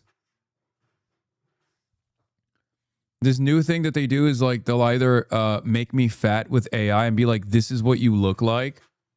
And I don't know why they keep doing that. I don't know if it's because they've hallucinated themselves into thinking that I look like that or something. Or they think like it'll get to me or something. Because like I've been pretty open about my body dysmorphia, but like it doesn't work that way. You know what I mean? You can't just like you have to actually hit me when I am feeling insecure. Like if there's anything that I feel insecure about, like you can't just like fucking randomly be like, you're fat when that's not the case. You know what I mean? Literally then trying to trigger dysmorphia. I know, but it doesn't work that way. I've spent. It's because Epstein hypothesized you're wearing suits because you gained weight and suits look good even if you're fat. Yes, it's that stupid. Wait, that's what it is? That's where this came from?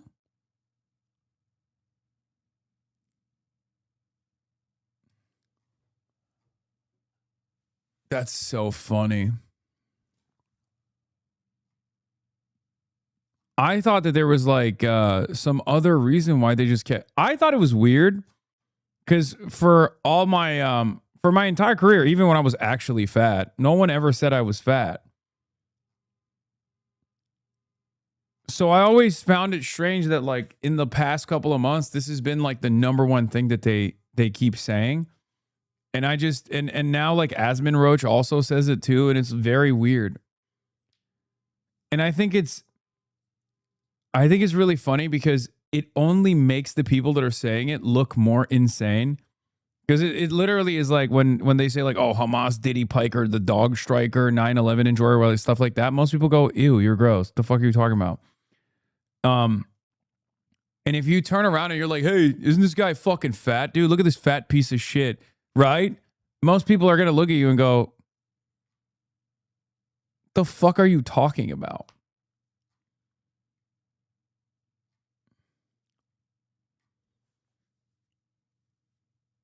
Call Asmongold Bugs Bunny from now on. Trust me. What does that even mean?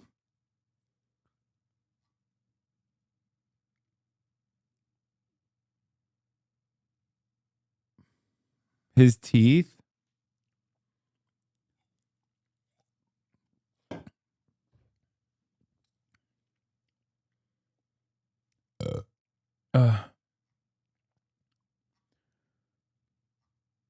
What's wrong with his teeth?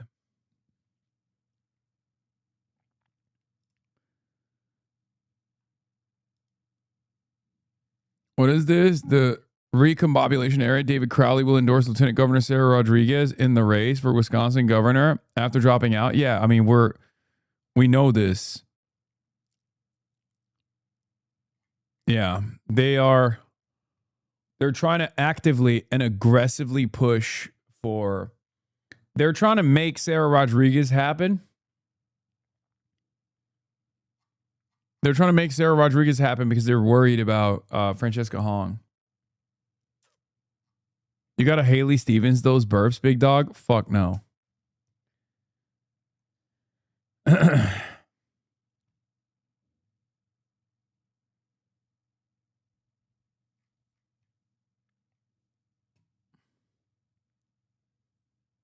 Toby Durden has a new grandchild. Oh, hell yeah, Turby. Turby Durden, we're pleased to welcome the beautiful and perfect Lila Elizabeth to the world. Blessed beyond measure. Dude, I saw a comment somewhere that said Hasan actually has endorsed Toby Durden more than he has Graham Plattner, and it's kind of true. But you could basically say that about most politicians versus Toby Durden. This is his grandchild, Chudbert. Stop. Grandpa Turby. Blessed beyond measure to be grandparents for the third time. There is no greater joy in life than the birth of a child. Congratulations to Jenny and DJ. Wait, Donald John Trump?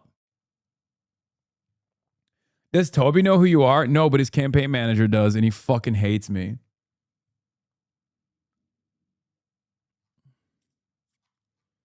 His campaign manager has like tweeted at me over and over again saying if Turby becomes governor, he's going to ban your entry into the state.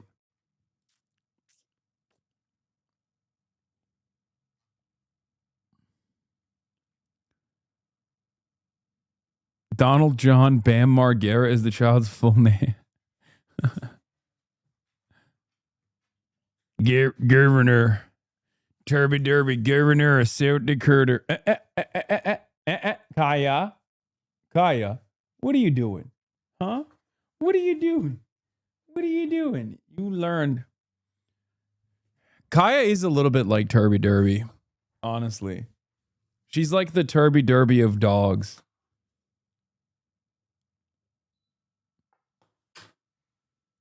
At least she's not like the Dusty Johnson of dogs, though, because that would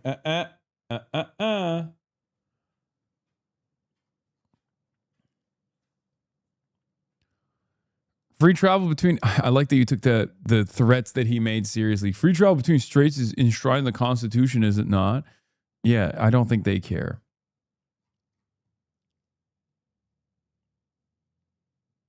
Jasmine Crockett is back. For me, I am going to be working everywhere. The best thing that I can do for James Tallarico isn't me standing on a stage with him.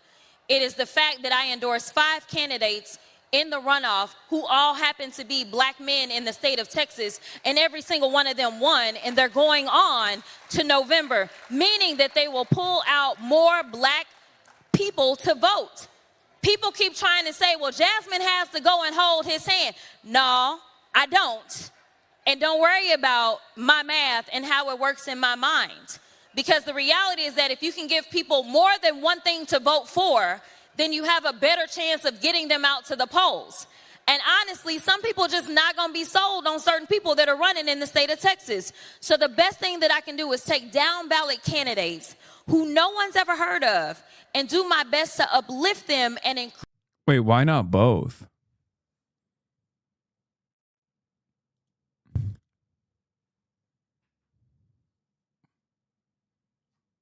increase the voter participation in a way that we did in Texas. You see, a lot of haters got a lot of things to say about me and my race and how I ran it, but the reality is that there was a lot of racist, not a lot, it was racist. It was a racist race. It is what it is, right? But we live in America, as y'all are celebrating 250, okay? We know what this country is.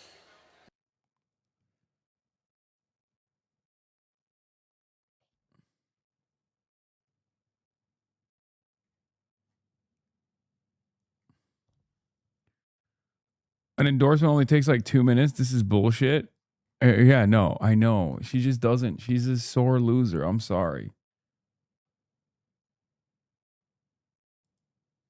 Why are Democrats pretending like Summer Lee isn't ghetto and their DI meltdown is somehow a win? She absolutely is ghetto and anti-American, and worst of all, she defends Islamic terrorism and supports Hassan Piker's calls for violence. Yeah, Laura Loomer, fuck you.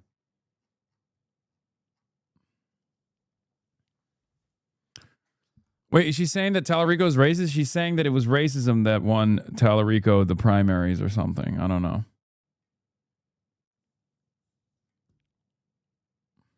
This was so awesome.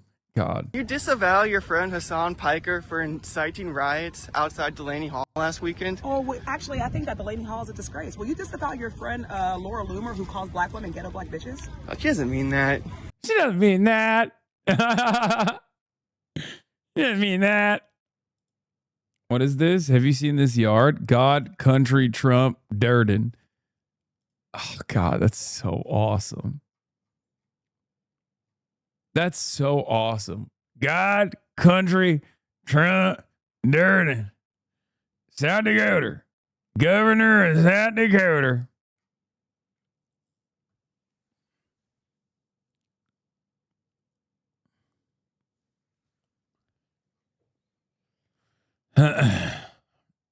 Is AI? I don't care, brother.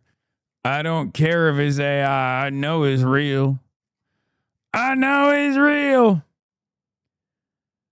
You know who calls that AI?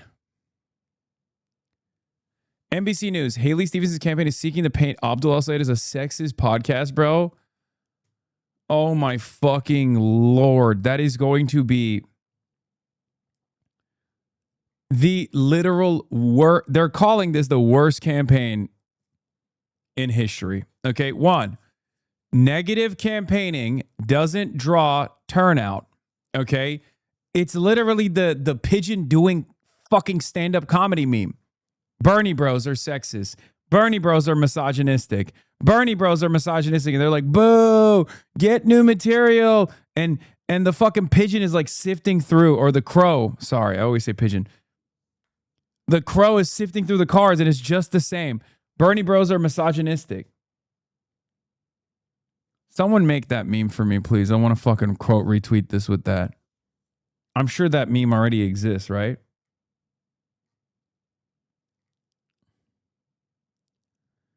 By the way, I mean, what can you say about the instincts of this campaign? Shannon Watts is a member of Team Stevens. Shannon's fierce advocate for the safety of our kids and communities, and I'll continue to work with groups like Moms Demand Action to fight for a future free of gun violence, unless it's gun violence happening in Iran.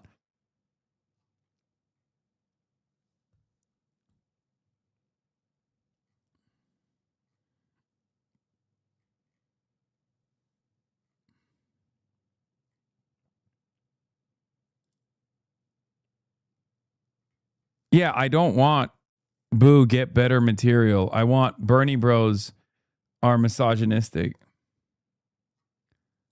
Gives. What gives? What gives?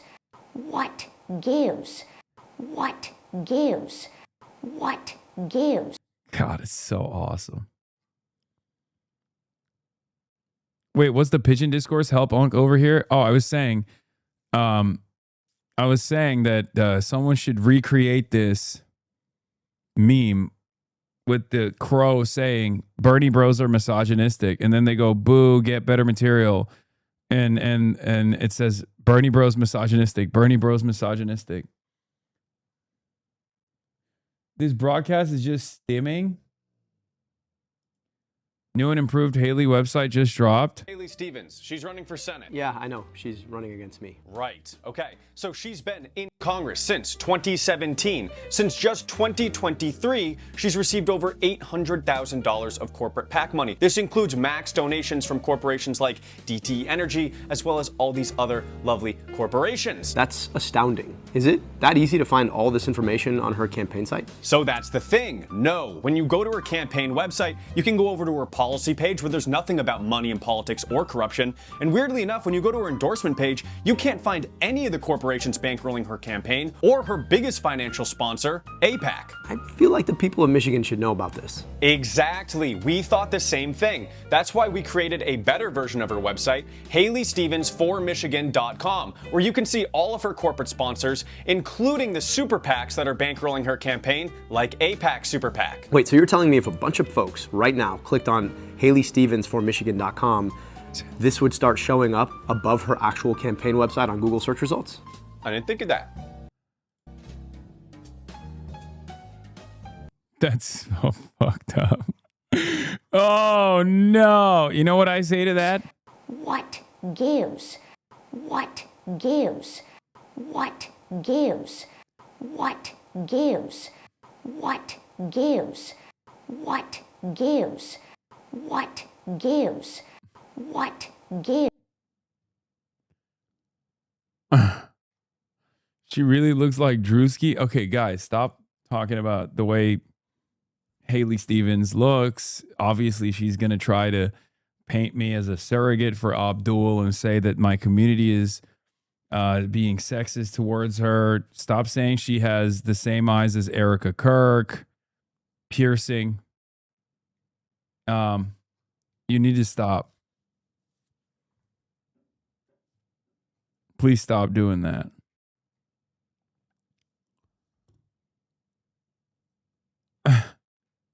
Stop calling Haley Stevens John Feder woman, okay? That's also messed up. Because John Fetterman actually ran a progressive policy platform. When he ran, he turned Republican after the fact.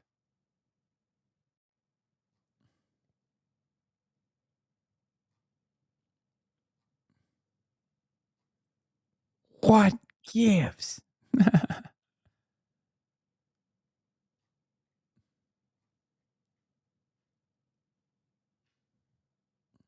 I had to keep telling one of my chat to stop saying, okay, stop. I'm not even reading that. Okay, actually stop. Guys, stop. Click the donate button. No, I'm not going to click on this Failenial website's donate button so I can fucking get Rick rolled like it's 1998. Okay. Sorry, I'm not going to do that.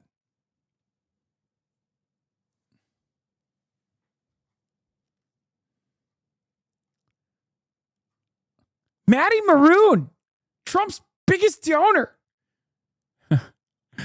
I downloaded so many new vocal stems after last night.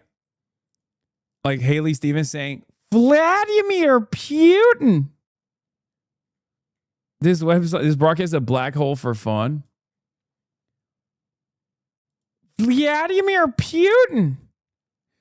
Oh, by the way, you guys want to see some other fuck shit? Again, another AIPAC ad about Wesley Bell, the attack dog for Israel. And another ad filled to the brim with fucking lies.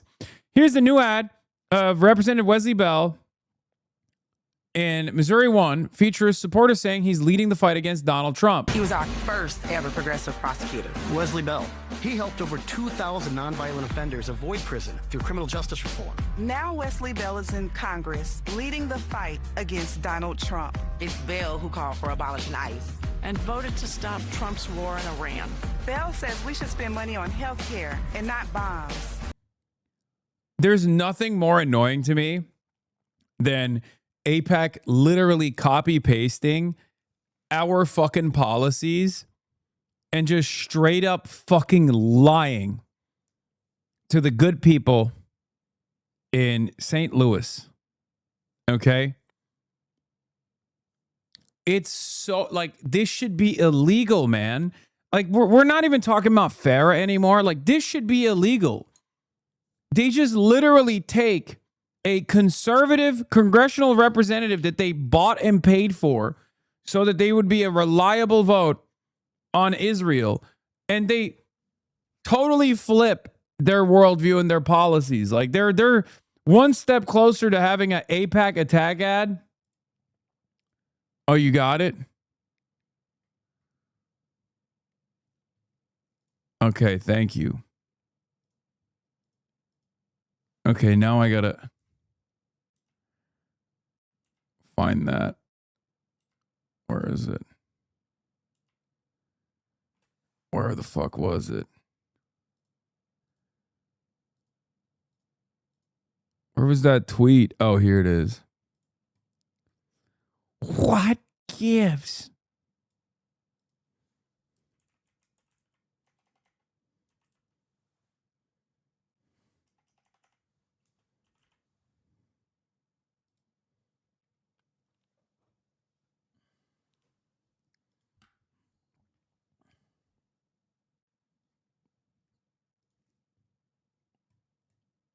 I already used this one.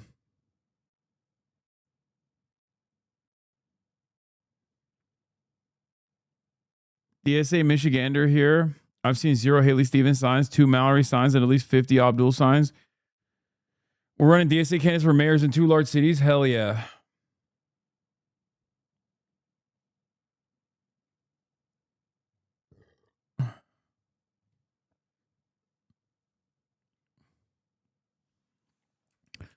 I think it's disgusting that AIPAC is doing this shit. Okay? Like, I think it's nasty as fuck.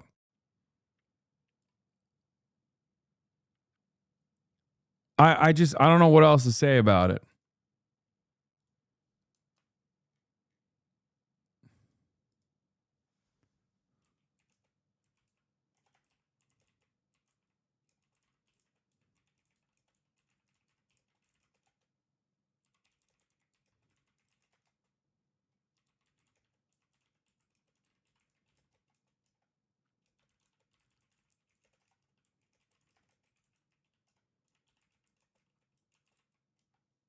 Platform over there.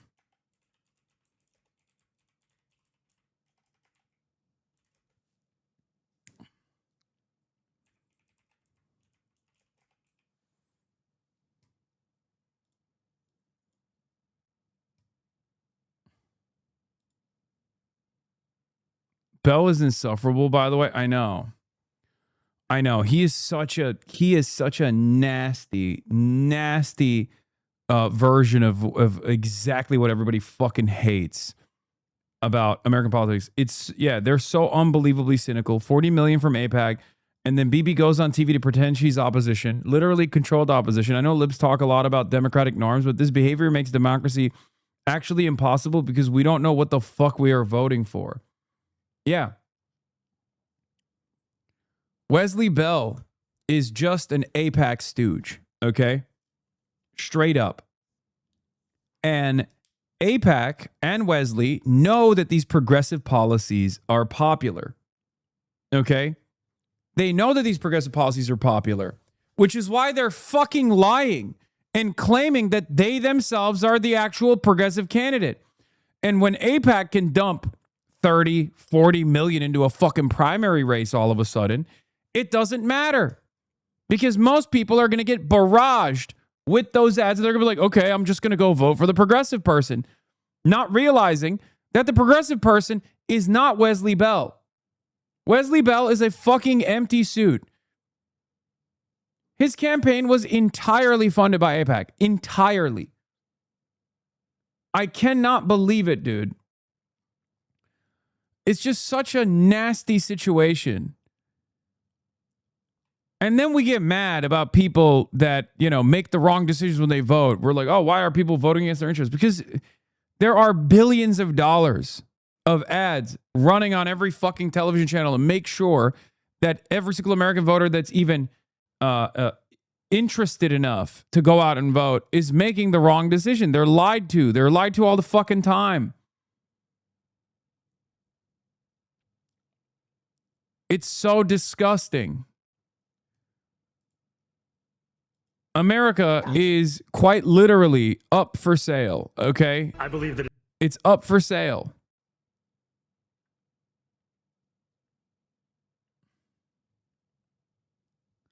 If you don't have any safeguards against this kind of, if you don't have any safeguards against this kind of thing, then yeah, of course our politicians are bought and sold.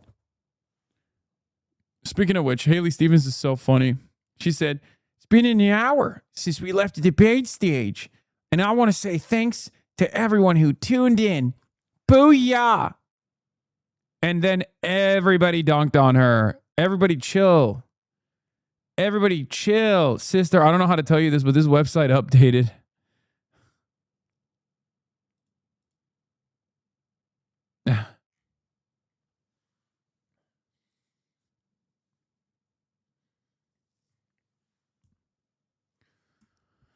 Meanwhile, while this is going on, Mallory McMorrow has refused to endorse ABDULvsHALEY, but at least she's not endorsing, at least for the time being, Haley Stevens.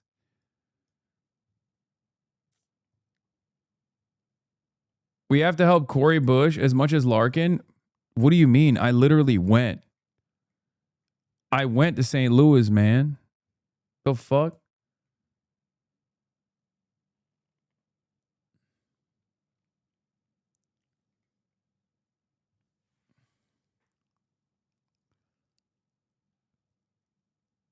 What is Abdul's reasoning for supporting a rent freeze for seniors? It's not a rent freeze. It's even worse than that. I wish it was a rent freeze. No, he said he supports no property taxes on seniors, which is the, let's be real. Yeah, also I maxed out the Cori Bush. You know that, right?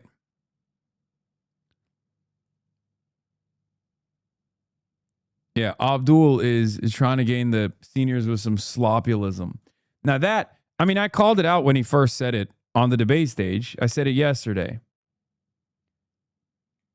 Oh, sorry. He said freeze property taxes, not no property taxes. I apologize.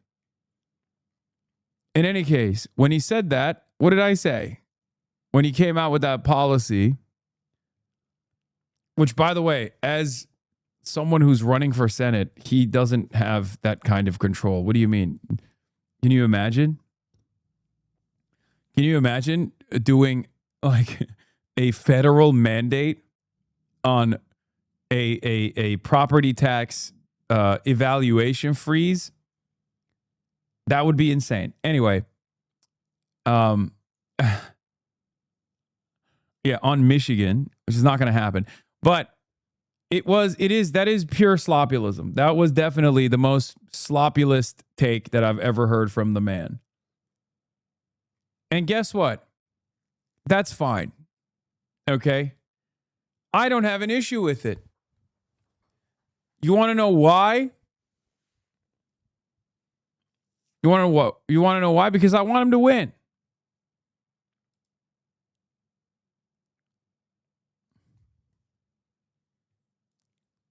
Sagar likes it.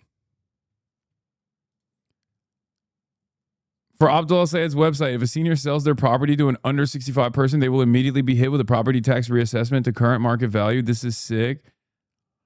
The assessment freeze does not transfer on sale or death. When the home changes hands, it reassesses at market value. This preserves local tax base integrity over time while ensuring the relief serves its intended purpose, allowing seniors to remain in their homes on fixed incomes. Oh, he's saying, oh, he hates it. This is sick. I thought he was saying, this is sick.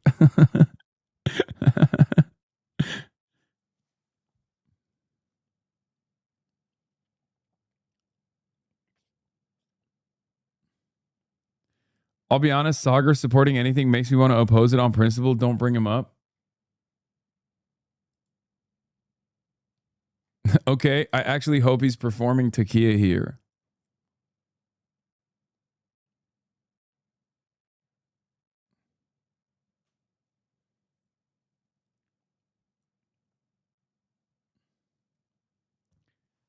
Sagar loves tax laws. Where is your weed interview with him coming out? I haven't talked to Sagar in a long time.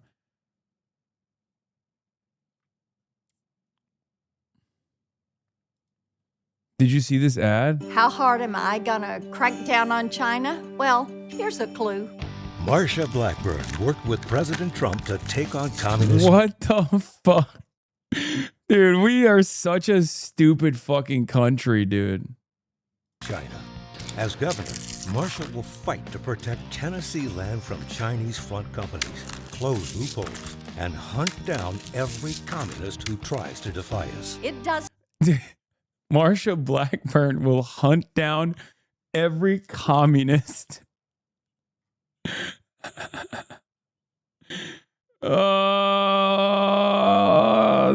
I'm sorry. This is so stupid. I mean, it's Tennessee, but like also, this is so stupid. We are too stupid of a country to have nukes. We got to take the nukes away, man.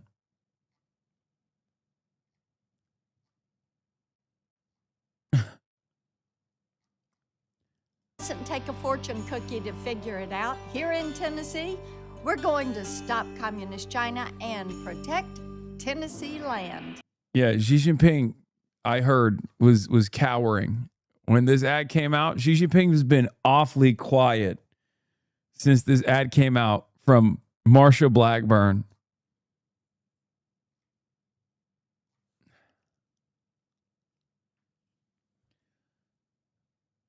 Do they even have fortune cookies in China? I don't remember. I don't think that's I think that's an American invention, right?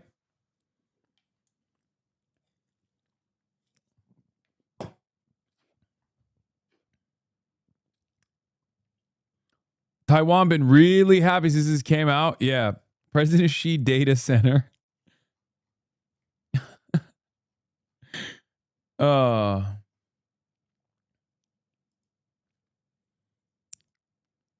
It's time to break some China. China stole our jobs, sent us a virus. They're buying up our land and spying on us. Why is she always making a mess? I'm Marsha Blackburn, and I approve this message because we're going to have to break a lot more China to say it's.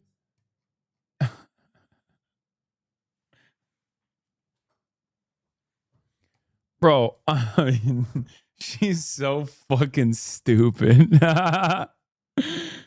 Oh, that's awesome. That's awesome. I would not invite this lady to my house.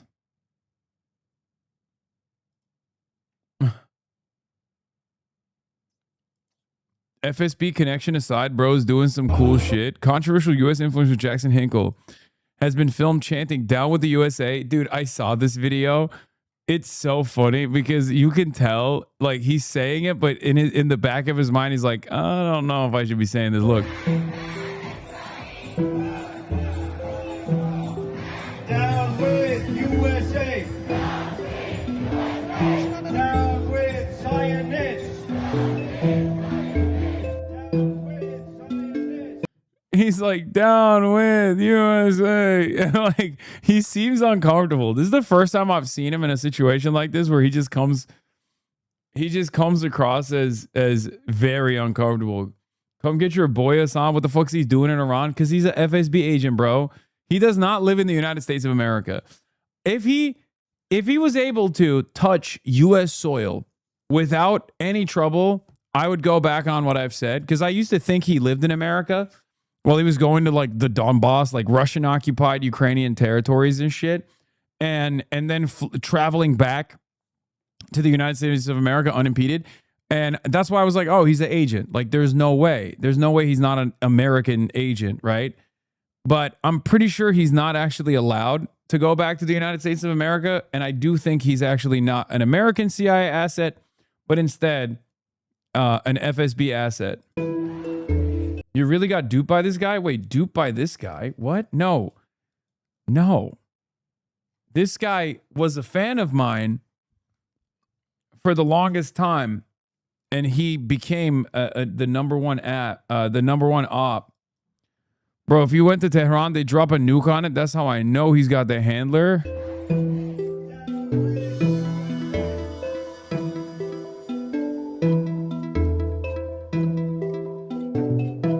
We're at the funeral of Sayyid Ali Khamenei on bike, and there are millions of people here. It's an incredible show of force. There are young people, there are old people, people who can barely walk, people in wheelchairs, men and women. It's an incredible show of love for the Supreme Leader. 4th of July in Tehran, Iran. It is the duty of every American patriot to pay their respects and honor the life of Sayyid Ali Khamenei.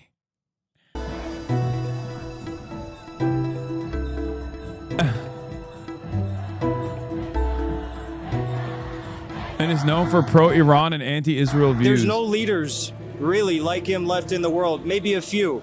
Mojtaba Khamenei is an example. But after the crimes of the U.S. empire, as an American, I have to be here to say that I condemn this. Hangel's a controversial figure who is described as a MAGA communist. Dude, it's awesome.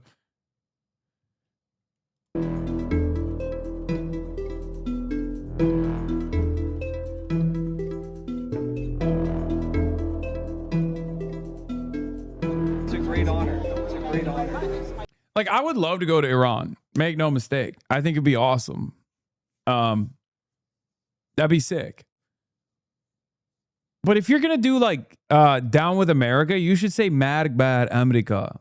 I don't know why he pussied out and he was like, Down with America. You should just say Marg Bad America, Marg Bad Israel. He was like, down with America, down with the Zionists. Like, you know, it was just weak shit. It was weak. It was weak. It was weak. Yeah, you should have said Margarita Bar, brother. I wanted to come to Iran for a long time. What is this? How much did what club? What was the question? Oh, man, I missed it. Hey, just curious, how much did Fight Club pay you to start wearing a suit and running cover for a war criminal and a rapist? Fight Club? Like the movie?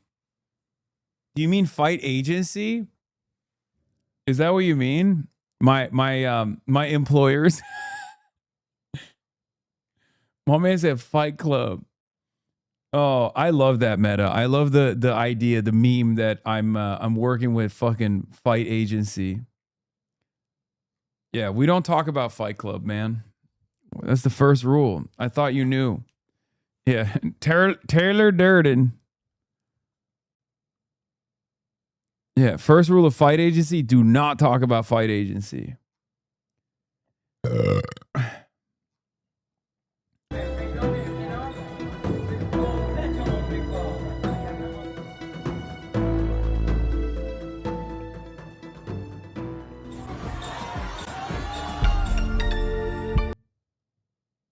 Have you ever met Morris Katz? No, I've never met him.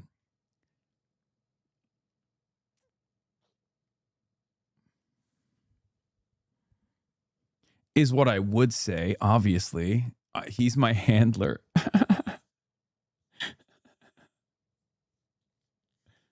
Yeah, I met him when he was 10, when I first started doing political commentary. He was 10 years old.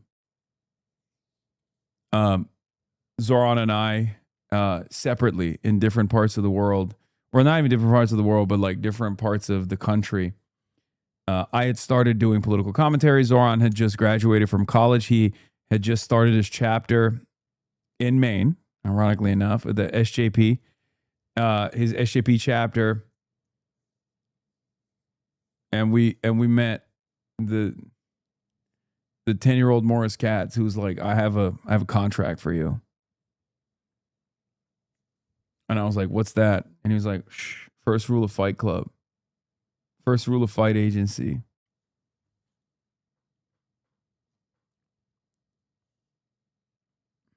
SJP, Students for Justice for Palestine.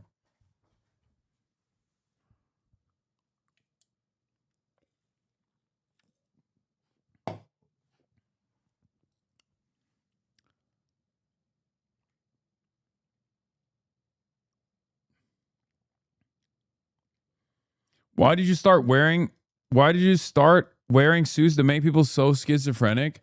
Dude, I think we got to be real here. Like, everything I do, these guys find a way to be schizo about. At some point, you got to realize, like, shit, it's not my fucking fault, you know? What am I supposed to do? Yeah, I wear suits, man. The fuck? People who think you're a diehard Platinum supporter are one step away from calling people glowies unironically. Yeah.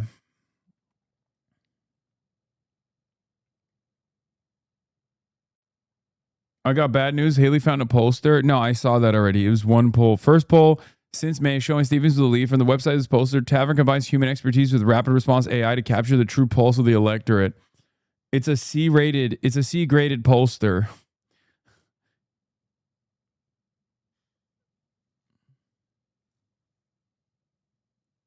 Why do you get into the mud with idiot commentators?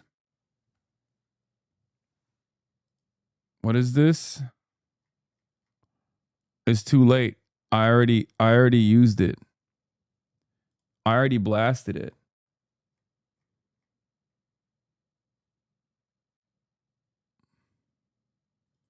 See?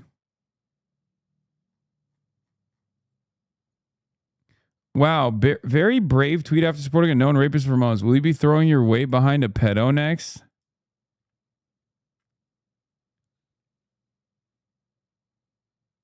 I want to see what this account is normally posting. Let's take a look.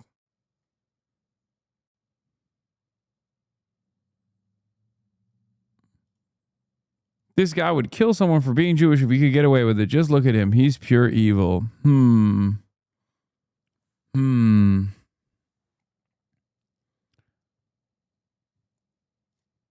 Didn't you hear? He claimed there's no genocide against the Uyghurs. They are simply having their children taken away them, war crime, and forcibly re-educated to eradicate the last traces of their culture.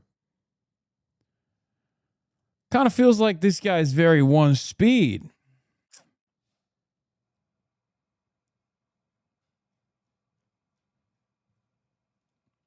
My red line is anti-liberal, anti-Western values, anti-freedom, dog-abusing pedophiles. Next. TMZ, you pathetic scumbags. Monday, he's talking about the crowd general opening. So this is another liberal.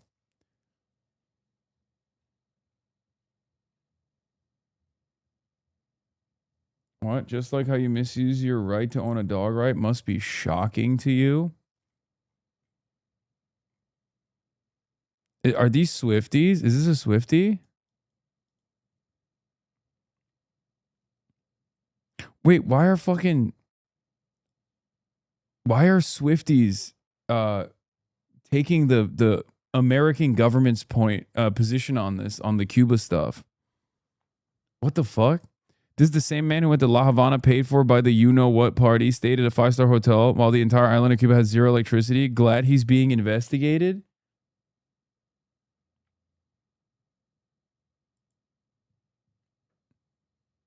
At FBI, this man is personally threatened to do a mass shooting at Jewish places of worship and continues to advocate for his audience to do so. Yeah, I just don't know why my fucking haters are not normal. You know what I mean? I don't know why my haters are never like, yeah, I have disagreements with this guy, and I think he's overall not a very good force in American politics. It's always like, I need the federal government to assassinate this man right now.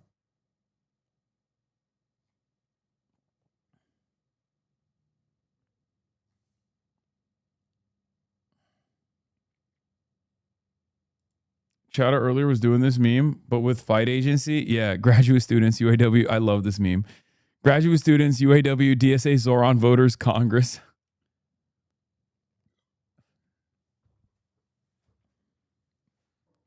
But above that, above the graduate students, fight agency, or me, and above me is fight agency. And above fight agency, it's Morris Cats. And above Morris Cats, Rock Nation.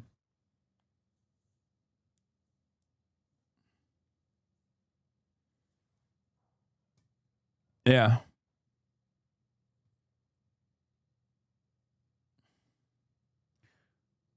It's awesome.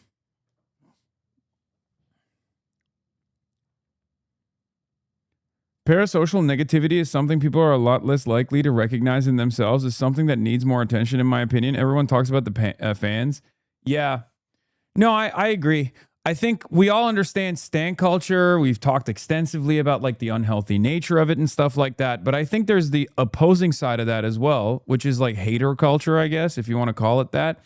It's the same. It's the somehow even less healthy side of parasocialism, where there are a lot of people who just like develop anti-fandoms and it becomes a fandom in and of itself. And unfortunately, it stops them from making any sort of like reasonable analysis.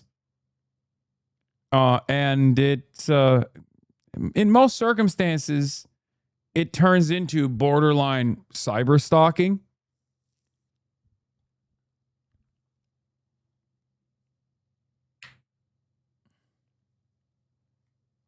Because, like, from my perspective, if there's a person I don't like, I don't spend a good deal of time, like, looking at what they're up to.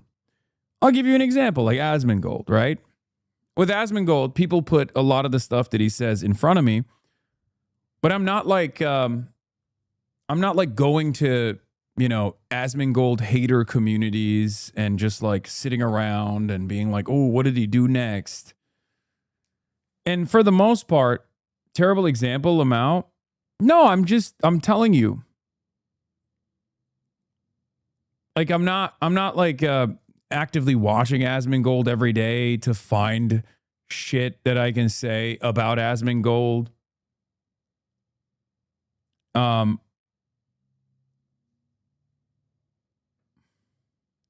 It seems that a majority of D's community now believes that you raped a child at a brothel in Germany and they're spreading that lie all over the internet. Dog, none of them believe that. They openly and knowingly are lying about it. There is literally a video of them admitting on the record that they know it's not true, but they can heavily imply it. And also, they've been doing that for like the last 7 years. It's just, you have to understand something. The whole point is when Destiny is credibly accused, and not even credibly accused, Destiny is outed. No, I think they actually believe it now. They're that fucking insane. No, they don't. It's a cult. It's a cult that operates as a smear machine. Okay? The only reason why Destiny is doing that over and over again is because he was outed in a court case for the distribution of revenge pornography to have maintained and procured child sexual abuse material. So whenever he's actually hit with something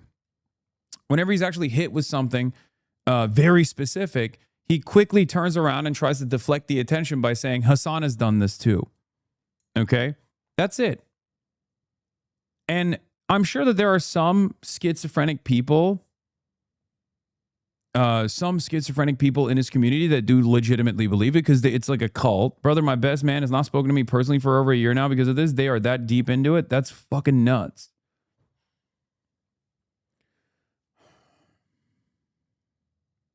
I know you don't like suing, but this is why some people do it, and it's justified. If you don't take care of it, it just grows and people's lives get traction.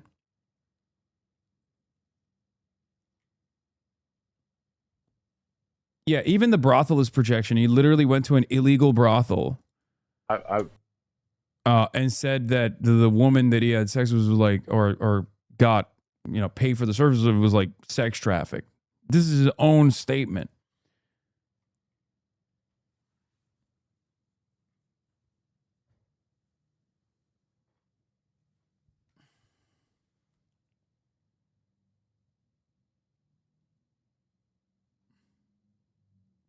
To be fair, I don't talk to my brother anymore because Destiny convinced him to work for JNF. Jesus Christ. The cult is also completely encompasses a person's entire identity. They spend all day in Discord, offline chat, etc. Leaving him is leaving behind their entire identity. Yeah.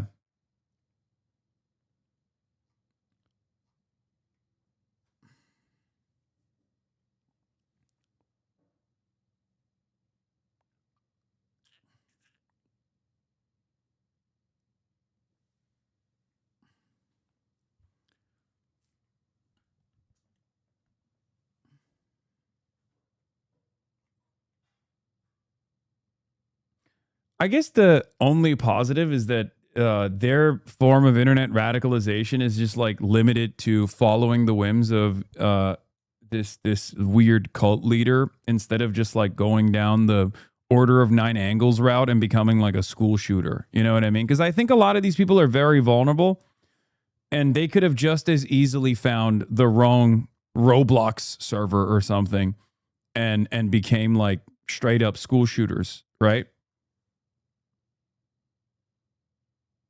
I guess the closest to that is literally the Jewish National Fund as far as like joining a settler, you know, a community that actively works to settle stolen Palestinian territory. Yeah, Jewish National Fund is JNF. They sell stolen West Bank land to settlers.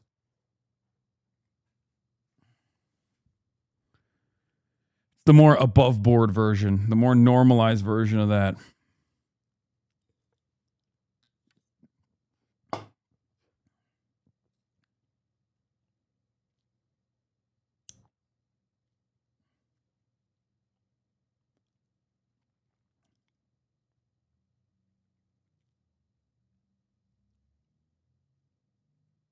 Well, yeah. Why does the Secular Talk Discord hate the mention of your name? I don't know. I love Kyle. We're homies. So I don't know. I don't know why his Discord would not like me. I mean, who cares?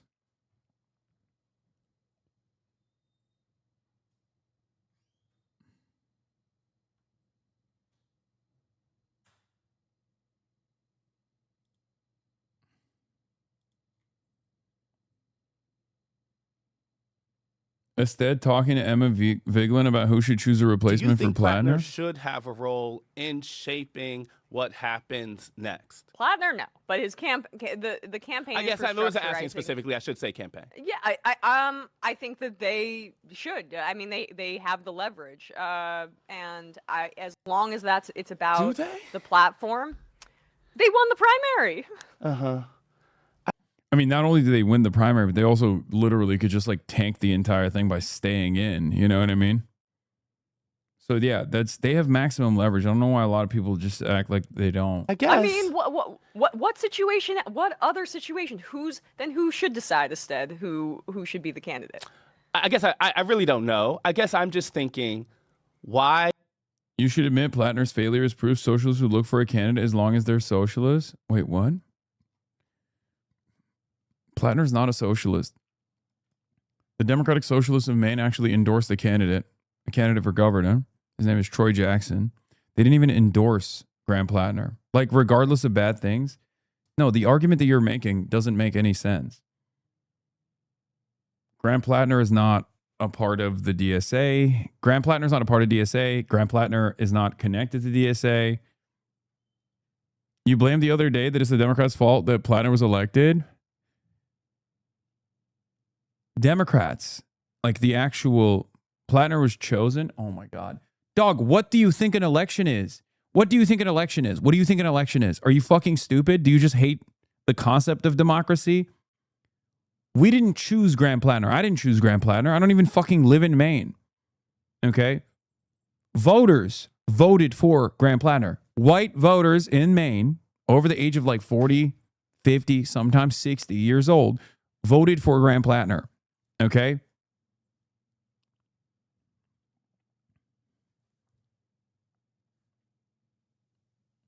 You need to stress more about, would someone who's arguing you endorse Plattner, would they argue you endorse Kamala? True.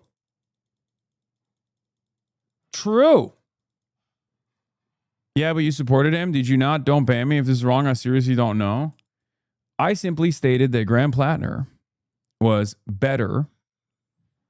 Graham Plattner was better than Susan Collins and Janet Mills. Okay.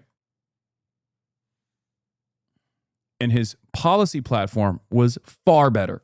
Not him as a person, not his red flags, but his policy platform was infinitely better. And that policy platform is objectively a very good policy platform. It's not associated with Graham Plattner. There's plenty of candidates that have actually ran and won on that platform. Okay? It's okay if you supported him. He just turned out bad. What can you do? I mean, I just said the truth. Okay? I said the truth.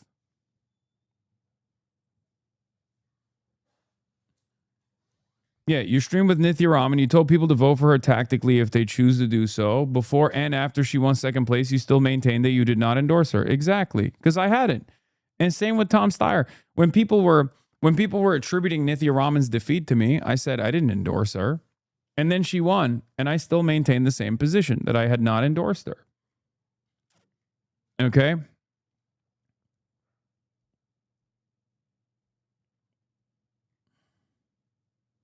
Not that it actually matters, because like people consistently point to like shit that I said about Graham Plattner. As far as like his platform goes, or as far as his capabilities as a very, very good communicator. And they saw that as an endorsement, and they keep repeatedly saying that that's an endorsement, that that's a unlimited support for Graham Plattner. It's like, no, that's just an objectively truthful and accurate assessment of the situation. I was talking to my chat. The problem that we have right now is that left until the DSA progressive candidates popped up because they went viral. We lacked an organization to vet and develop candidates. Making videos that go viral online is not a base for selecting candidates. Leadership is more than just having good speeches with policies. He's very clearly showing what we need is to expand the DSA and be able to compete everywhere. We should have been able to run Senate races. Yeah, people also misunderstand what campaigning looks like. You said you were willing to look past the irredeemable shit he did as a soldier. No, you saw a fucking clip. You saw a clip and you misunderstood what I was saying in the clip. I mean, if you show me the probably 10-second long clip, we can find the longer clip and we can arrive at the actual statement that I was making. Okay? I am here almost every day, I know, and yet you still fail to comprehend certain basic shit.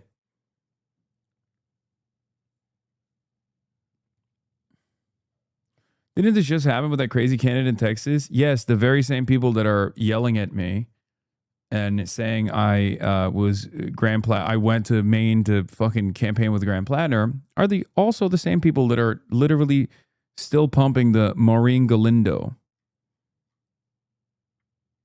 I said shit against it when you said it at the time too? Okay, great. So you misunderstood the point that I was making even back then. Got it.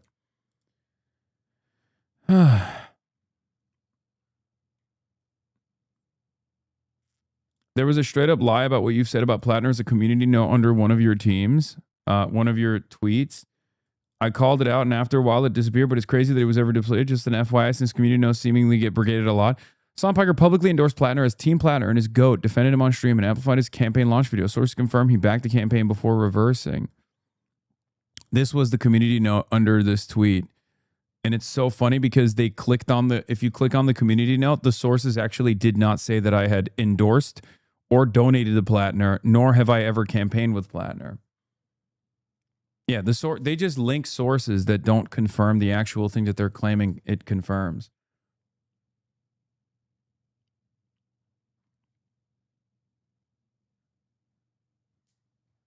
It's very strange.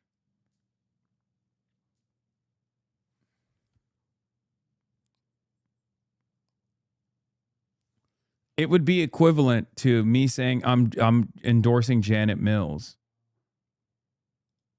What is this? Socialist set sights on Taylor Swift after attacking New York City wedding sparks left-wing backlash.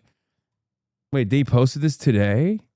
Hasan Piker called the nuptials a dramatic misuse of public resources. Street closures hit Penn Station access. Hasan, it's her wedding and her money she can celebrate. The only thing I care less than about Tay-Tay's wedding is Hasan Piker's opinion on Tay-Tay's wedding. This is good. Wait, what?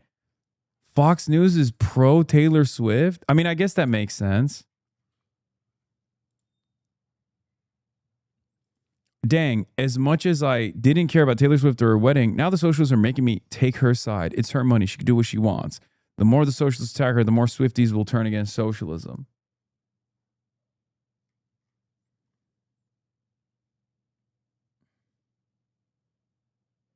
Do they not understand?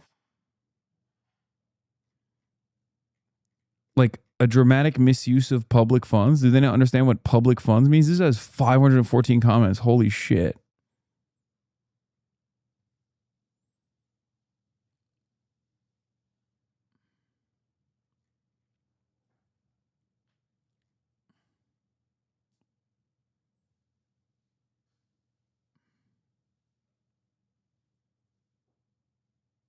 It's from 4 hours ago. I guess they're trying to make this a thing.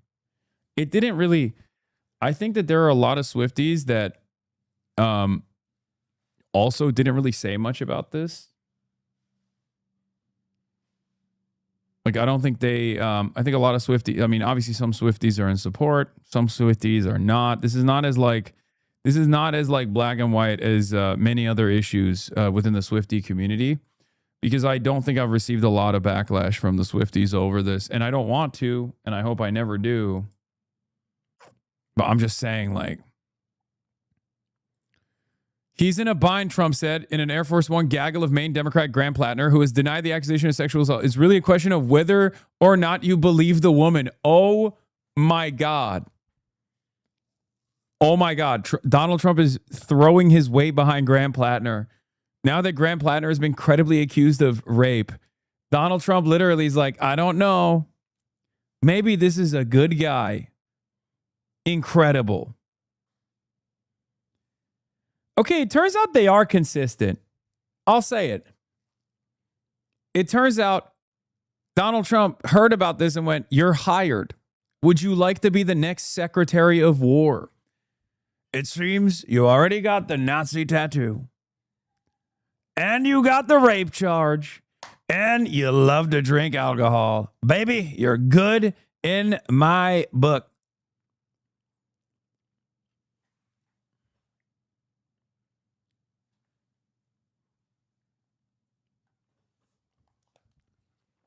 This whole time we misunderstood, chat. This whole time we misunderstood what Donald Trump was actually about. He's just pro-rape.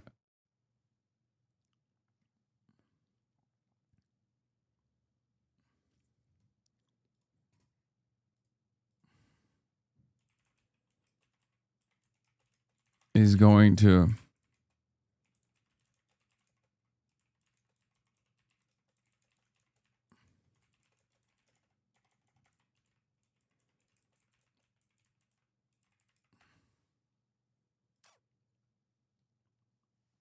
Trump is a single issue voter. That's crazy.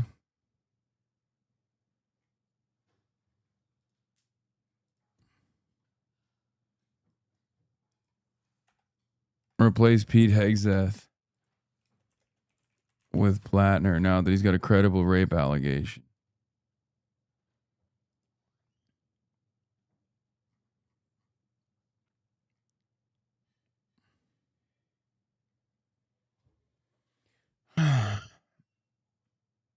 Trump hit the Roach line whenever someone brings up rape tone. Doesn't seem like it's a single issue. Seems like it's consistency, my friend. That's what it is. That's what it is. Rahm Emanuel on the unexpected fuck Israel train. It's not unexpected. He has been doing this nonstop. And also, this is like J Street approved. It's just shocking that it's coming from Rahm Emanuel. But I mean, considering that Ari is basically the king of the woke support for Israel, it makes total sense, honestly. He wants to be president for some reason. I don't know why, but he's just like got it in his mind that he wants to be president. Yeah. Better than I do. It's telling that in Levy's interview with Rahm Emanuel, her assumption that the U.S. opinion on Israel is too far gone, that even if Netanyahu leaves, it will stay the same, that Israel's too far gone, or if this drastically changes U.S. public opinion, could also barely registers. Yeah. But you know better than I do that there's a different conversation within the Democratic Party about whether Israel should be allowed to buy weapons, even defensive weapons. What do you make of that? I want this to get across. Israel does not have a problem in the Democratic Party. Israel has a problem in America. And very specifically, a generational problem under 30. I don't know if you saw this, but there's a poll out today. Mandani. This is why Rahm wants to come on the stream, by the way. It was so awesome that they asked like all the people, they asked all the like potential presidential hopefuls on whether or not they would come on my stream. And Rahm was like, of course. Of course I would. Yeah. I'll never forget it. Is more popular with American Jews than your prime minister.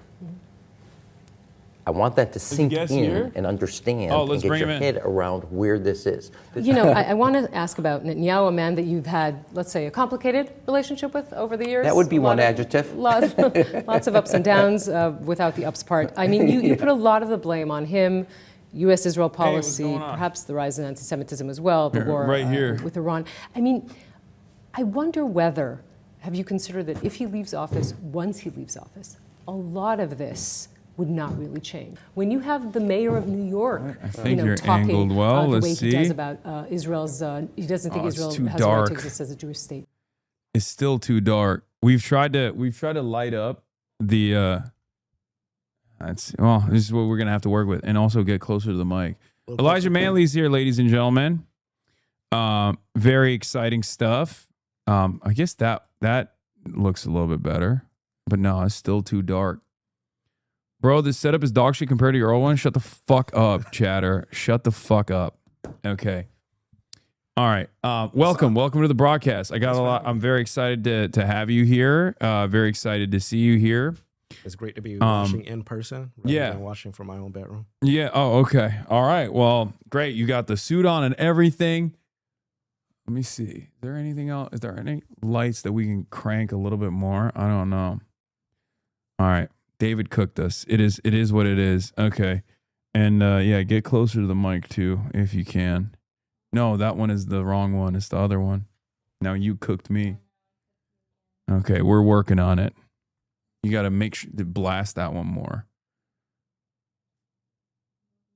No, it just made it colder.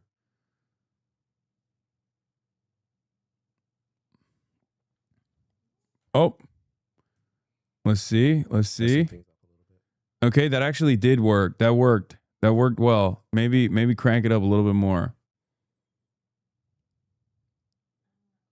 Okay, that's fine. Yeah, that's fine. I think. Yeah, I think that's good. All right, we did it. These are problems that come along with doing live broadcasting, live production. Okay. All right. So I got some, hold on. Let me pull your sheet up real quick. You also have, okay.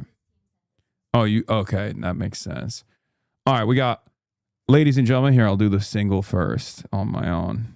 Okay. Ladies and gentlemen, we got Elijah Manley here, candidate for U.S. House of Representatives in Florida 20, Fort Lauderdale, Pompano Beach, West Palm Beach areas of Broward, Palm Beach counties, historically majority black seat, redrawn in 2026. Elijah Manley is a Democratic socialist, an educator, an organizer. He's formerly homeless. He's a gay, black, Jewish candidate. Is that true? Yes. Is that right? You got it right? The information is correct. Just making sure. Florida 20 is a safe blue district. It's around D+22, which is precisely the reason why Debbie Wasserman Schultz decided to carpetbag into this district and try to secure a comfortable seat. This actually frustrated a lot of the people. This actually frustrated a lot of the people that are involved in the process, specifically all the other black candidates that were involved in the process. And it even caused someone who is otherwise a fairly reliable ally to establishment Democrats, Hakeem Jeffries, to not really officially endorse her at all, but also not like he didn't condemn her, I would say, but he also, at least when he first found out about it, he wasn't, it was interesting. I was shocked by it. Yeah. He usually stands by like every Democrat. And so for him to not endorse Debbie, I mean, the writing's on the wall for her. I mean, she's in danger. Yeah. We got your launch vid here. Don't flip it yet, Hannah. Okay. Okay, you can flip it now. Sums up the spirit of a people. Yes, we can. I was only 9 years old when I heard those words. They stirred something deep inside me. A belief that change was not only possible, but inevitable. As I grew older, I realized that hope alone could not shield us from reality. Families like mine were left behind. I wake up before dawn and use public beach showers to get ready for school. Chronic childhood homelessness became my reality. I am Elijah Manley, and I'm running for Congress because I am sick and tired of career politicians who make empty promises and fail to deliver for the people who need them most. I face homelessness, hunger, and the daily struggles to make ends meet as a substitute teacher. We cannot fight the corrupt billionaires and the corrupt Republican Party politicians like Donald Trump, Elon Musk, J.D. Vance with corruption in the Democratic Party. We have to root it out in our party first.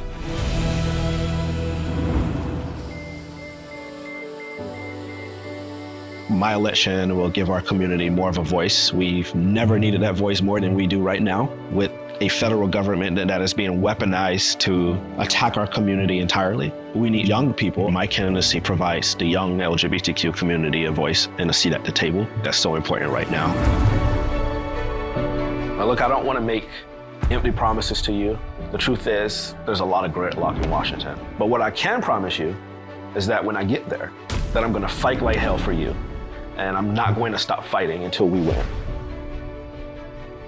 I'm Elijah Manley, and I'm running for Congress because I believe that our future can be brighter than our past.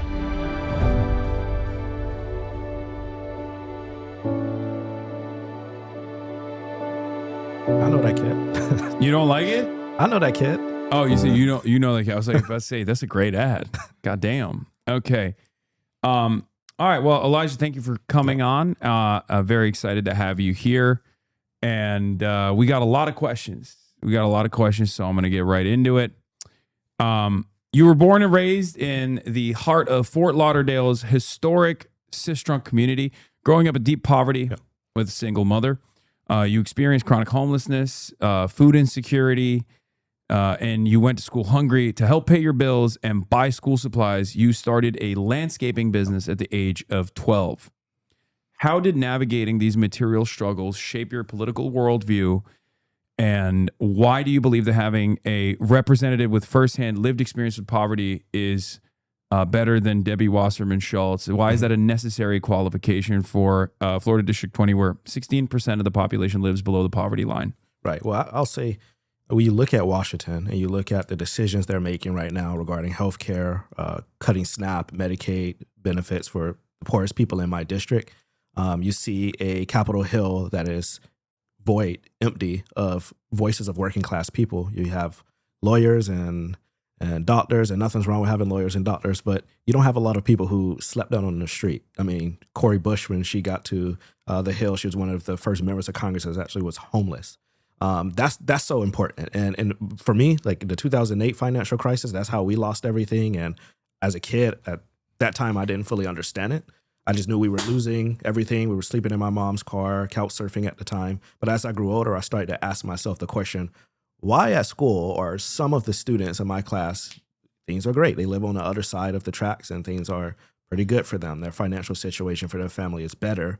But for my family, no matter how hard my mom works, 3 jobs at the time, that still wasn't enough to keep the roof over our head.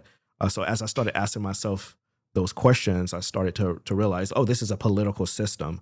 And so at a young age, I kind of got awakened. I mean, Bernie Sanders was a big awakening for a lot of people, I think. And for me, that was the first time I felt a politician really actually like talk to my struggle in a way that really meant something other than platitudes or words.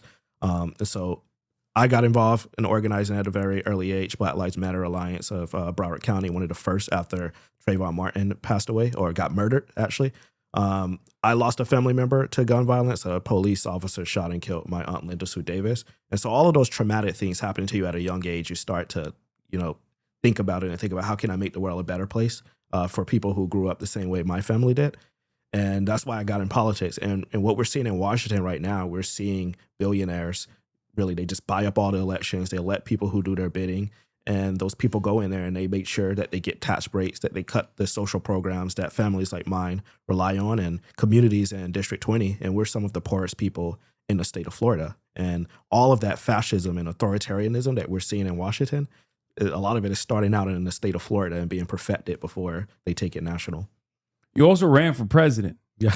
at the age of 16 to make a point about the age restrictions, which is, I guess, the opposite of what other Florida politicians oftentimes do as far as violating age restrictions. Matt Gaetz, what was your intention for running for president at the age of 16? What was the goal behind the protest campaign? Actually, so it was one of my history class projects, and everyone had to pick something, and I said I was going to run for president. Everybody said, you can't do that. And I said, I know I can't, but I will. I'll do it anyways. I have a point to make. I have a voice that I want to make. I want to get that voice out there and talk about my community, where I come from, what I've been through, and I don't feel like waiting to do it. I look back at that and, I'm glad I did something like that because it really helped me find my voice a lot quicker. A lot of times when you're a young candidate, it takes some time to find your voice, figure out who you are, how to really speak about what you really feel. But that encounter, it was a really national encounter. It got a lot of headlines. But I'm glad I was able to do it and almost won one of the primaries in the Green Party at that time. That's awesome. Your opponent, Sheila Cherfilius McCormick, was indicted on charges of stealing $5 million in disaster relief funds. You've confronted her in person about her charges, to which she replied with, "Your mama." Her income jumped from $86,000 to $6.4 million, and prosecutors say she laundered it into the campaign she won by 5 votes. Watchdog groups exposed her for orchestrating a $725,000 straw donor scheme, not dissimilar to Dinesh D'Souza, who went to prison for it under Barack Obama, that funneled dark money from the government of Haiti to front organizations like Progressive People, Inc. After the indictment on April 21st, 2026, she resigned from Congress just minutes before a hearing on whether or not she should be expelled. What kind of politics are you looking to bring to Florida in order to repair trust with the voters who've seen nothing but outright corruption over the last few years, if not the last couple of decades? I think authenticity and a politician who isn't corrupt, for once. I mean, every story that you read is always about a politician in Florida. Florida man did this, Florida politician did that, stole money, some type of scheme. And this district has been through a lot already. I mean, with Sheila, just corruption, back and forth corruption. I think we need a fresh start, a reset. No more career politicians, no more people who have all of these ethical scandals or fraud or indictments. We really need a fresh start. And that also starts by leading by example. And in my campaign, I think 25,000 or so people have contributed to the campaign. No super PAC money, no PAC, no special interest. The average donation was about $19 a person. And that's the way to do it. And everyone can say, I'm not corrupt, but it's really, you really look at how they're funded, who's backing them, and you see the whole picture. And so I want to bring Florida finally an elected official who actually is fighting for them for once and not for a corporation or some super PAC.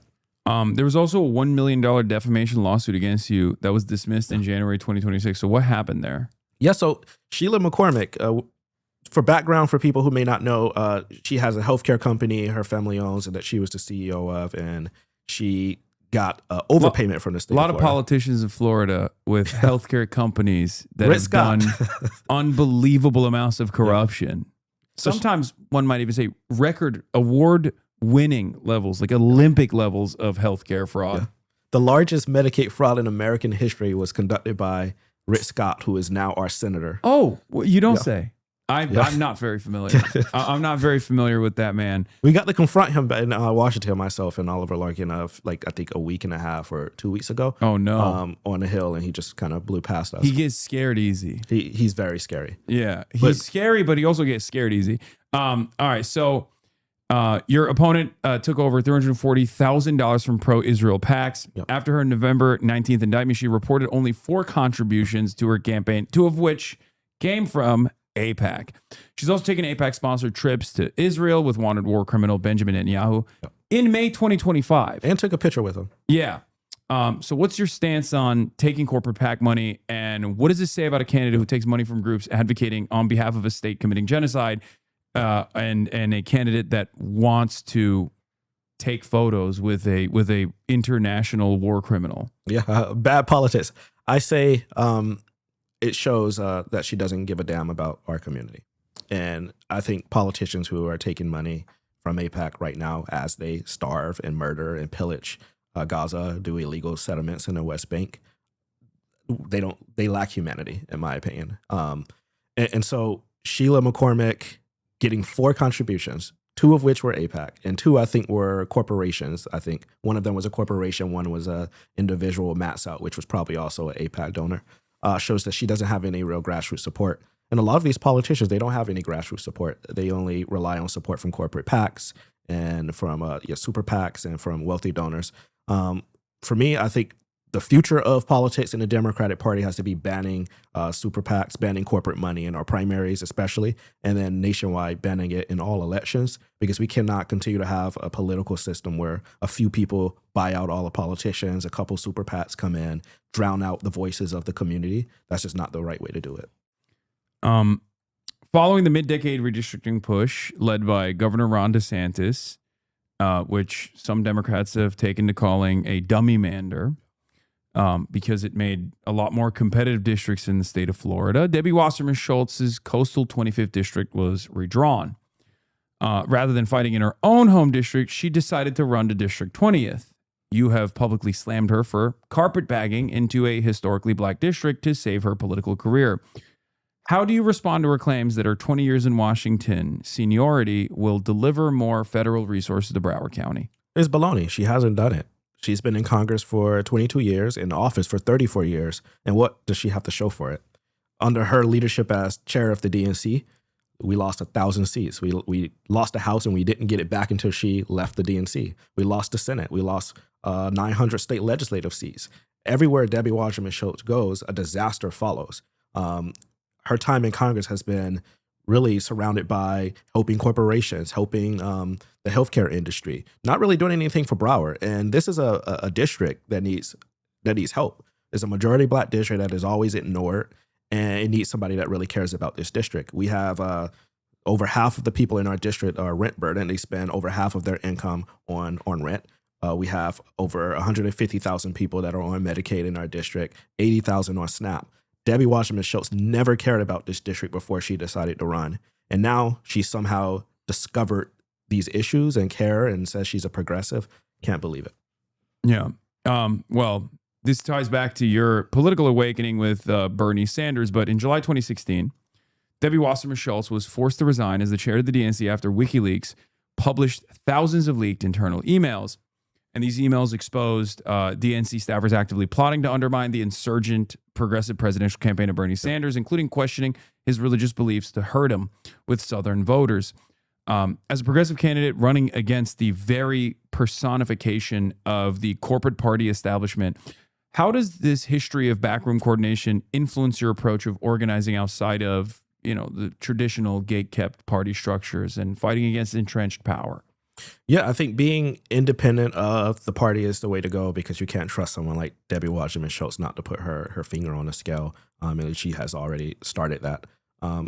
For the life of me, she should have been out of office after 2016. This is not someone who should have remained in Congress after literally giving us Donald Trump by rigging the 2016 primaries. And everyone agrees. So for me, I think having a more people-focused, people-first campaign is the way to go. We spend a lot of time at the doors talking to voters, not going through the party structure. Because one, the party structure is garbage in Florida, as you probably know already. Yeah. And two, you listen to the party, they'll tell you what to do, and they'll tell you to kind of just ignore your constituents, and that's not the right way to do it. So for me, operating outside of the Democratic Party structure, I am a Democratic candidate.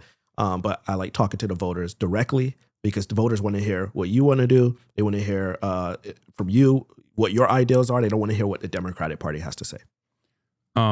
In December 2015, Debbie Wasserman Schultz was one of the 13 Florida representatives who co-sponsored a bill designed to impose a 2-year moratorium on the Consumer Financial Protection Bureau's efforts to regulate predatory payday loan networks. This co-sponsorship came after she accepted $68,000 in campaign contributions from payday lenders, leading progressive groups to label her the debt trap Debbie. Yep. With millions of working class Floridians trapped in cycles of debt due to predatory interest rates, how do you plan to use her record of protecting financial exploiters, attacking the Consumer Financial Protection Bureau to draw contrast with your platform of economic justice and consumer protections? We will let every voter in this district know Debbie's record on predatory lending, which is something the NAACP has called modern day redlining. If you go into Broward County in our district, there is an AMSCOT or a payday lender on almost every single corner in the county. She has taken over $20,000, over $68,000 from predatory lenders. She sponsored that legislation opposing both Barack Obama and Elizabeth Warren in the CFPB's efforts to regulate predatory lending. And as a result, we're talking about entities that have 300, 400% interest rates on communities of color.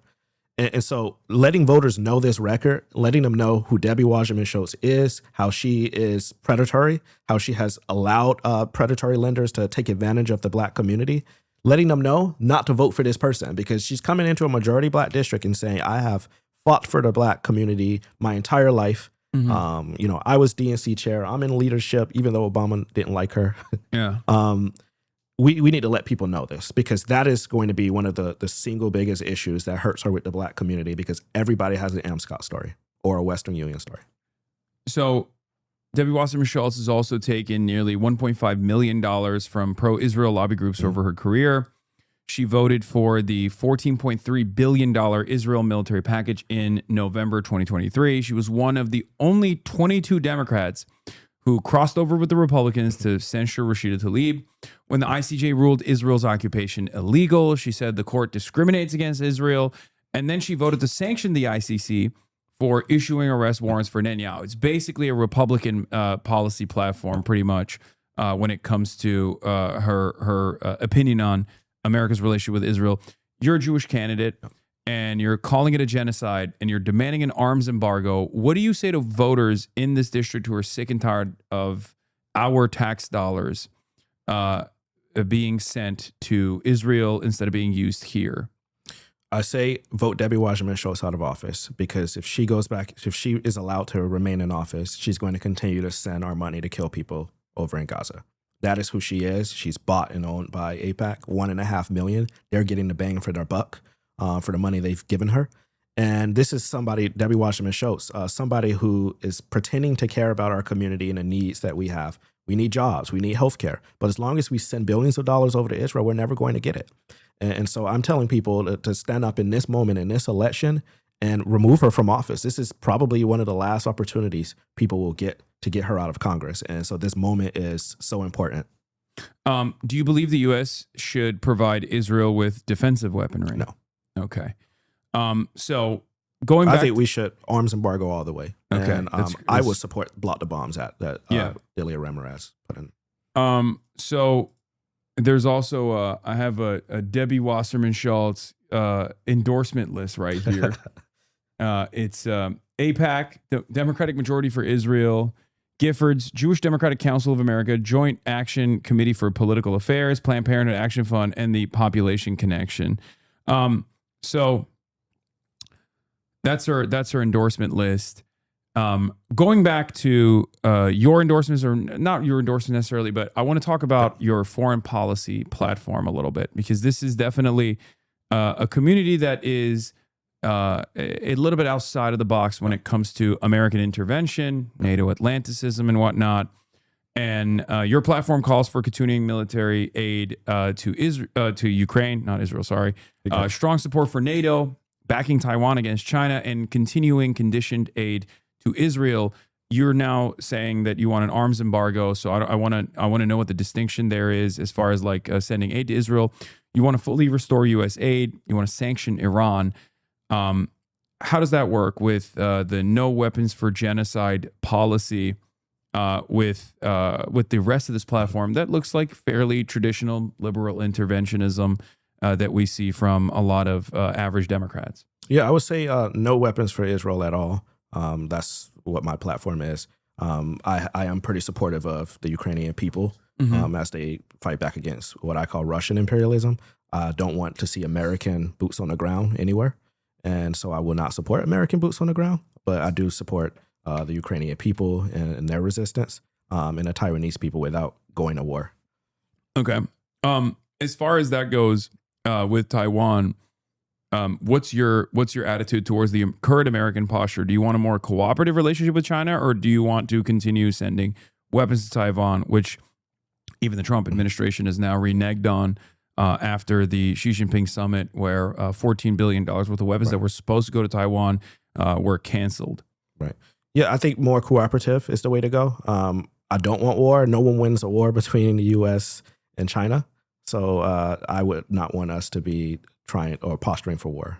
I think that's a bad idea. Okay.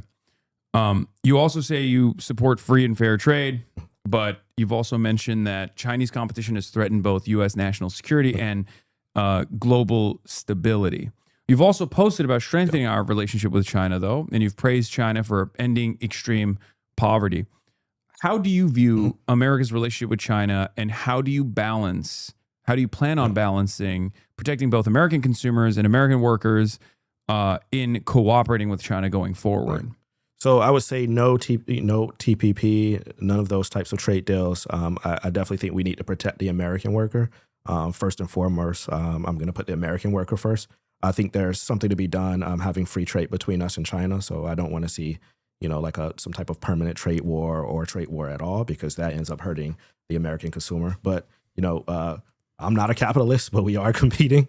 As long as we are competing, I want to put the American worker first. You also, in January 2025, stated that Donald Trump was turning Colombia over to China. What role do you believe the U.S. should play in Latin America? Should it involve military intervention? Should it be simple economic diplomacy? Where do you see your position on that? Diplomacy, always diplomacy. No kidnapping leaders in foreign countries, or no kidnapping Americans and sending them to foreign countries. Kidnapping Maduro, I think, was kind of dumb. So I think we have done enough, and it's time for us to be the diplomats in the room, build up other countries, provide them with the aid and support that they need to rebuild their countries. I know Venezuela just had a really bad earthquake, and we should be rushing over there to help. That's my position. You also wrote an op-ed in the Sun Sentinel in January 2026, where you called on the UN to set up a reconstruction trust fund to help rebuild Venezuela.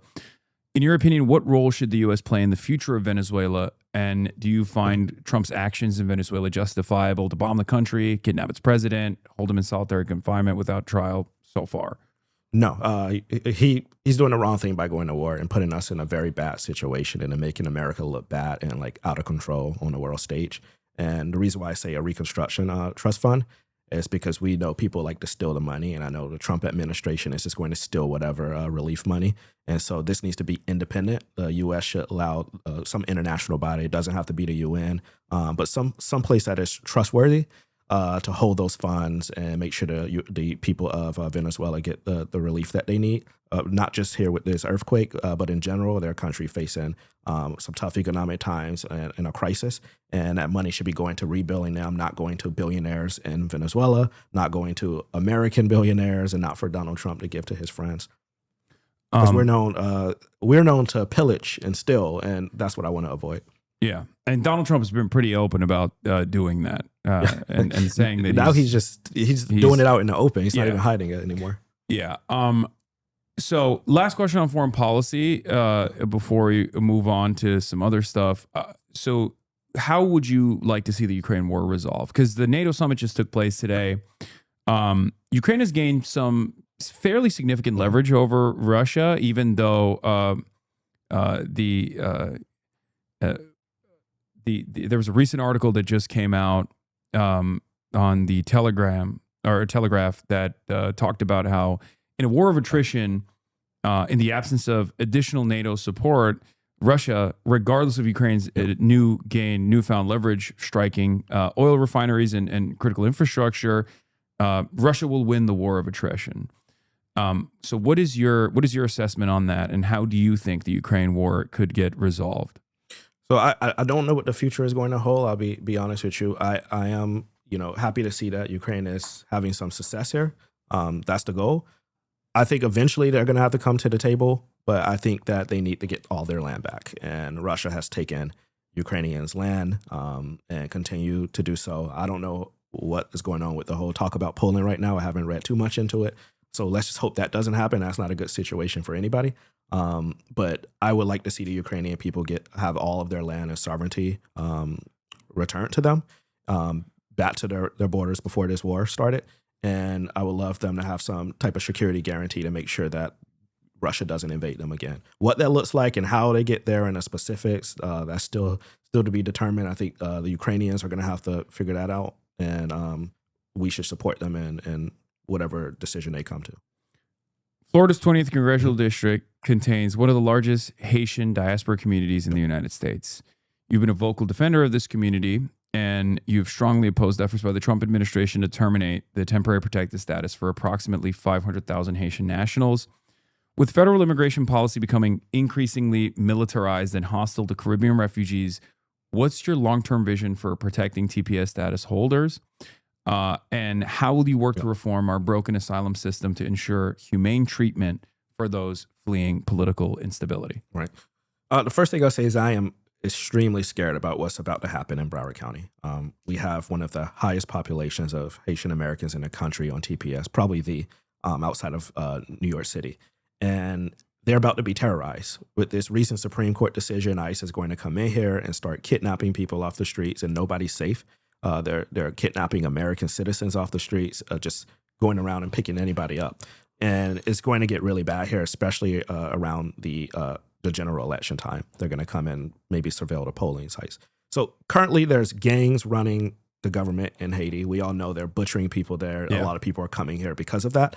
To send people back to that situation to be butchered is just evil and cruel. Yeah. We already know Donald Trump is and the Republicans are evil and cruel to try to be sending people back. But this is just next level.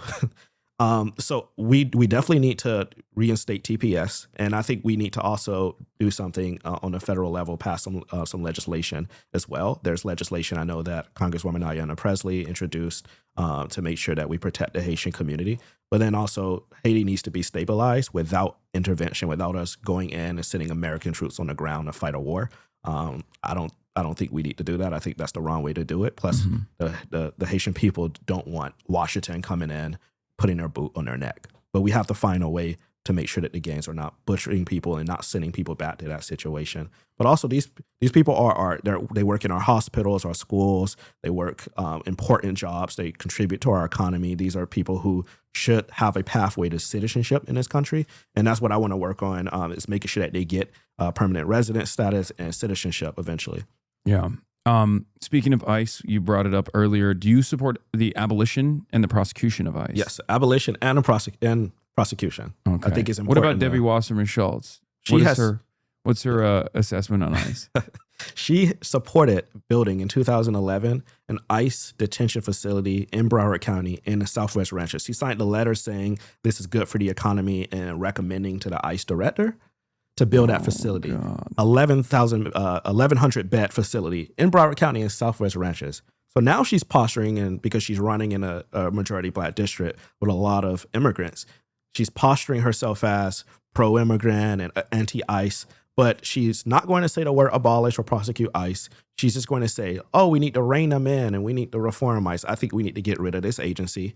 And when I get to Congress, the first thing I'm doing is putting in a rescissions package to rescind all of the additional funding that ICE got and cut out all of their funding for fiscal years to come. Because what they are doing, the way they're terrorizing our community, violating the Constitution, they're being used as Donald Trump's personal army to go around, or his personal secret police to kidnap people that don't agree with him. And maybe even engage in electioneering as well, as the way things are going.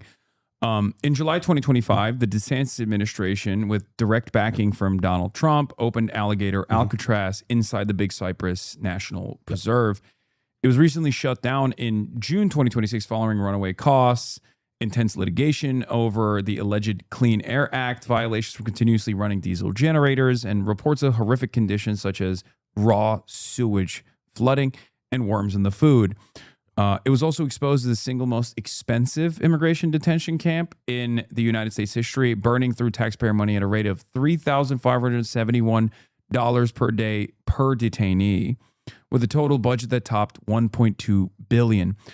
As someone who's fought against the militarization of our borders, what does the disaster of alligator Alcatraz show us about the intersecting failures of immigration enforcement, environmental degradation of the Everglades, and the sheer corruption of using emergency funds to run modern-day concentration camps? I don't even know where to start. First, I'll say I think Ron DeSantis needs to go to jail for this. This is cruel. It's a violation of human rights. And we would never let another country do something without crowing about it ourselves.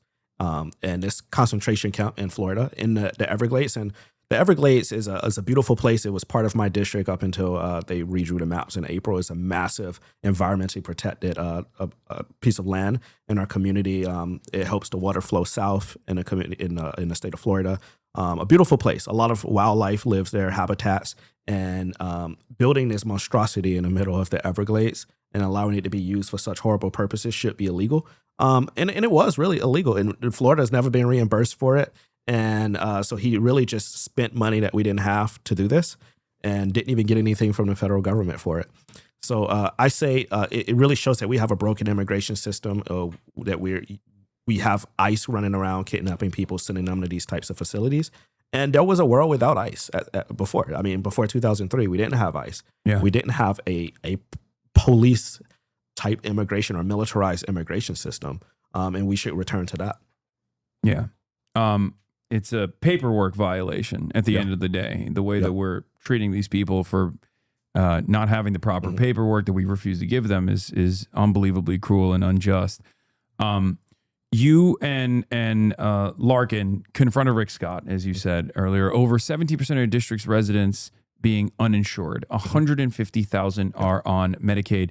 What's your vision to bring accessible, high-quality health care to Florida's 20th district? Medicare for all. We need to pass Medicare for all, and that is one of the main demands that I'll have for leadership before they get my vote when I'm elected to Congress. Is we need to have a vote on Medicare for all, and we need to push it because there is no reason in the world why in a country as rich as ours, with people struggling right now in an affordability crisis, for us not to have universal health care, to have a Medicare for all, a single-payer system. And so that's what I'm going to fight for, because I mean, one of the top issues I'm hearing from people when I'm knocking doors is, wow, my premium just skyrocketed. But even before the premiums, the ACA subsidies expired, people were still struggling to pay for their health care. They had these high deductibles and high co-payments. And we really need to give people some relief here. And so I also support canceling medical debt as well, removing it off credit reports, canceling the debt altogether, because if we were able to bail out Wall Street, and we always find a way to bail out the companies, we can bail out regular people. So cancel the medical debt, and we need to put some cost controls. Don't you feel like $1 billion would be better spent on a concentration camp aptly named Alligator Alcatraz, though, instead of taking away people's medical debt? Only if we put Donald Trump and Ron DeSantis in it and don't let them leave ever. Then okay, fine. I like that. Sorry, go ahead. No, and then capping the cost of certain prescription drugs, like life-saving medicines, like blood thinners, diabetes medicine. I'm pre-diabetic, so I may need insulin soon. Those types of medicines should not have a cost on it, period, but they should have some type of control. And so allowing Medicare and Medicaid to negotiate because they currently don't have that capacity right now, will be very important. But once we have a Medicare for all system, these drugs should be free for everybody. Or we should also allow importation of cheaper prescription drugs from other countries as well. I know that's something that, surprisingly enough, Ron DeSantis was pushing in Florida, and it didn't get support federally. Wonder why. But we should allow those drugs to come from Canada, from other countries across the world, import these cheaper drugs. Because at the end of the day, a lot of these drugs are no different than the name brands you can find in other countries. But the brand, the patent is what is allowing these companies to charge $50,000 for these drugs. And I think some of these executives in the pharma companies should be sent to jail and prosecuted for violating American law, because there are already a lot of books on or even books. Maybe, people who have been found in violation of doing Medicaid or Medicare fraud. Yes. Maybe they should be in jail and not congressional. In the U.S. Senate, not in Congress, and certainly not in the Senate.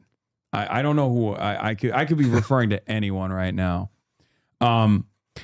In July 2025, the Broward County School Board effectively voted to end universal free school lunches, reverting to a pre-pandemic policy requiring parents to apply for free or reduced fee meals after the federal pandemic funding expired. You testified before the board stating that we really shouldn't means test hunger.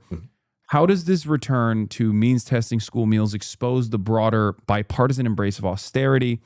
And how would you fight at the federal level to establish universal permanent free breakfast and lunch programs for all public school students? Right. First thing I'll say is we had that in Broward County because of me.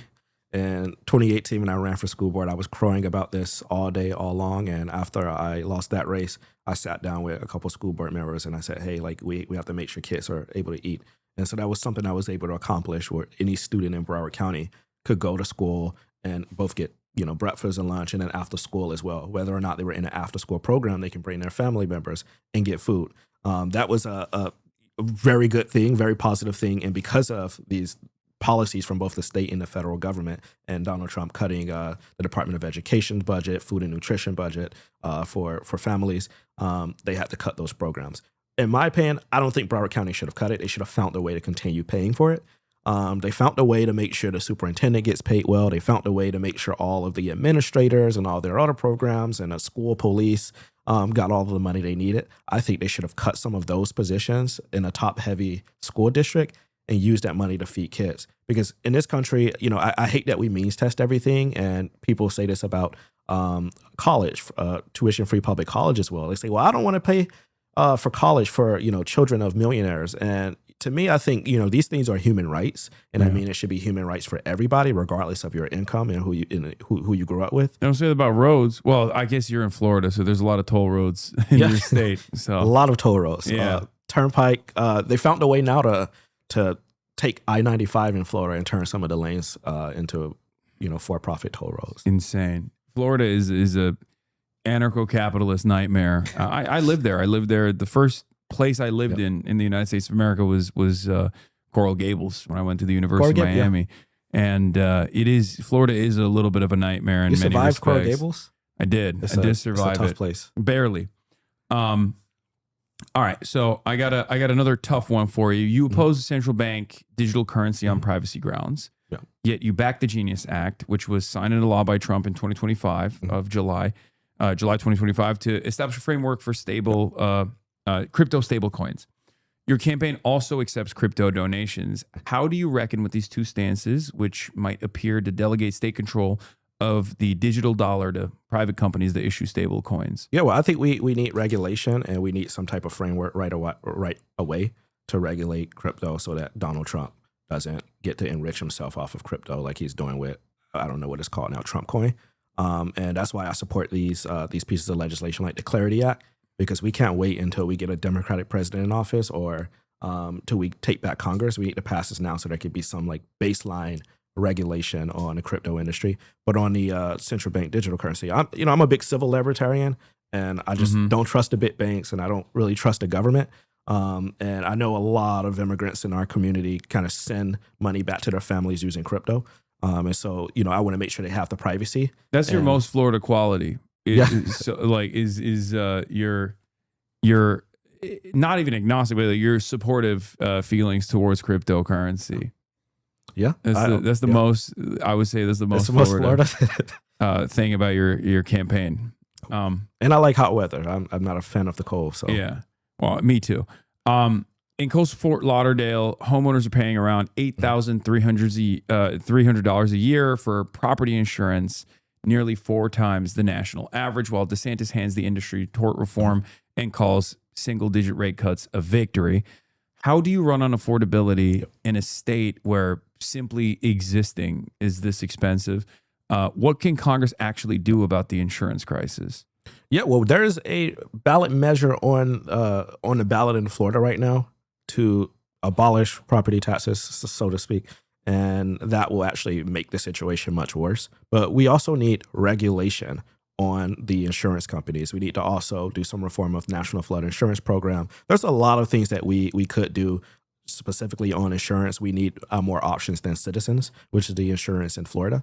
So we need better options for people, and the government can create some. I know in Florida, the government doesn't want to create anything government ran, but I do think the government can create an insurance program for people, for homeowners, so that there's some competition, because these private companies are coming in and they're just, picking who they want to cover and walling off entire zip codes of people we're not going to cover.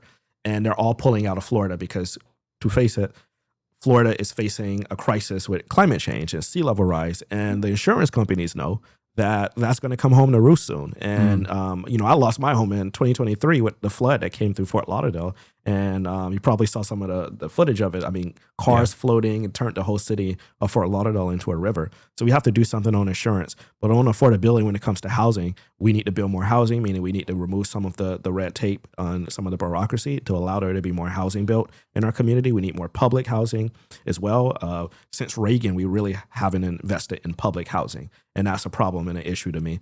But also, one of the things that is central to my platform on housing is stopping people from being evicted. So ending no-cause evictions, but also the number one way to stop, or no-fault evictions, the number one way to stop people from losing their homes is by making sure they have legal representation. And there are so many people. I mean, I've been through an eviction process before. It's confusing, judicial process. You're not entitled to an attorney. And you have a right to an attorney under the law, under the Constitution of the United States and a Supreme Court ruling. That should extend to civil cases too. When you're going through that process, you have like 3 days before they throw all your shit on the side of the street. Yeah. And you don't know how to respond to that. Like I didn't know you had to email the judge directly, when you're going through a process. I thought, you submit it with the clerk of courts. I mean, that seems like little small things, but it's so big. I mean, when you lose your home, your health starts to deteriorate, everything else in your life starts to fall apart. And we can prevent this. Having rental assistance programs, having rent control, any no-fault evictions, but also making sure people have access to an attorney. All right. This is part of the interview where I ask you to do the Zoran thing, to define yourself by your top 5 priorities. Yep. What are your top 5 priorities for Florida's 20th district, and how would you go about implementing them? Yeah, so the first priority is making sure we have a corruption-free representative, and when I get there, remaining true to that, which means I will not be trading stocks, magically getting rich, and none of that stuff. By the way, Debbie Wasserman Schultz is one of the top, I think, number 2 stock trader in the entire country and in Congress. You just hate to see a girl boss thrive. It's fine. It's okay. So corruption, making sure we don't have corruption, both for me and none of the elected officials under me. I will not tolerate it. I will endorse against people. I will find other people to run. I want to clean up South Florida because there's too much corruption there. 2, tackle the housing crisis in Broward County. As you mentioned, people can't afford to live in Broward County anymore. They're being pushed out. Things are being gentrified. Housing costs are going up. We need to tackle the housing crisis for the reasons I mentioned before. Healthcare. We have a healthcare crisis as well. I will, and I'm not going to be afraid to say it. I'm not afraid to shut the government down to protect our rights, our healthcare, and our benefits from the Republicans. I don't understand why the Republicans are able to get into office, do whatever they want to do when they have the majority, but somehow when we get it, we can't figure out how to do anything. There's the filibuster. We don't have the votes. We have the votes. We just need to, ram our stuff through like they do. So those are the 3 big top issues. Climate change is another priority. hardening our infrastructure, making sure we have the resources to harden our infrastructure against floods, and really make sure that we tackle the crisis of climate change, which is hitting South Florida the hardest. We're ground zero. The infrastructure needs to be fit, so we need to invest more money in making sure we have environmental justice, making sure people's utility rates go down as well, because people are struggling to pay for their utilities. And then the final, and this is important, is protecting our democracy. It's at risk in Florida more than it is anywhere, with the creative ways the Republicans find ways to make sure that we're not able to vote. With redistricting, they tried it. The new law that tells you have to re-register to vote by mail like every year now, purging people from the rolls. We need to protect our democracy from both dark money, but also from fascists who are in office trying to take away our right to vote. Florida's especially notorious with this. Ron DeSantis barely won against the candidate who, well, we found out after the fact was very, he was caught up in a lot of stuff. But at the time, he defeated Gillum barely with a very, very slim margin the first time he ran against him. And then, lo and behold, one of the first things he did was basically reinstitute a poll tax for a lot of felons who won their right to vote by a much wider margin than Ron DeSantis' margin of victory through the democratic process. And that is a real issue in your state. So what do you think about that? How do you feel about working on felons' rights to vote, like restoring felons' rights to vote in the state of Florida? Yeah. It's in our Constitution, and they don't want to follow the law, which when you get to a situation where the elected officials don't want to follow the law anymore, then we're in a really bad situation. So I think federally, we need to start preempting some of the state laws, tie up federal funding in instances where they are violating the law. But protecting our voting rights, we're going to continue to have amendments on the ballot in Florida to protect our right to vote. To expand our voting rights, we need election day to be a national holiday. That's something I want to work on. Same day voter registration in Florida. By the way, if you're not registered to vote by July 20th, you will not be allowed to vote in the primaries in August. That needs to change as well. But that is, I'm telling you, if you're in Florida, go get registered to vote now. Update it as soon as you can. Let's talk about Democratic Socialists of America. They've had a big year. You, from what I understand, used to be a part of the Broward chapter. And then the chapter got disbanded? Right? Yeah, it was like 2018, 20. I mean, there was a DSA. It was like 5 people, including me. And then like it kind of fell apart. And randomly one day I was like, oh, there's a DSA, and it was a lot of people in there. So yeah. So you were OG in some respects. Are you currently a dues paying member of the Democratic? I'm currently not a dues paying member of DSA. Okay, but you are running as a Democratic Socialist. Have you been endorsed by the Democratic Socialists in Florida? Have not. Okay. Have you sought out their endorsement? Right now there's a conversation kind of going on where I'm talking with someone about rejoining DSA and seeking the endorsement of DSA. Okay. Because you've been running around with Oliver Larkin, who is not only endorsed but also nationally endorsed. One of the few congressional representatives running right now that's been nationally endorsed by DSA National. Okay, I wanted to hear that. You also ran as a Green Party presidential candidacy. So I didn't know if you were, I didn't know if that's where your allegiances lie. If you're a Green Party guy or not. I'm a Democrat. Yeah. All right. Now we're going to do rapid fire. Rapid fire. Do you support Medicare for all? Yes. Universal child care? Yes. Abolishing and prosecuting ICE? Yes. Abolishing private prisons? Yes. A Green New Deal? Yes. National rent control? Yes. Restoring temporary protected status for Haitians? Yes. Banning congressional stock trading? Yes. Ending the embargo on Cuba? Yes. Ending aid to Israel? Yes. Sanctioning Israel? Yes. A free Palestine? Yes.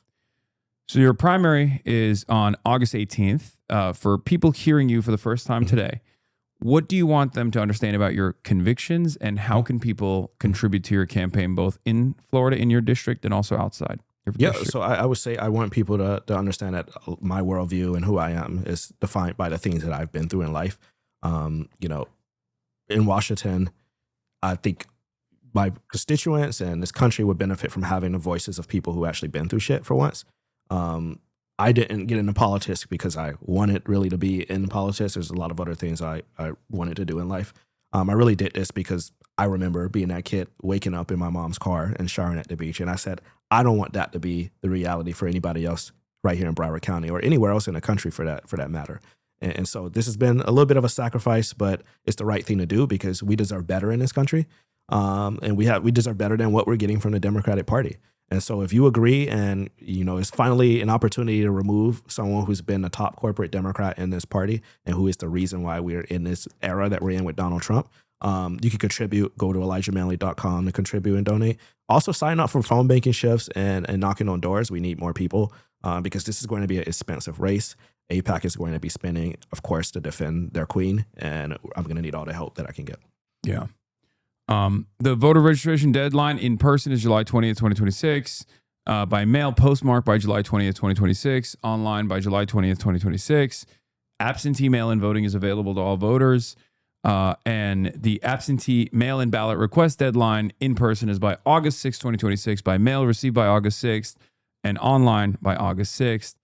The absentee mail-in ballot return deadline in person is by August 18th, 2026. And by mail, it must be received by August 18th, 2026.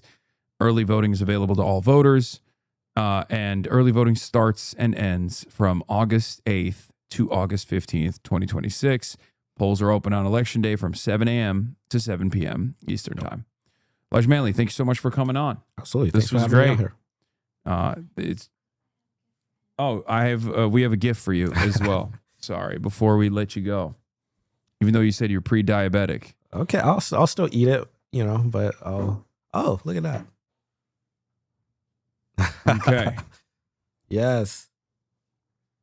These are some of your favorite oh my God. Your favorite snacks. We got you. Go ahead, dig in. I don't know how you feel about being on. That's crazy. You got them hella cookies. Listen, I'm just gonna eat it right here. People are gonna have to see me eat. Diabetic coma, I'm telling you. Diabetic coma. My man said he's pre-diabetic. And you guys got him hella cookies?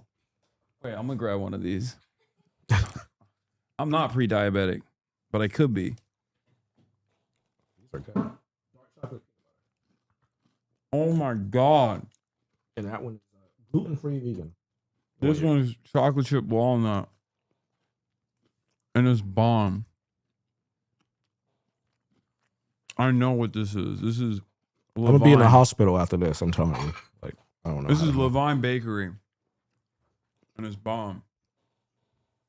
What made you you like hummus and garlic sauce and Muhammada? One of my favorite things. One of my favorite things. Tastes very good. I'm a big olives guy too. I used to hate them when I was younger. I used to think they were disgusting, and my grandmother would force me to eat them. But now I love them. They're like the best tasting thing. How do you feel about Florida's chances? Not just your district, but like, there's a bunch of interesting candidates that are running. Have you been talking to them? Mm-hmm. I think Florida is going to surprise people this year, both in primaries and in the general election. So I tell people, don't count Florida out. It's not some like super red state or like regressive conservative state. It's just a state in waiting. We're a weird state. Like I've met Republicans who are like, I don't know how. They're like, I support James Fishback, but I support you. And I'm like, how the hell? But we're like completely different people. He's, right winger, and I'm me. But there are people out James like that. James Fishback is not just any kind of right winger. Yeah, he's he's also a great very racist. Yeah.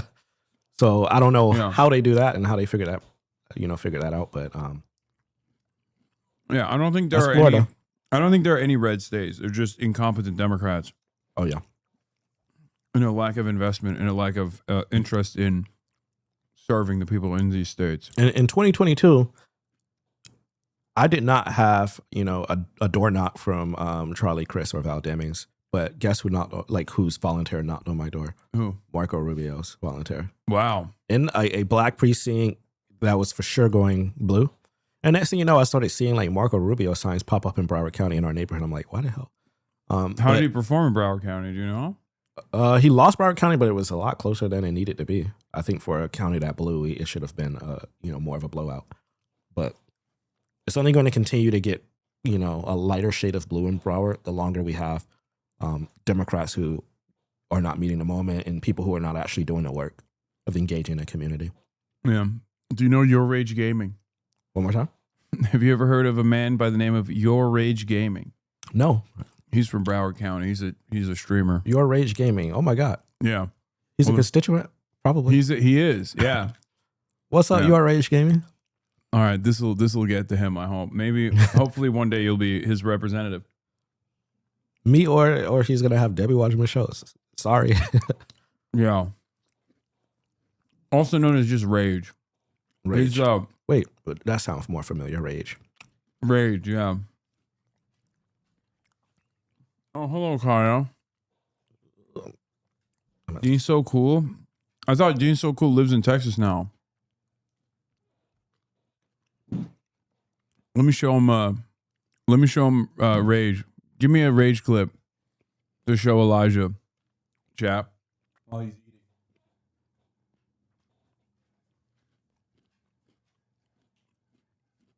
No, Dean lives in Miami. Oh. Miami, I don't go there. There's a little bit of beef between Broward and Miami. Shower at my place. You want to? Okay, this clip is not. This clip doesn't have Rage on it. This is a terrible clip. Is that you? That is me. Yeah. No suit. Oh my God. I said, give me a clip of Rage. And you just sent me his YouTube video that's 44 minutes long. 47 minutes. 7 days, I will have no knees. Rage, you already. Okay. Y'all are the worst at giving clips. Oh, here. In the last half of the year, I've now spent about $15,000. Oh my God. For this. You went for from fentanyl. 1,500 to 15,000. And what do you do for work? If you don't mind me I mean, asking. if you don't want to Yeah, reveal it, so- that's fine. You can be very vague. No, that's what I was going to say next, actually. So, you know, maybe if you have a lot of money, then like that might be Facts, reasonable facts, for some facts. people to spend. But I work in fast food. I make $12 an hour. So it's a very bad decision for me. It's not sustainable at all.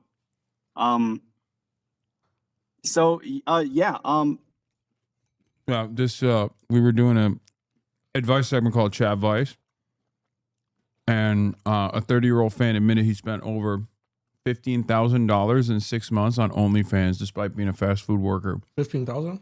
Mm-hmm. Yeah, That's rough, bro. 15,000. what is this? This is my podcast co-host Austin show in Rage's neighborhood. I'm so bro. That looked kind of familiar, that neighborhood, though. You hit one of these? My name is Oh, no, that shit. Let's say one of these. Or hit one of these. Yeah. That's too much movement. Can you teach me a movement where you're moving your arms and legs in the same direction? Because I'm so uncoordinated. Once I move one, give me some like the down, down. Out of all the songs, you know what? Out of all the songs, you make this one. That's Rage. That's a constituent of yours. Play this at Rage You and know Austin. who else? You know who else we have who's our constituent? Kodak Black, the rapper. Oh. He lives in Kaya True. City in Pompano. True. I run into Kodak all the time when I'm door knocking, when I'm just out and about. Like, Are you serious? Yeah, he'll drive. He's really really visible in the community. Like one time, he like scared the shit out of me. He like drove by and he was just making noises and shit out the car, and I'm like, "Is that Kodak Black?" And it was. Wow. And that man is he's a legend. Yeah, He's a legend. he recently came out and had a very interesting take. Said him, Kendrick, and Kanye are they want to start a club called KKK. You know, because they're the true Israelites. That's what he said. Don't know how those two things are even related to one another, but you know, he's just living his own life. You know, KKK and Israelites. I don't know. I don't think that goes together. Yeah, but this was Rage. I took my gay homie to the hood. That was the video. We just saw a clip from that stream that they did together. Austin is the gay homie. The dude in the middle. Yeah, he's my podcast co-host. He's gay. I'm gay and Lebanese. That's what he sounds like. He also sometimes says stuff like this. I hate white people. I hate white people. Really messed up. He's a little bit racist to white people. Self-hating white? Yeah. Well, he's Lebanese. Okay. There's a bit Lebanese American population in Florida, by the way. No, like half our politicians are actually Lebanese. I know. I have a secret Lebanese. It's not a secret Jewish conspiracy. It's a secret Lebanese conspiracy. Actually. Okay. Judge Jeanine Pirro. Did you know she's Lebanese? I did not. There you go. There are hella Lebanese people in key positions of power in this country, and nobody knows they're Lebanese. I need to check and see if I'm Lebanese. Clavicular, he's in Miami, I think. Yeah, Clavicular's in Miami. He can't stay out of trouble right now. Clavicular too. Yeah, Not just check and see if I'm Lebanese. You know who else is Lebanese? Erica Kirk. Really? Yeah. Are they all Lebanese, or is it like one Lebanese guy in a trench coat pretending to be everybody? I'm telling you, there are a lot of people. No, Erica Kirk is like half Lebanese and half Polish, I think. But yeah, he's there are a lot of people who are Lebanese that you would not expect. There's a whole Wikipedia Lebanese American. Okay, let's look it up. Actually, now I'm gonna look it especially up. in freaking Florida, is everybody. Charlie Chris. He's in Broward. Did you just say Broward? Broward. I'm sorry for that. Broward. Oh my God. Oh yeah, BSO would get you. Someone said Drewski Lebanese. Okay, that's not true. Drewski can't live. I'm gonna look it up. Famous Lebanese people. List. What the hell? List of Lebanese people.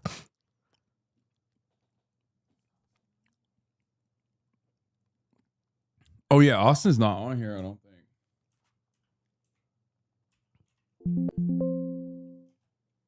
Yeah, Austin's not on here. Why would he be? A lot of writers and a lot of poets, fashion designers, dancers. Let's go to politicians. Where are the politicians at? Mia Khalifa, but we know that already. Let's see. Why am I looking at this? I don't even know how I got here.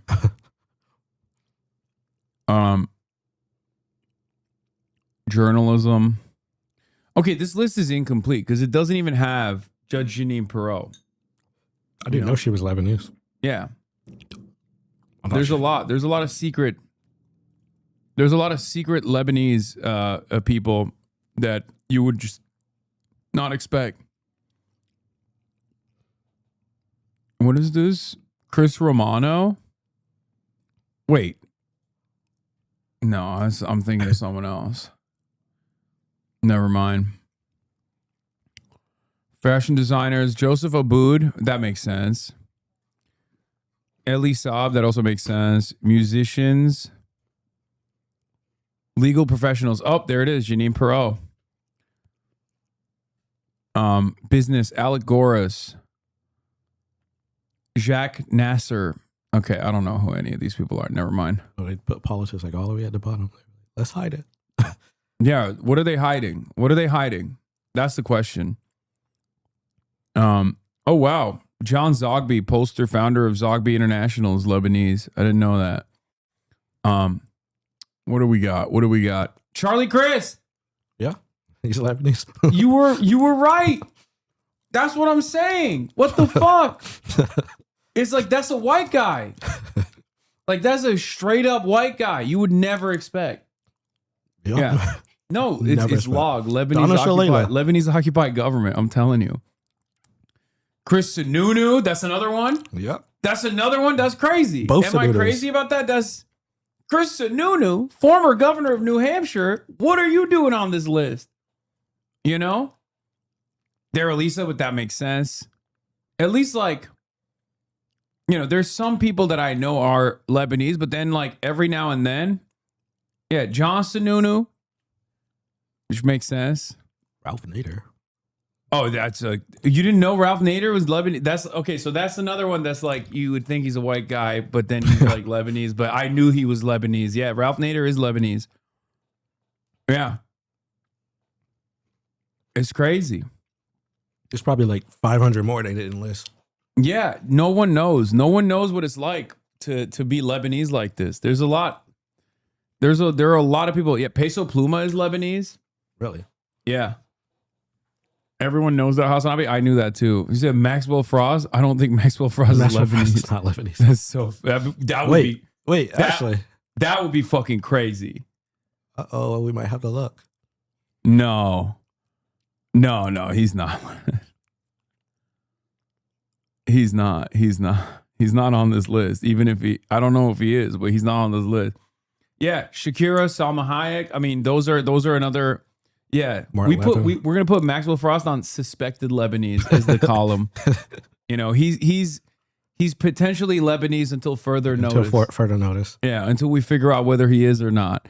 Yeah, there are a lot of people like this where you're just like, the fuck, that's crazy. Kevin O'Leary is the other one that I was thinking of. Yeah, Kevin O'Leary is He's just Lebanese. a white guy. He's like a pasty. That's what I mean. Well, how is it's he so Lebanese? weird, right? Hold on. Wait, shut the fuck up. He is Lebanese? No. Oh my God, he is. Maxwell Frost fucking Lebanese. Ain't no way. Maxwell Alejandro Frost, born on January 17, 1997, comes from a diverse heritage with roots in Puerto Rico, Lebanese and Haitian ancestry. I did not know the Lebanese part. What is going on? I know Maxwell, and I did not know the Lebanese part. That's crazy. What is going on in America? Yeah. What the hell's going on? This is what you need to investigate, you know, in Congress. I will be investigating. Weaponize the Justice Department. Yeah. I'm going to be investigating who's actually Lebanese and who's not. We need to know. I need to ask my mom, if you're listening, if we're Lebanese, let me know right now. Yeah. Like, text me right now. Want to know something even more insane? Al Pastor is only a thing because of Lebanese immigrants into Mexico. I did know that. Yes. Really? Yeah, no, that's real. Okay. I'm kind of shocked. All right. Well, Elijah, thank you so much. I just wanted to, you know, fill some time here while you eat so that we didn't just like dump this on you in front of you and then be like, eat quickly. So this was the most unproductive aspect of this conversation. Donate to Elijah's campaign, everybody. If you like what you heard from him.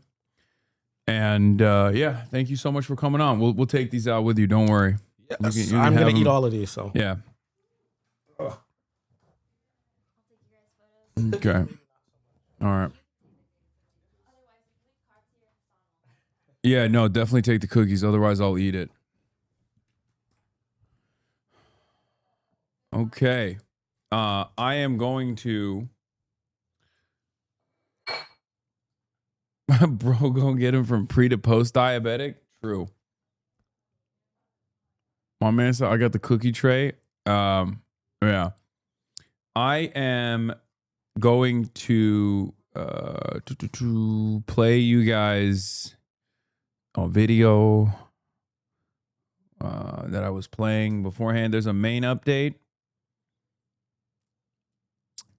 We'll look at the main update. Shit, hold on. There it is. Refresh the page, big dog. Oh, you put Austin Show in there, didn't you? Come on, man. You guys are clavicular. Wait, is clavicular actually Lebanese?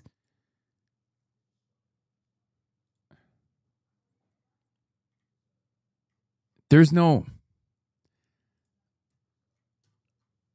You guys are fucking with me, bro. You added that.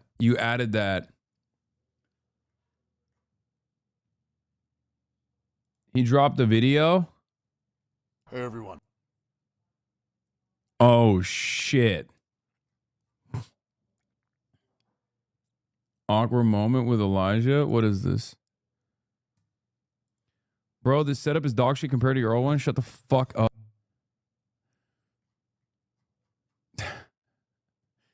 You guys love being fucking annoying. And then when I call your ass out in front of the guests, you're like, meh, meh,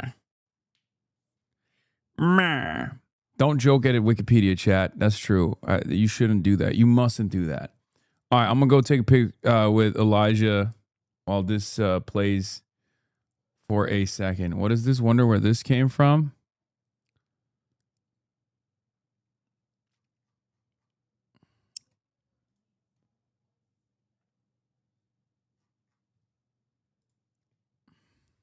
Anyway, and then we got to fix this light real quick too, because it's way too fucking bright. I'm going to play this, take a photo, and I'll be back in a second, okay?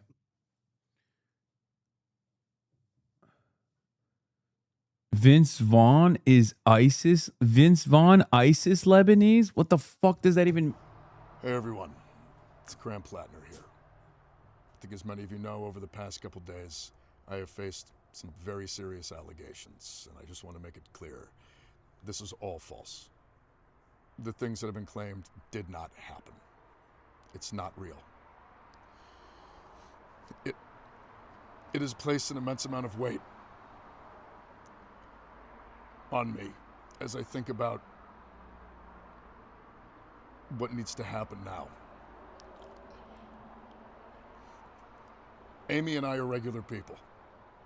We were not looking for this experience. We were not looking to get into politics.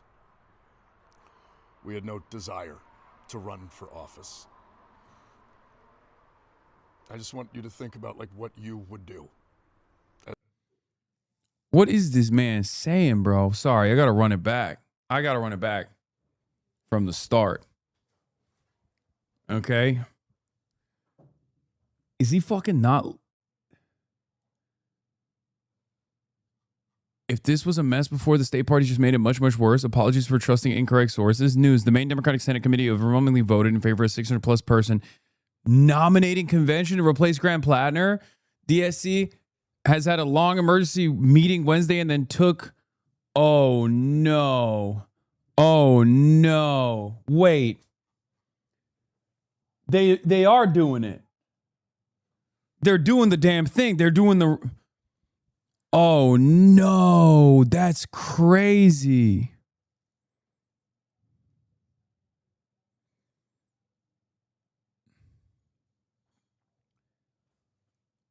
Oh, my God. It's Mamala time. Oh, my God. It's Mamala Harris. Talk about a fucking party that never learns this goddamn lesson, bro. How incredible. Oh, my God.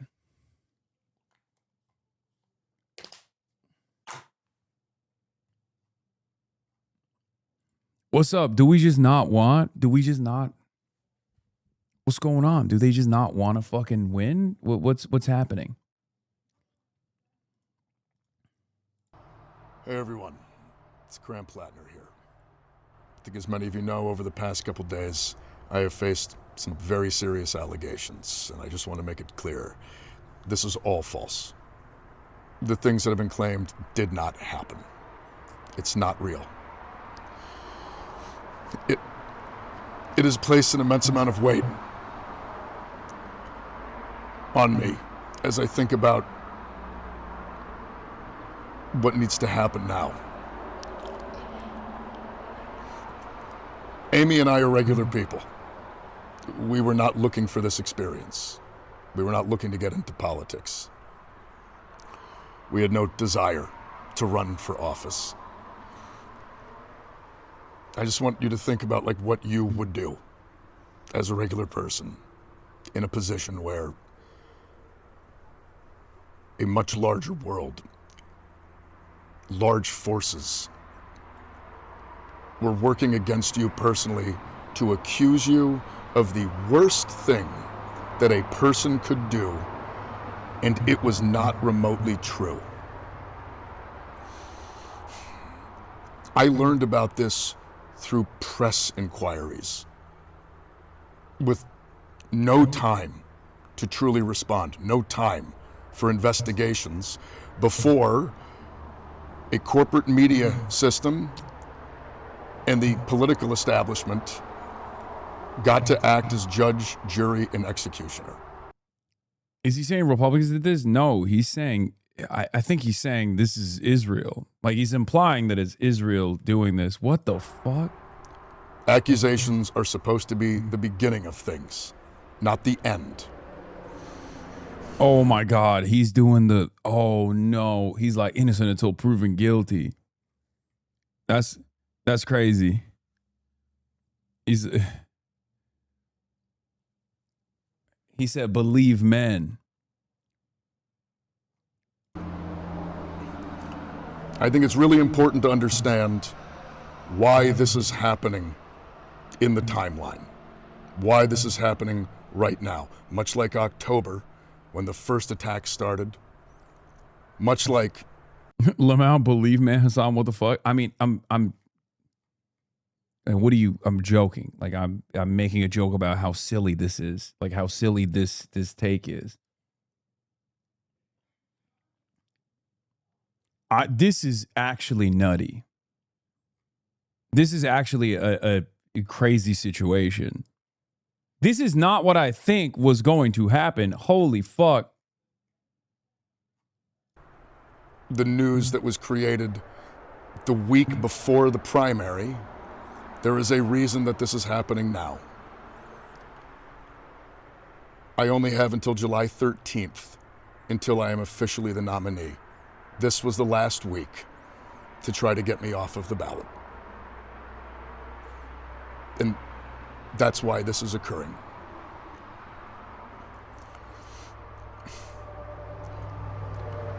It's not the false allegations, though, that have brought us to where we are.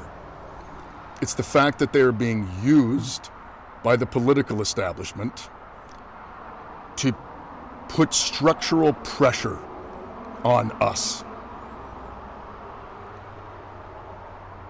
We live in a political system that is not built for normal people. It is a system that is built structurally to make sure that movements like ours cannot flourish. That if they begin to succeed, they can be crushed.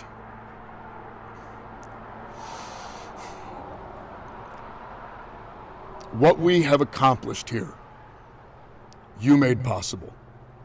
The people of Maine, the volunteers, the voters, the grassroots donors, and I have all the faith in the world that we could win if we could continue to harness that. But the brutal political reality is that they are going to take everything away from us. Those in power who have the ability to do so are using these allegations as an excuse to take away all of the things that we need to run a campaign. We are...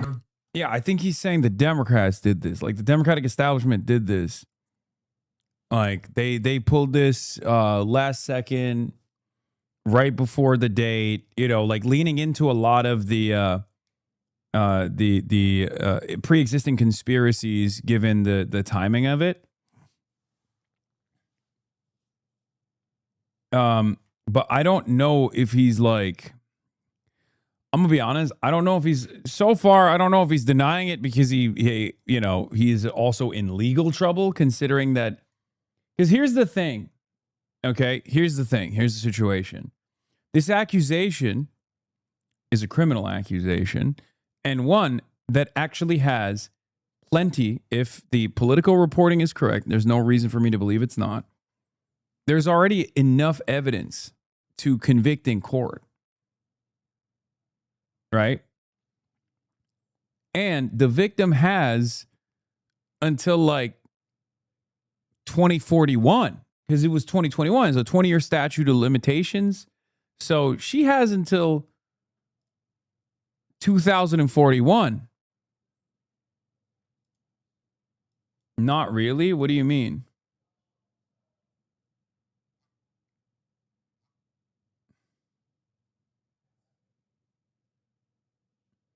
I wouldn't say to convict yet, since yeah. Not convict. Sorry. I should have said charge. It is hard to prosecute, but definitely enough to charge.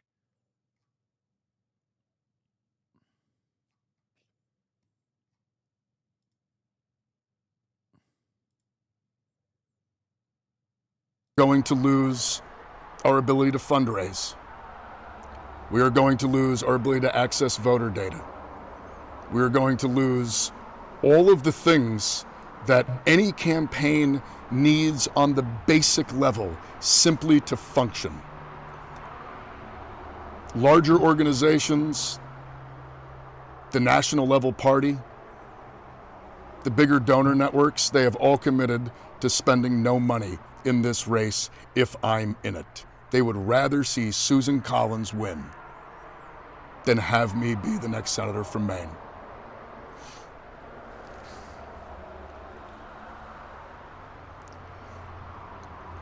What comes next needs to come from the people. Needs to come from the people of Maine. Needs to come from the voters who on June 9th, at a strength of over 150,000, the largest number in the history of Maine primaries, said no to this kind of politics. Voted for a politics that would actually represent them. Voted against the political system, against the donor class, against the entrenched forces. And I'm not asking for how this process is going to work. I'm not trying to dictate to anyone who it should be or how we get there, but I will say this. It needs to be open, transparent, and democratic. It needs to be reflecting the will and the values of the people that built this movement, the people that showed up on June 9th. People in D.C. need to stay in D.C. Decisions should not be made in back rooms by people in places of political power. Party apparatchiks are not the ones to make these decisions. These decisions need to be made in the open by the people of this state, the people who got us here. This is exactly the kind of political system that everyone voted against on June 9th. And for that reason, we need to be assured that it is going to be open and democratic as we move forward.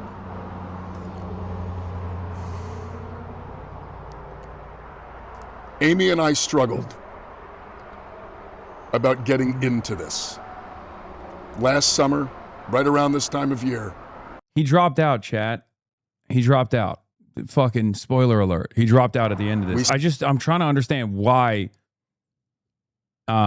he's saying all this stuff, though. Sat down and we looked at each other and we said, if we believe in the kind of politics we think that we do, we have to do this. Over the past couple days, really yesterday and today, we have had to have that exact same conversation.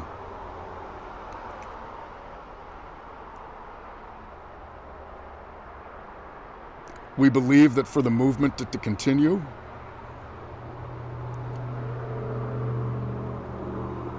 it can't be me. And for that reason,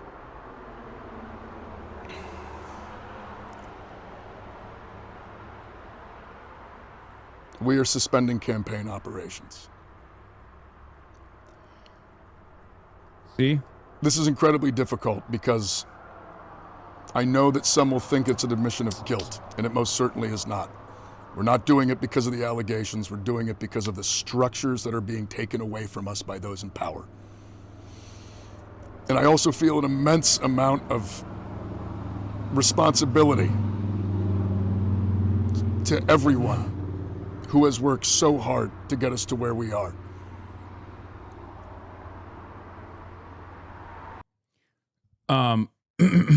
So here's the thing. The reason why he went this like long and convoluted route, I suspect, is to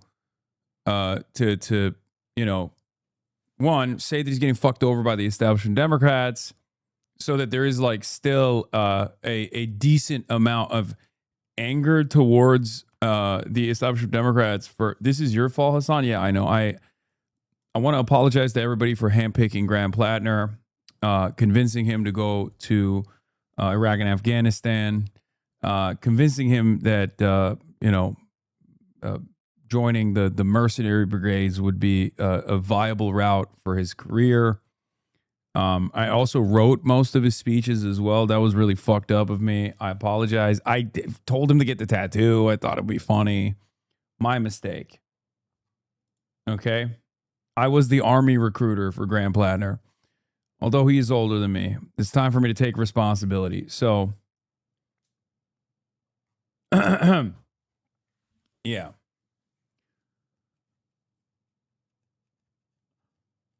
I just think like,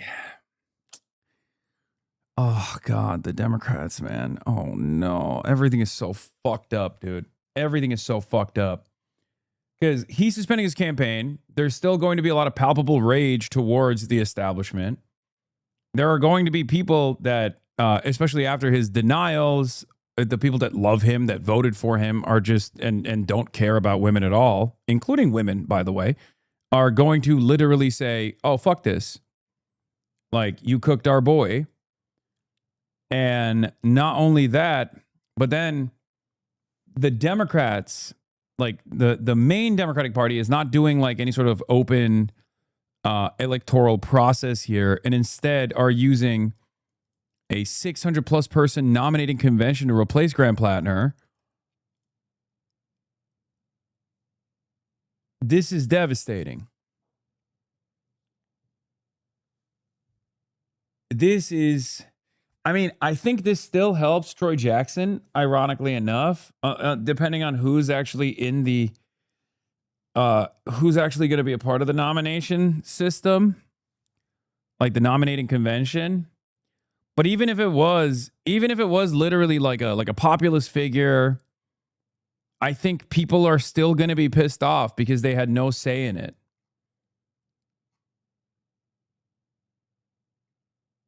It's crazy.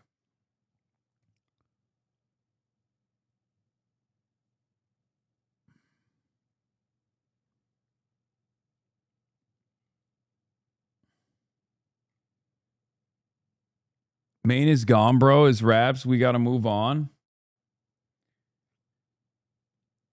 Yeah. Congressional reporter for Punchbowl News reports 600 plus person nominating convention. Maine MDP statement comes out and says 100 state committee members, with over 100 state committee members who voted to hold a nominating convention to choose a new nominee if there's a vacancy to fill. We will announce the full timeline, details, and how the nomination process will move forward. Information about how to participate and requirements for candidates soon. We will keep the public informed throughout the process. Transparency is the utmost importance. Oof. Jeet says, Plattner has to go immediately. He's a horrible person. He should never have run. But what the party is doing here is deeply anti-democratic and self-damaging. They need to have a quick primary with maximum voter participation.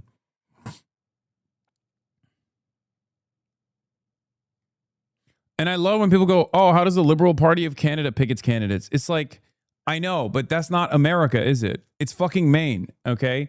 And that already happened.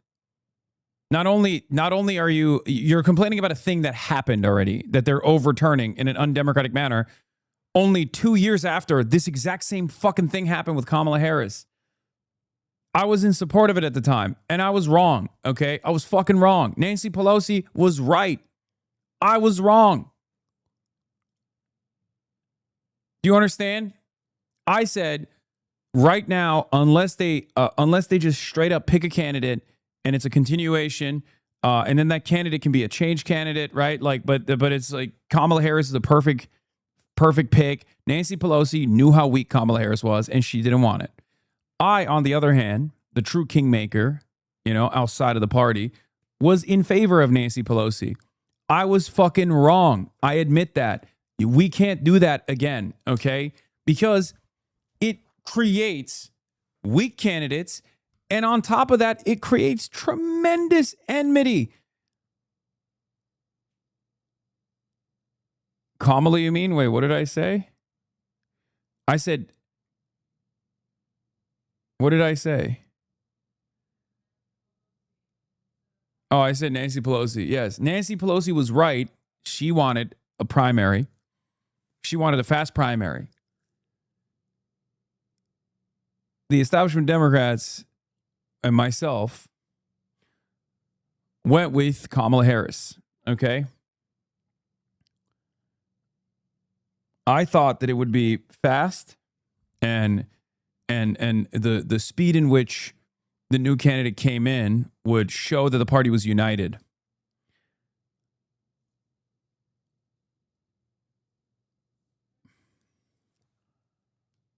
There isn't enough time to have another primary. Yes, there is.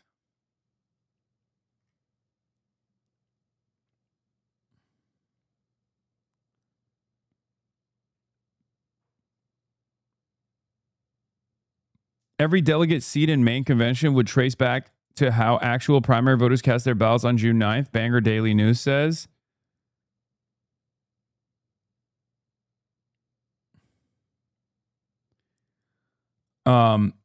Meaning most delegates would probably vote for Troy Jackson.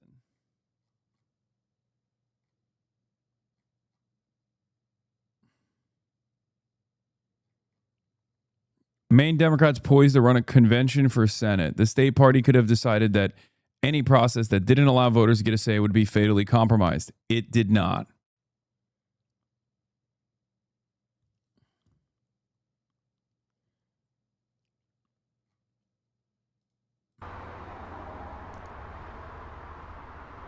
We went toe-to-toe with one of the most entrenched political systems in the history of the world, and we won.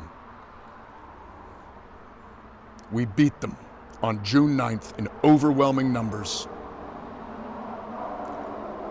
We did it the right way. We built a campaign. We engaged in electoral politics. We motivated people. We banded together. We did it the way that we were told we are supposed to make change. And we won. And now they are not going to let us have it. Not if it's me. And so we're suspending campaign operations. I want to make clear, though, I intend to file my paperwork to withdraw. The process needs to assure that what comes next is reflective of the Mainers who on June 9th turned out and showed that they are desperate for a different kind of politics. It needs to be driven not from back rooms, but by the will of the people. And the decisions that come next must come from that. All we were asking for was health care, was to end the genocide, to use our taxpayer dollars at home to uplift our communities instead of waging war overseas. We were asking for a fair system. We were asking for an end to the corruption, the end to the money in politics. We were asking for real democracy, and we did it the right way, and we won.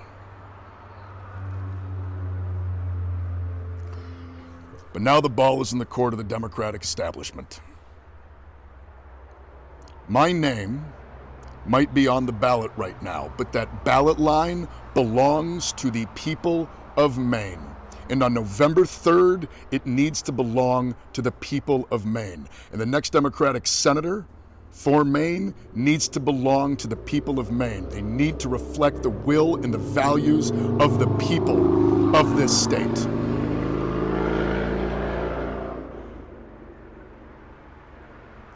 I love this state. I love Maine, and I love Mainers in ways that I can't really describe. I'm immensely proud of what we have built, and I have the utmost faith that we will continue to build, and we will continue to move towards a better future.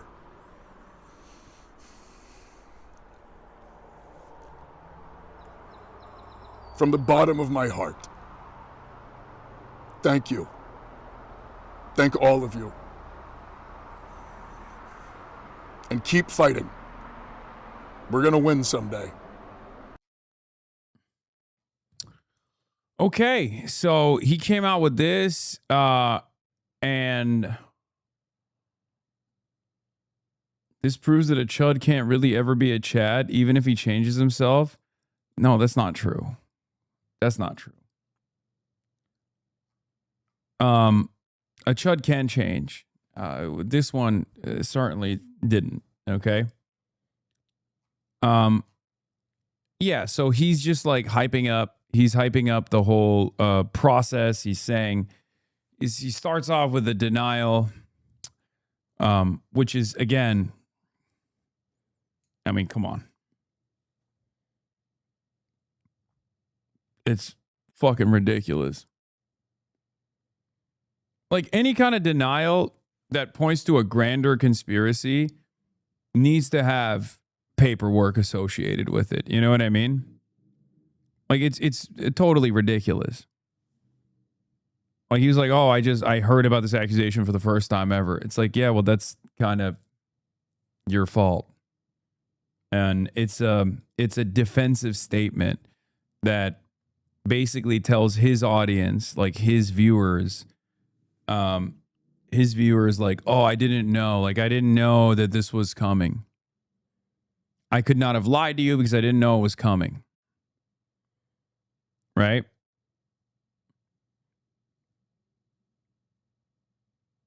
Platinner's statement to campaign on call per source. On June 9th, 154,000 Mainers didn't just reject this kind of politics. They voted for something. They made their voices louder than any campaign in the history of our great state. We won, and we did so spectacularly. What is this? Yeah, AIPAC dropped $2.5 million for Susan Collins. We have asked assurances from the Democratic Party that they will ensure a process for a replacement nominee that respects the will of the voters who voted for a different kind of politics. For our 15,000 volunteers and all of you, the process needs to be accountable. It needs to be transparent. It needs to be democratic, and it needs to engage in a very real way the people that delivered the mandate on June 9th. The sole goal from the beginning of this thing has been defeating Susan Collins and building working class movement. And we have done all of that together. And I feel a deep sense of gratitude and a deep, deep obligation to all of you to ensure that the voices of those 150,000 people who voted for us in June are heard. What comes next is now in the hands of the main Democratic Party.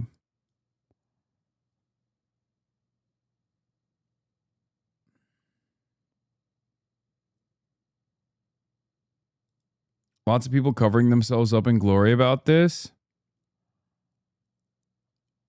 What is this? The sheer volume of American politics dedicated to sexual blackmail and Me Too hysteria is absolutely off the charts. We're ruled by unvetted accusations and social media gossip.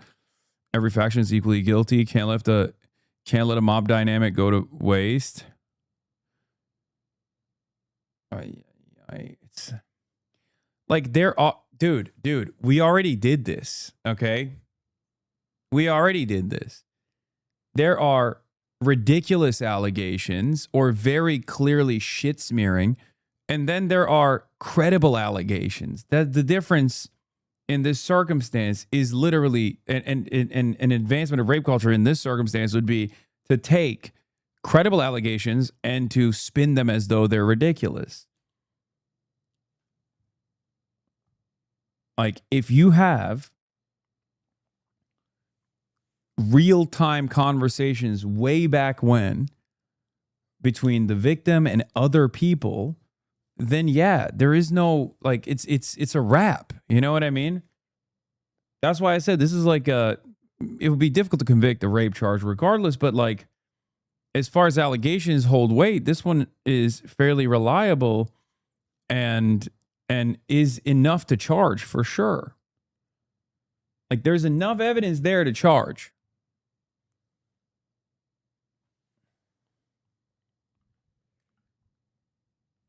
What is this? Yeah, and Plattner dropped out with a video poisoning the well for Dems, Western standoff, and they've both just shot each other.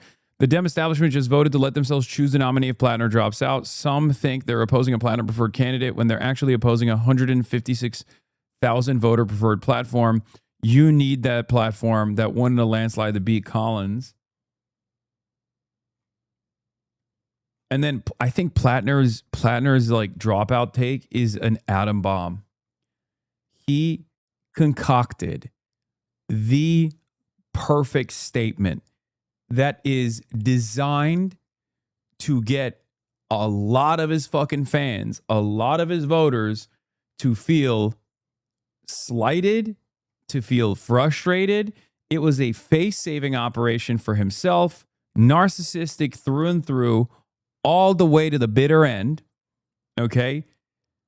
And the consequences of that are going to be unbelievable, because if you had 156,000 people that voted for him, right?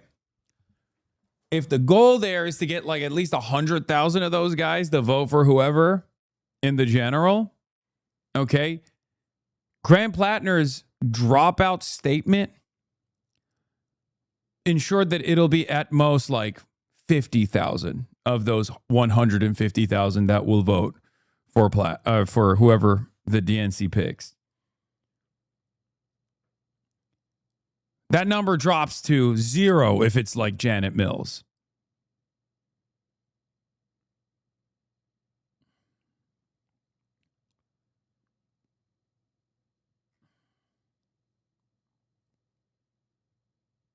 Doesn't it force the Democratic Party to choose someone with similar policies to Plattner? I don't think that this actually applies pressure to the Democrats to do that.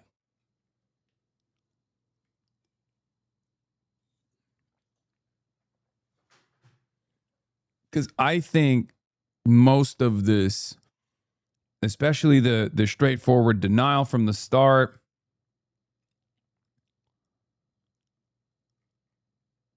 you know, Niall Stanaj says, Graham Plattner announced just moments ago he's ending Senate bids. Argued just hours before, there's a huge distinction between Plattner personally under grave suspicion and discredited. The ideas he ran on, popular, not at all discredited. I agree with this assessment. I have been saying this exact same thing. And yet, people see that as an endorsement of Graham Plattner, the person, and not the platform for some weird reason.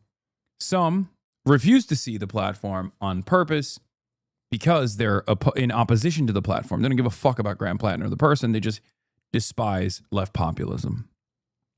Okay? There are a lot of opportunists.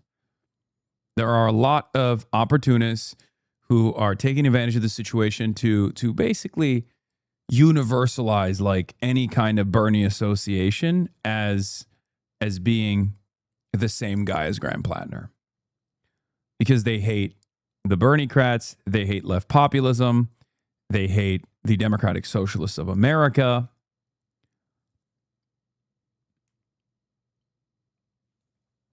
But I don't know. I find it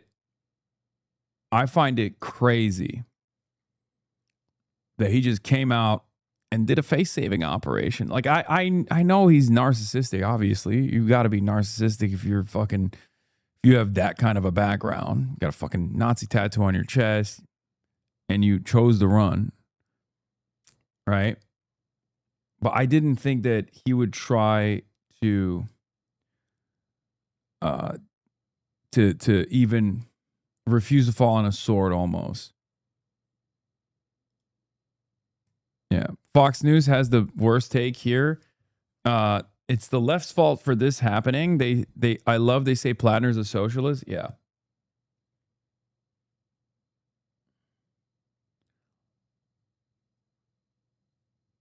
So wait.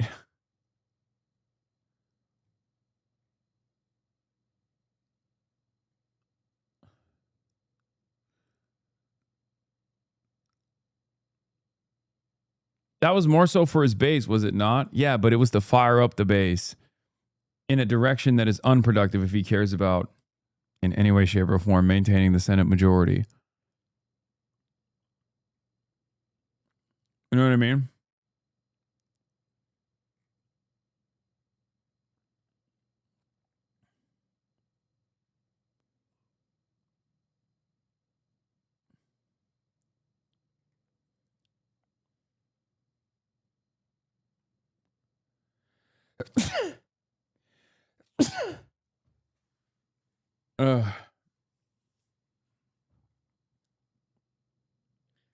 I already covered the Trump take on Plattner.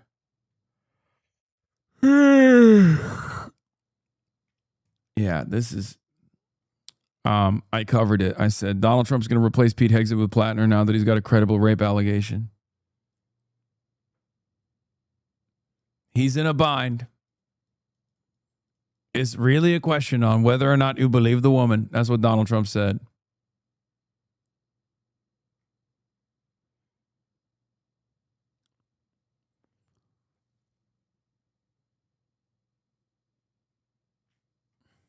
Haven't you had allegations against you that were nonsense? Oh my God.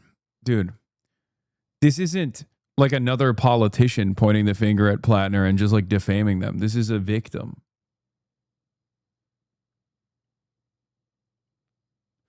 Genuinely, though, your take makes no sense. Like, what's the guy going to say? Yeah, I raped that woman and now my support should support Troy Jackson. Actually present. That would have been the right. No, he should have said, I've let all of you down.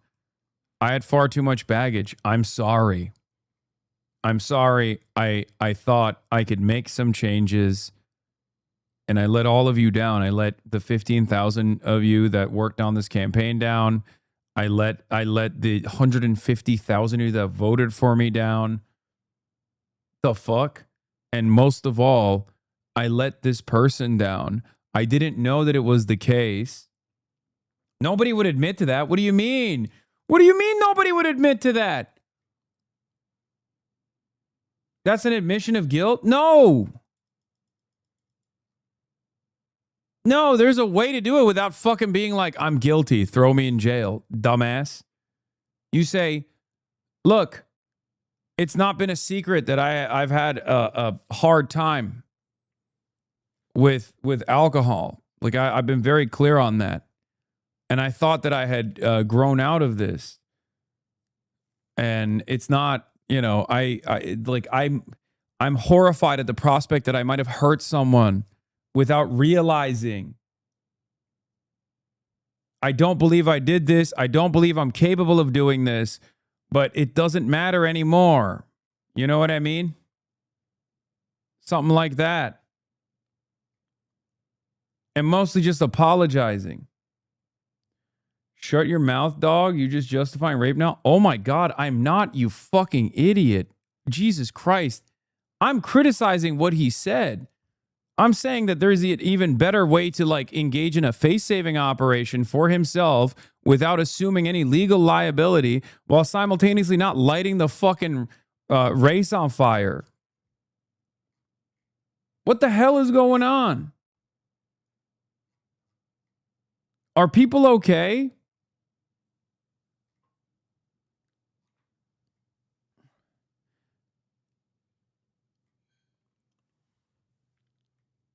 He could just be like, look, it's just this has become a major distraction that's taken away.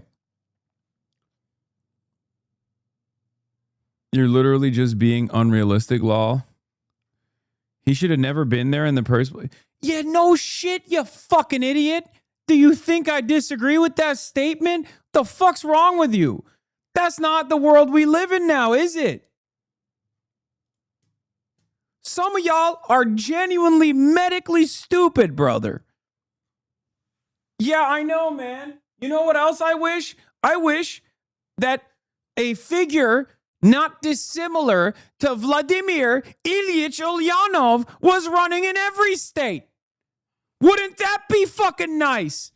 I wish that every American was born with a copy of Das Kapital downloaded in their fucking consciousness. Wouldn't that be great?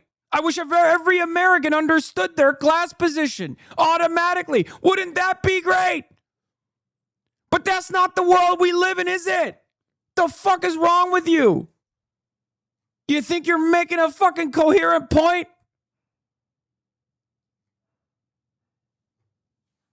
What do you mean? Oh, I should have never been there. Yeah, no shit, dude. You did it. What a great point, dog. Congratulations.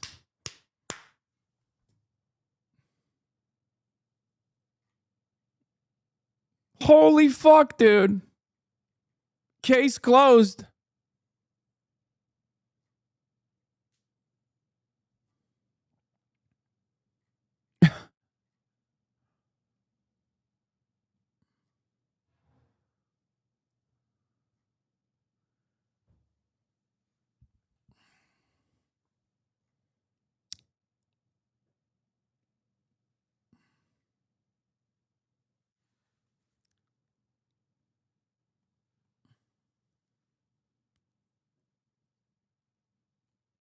Anyway.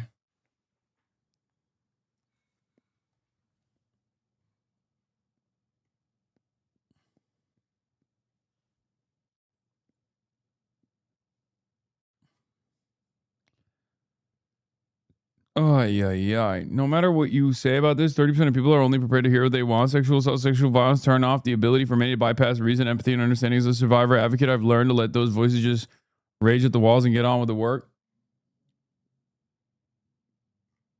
It's just wild because he mathematically delivered, in my opinion, one of the worst things he could have delivered as a concession, as a suspension speech, because he's just going to galvanize the people that are in his base of support into thinking that he got fucked over, he got rat fucked, and then they're just never going to vote for anybody else. Okay? So if your goal is a better, charting a better future in any way, shape, or form, if you weren't going to go out like the narcissist that you are, you're supposed to fucking eat it. Like, what are we doing? You're supposed to fucking eat it.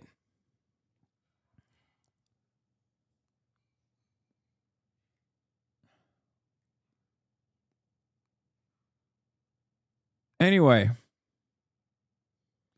I know he dropped out.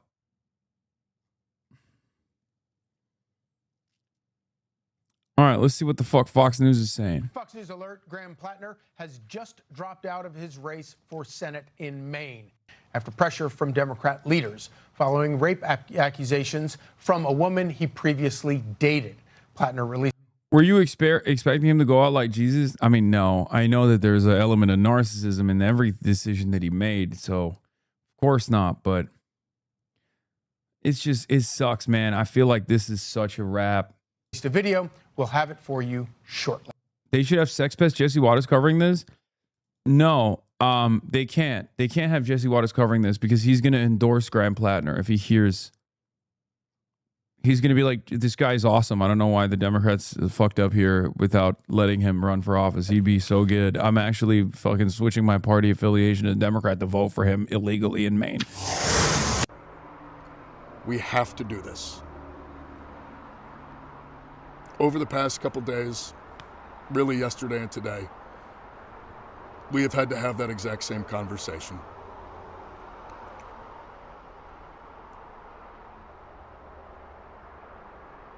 We believe that for the movement to continue,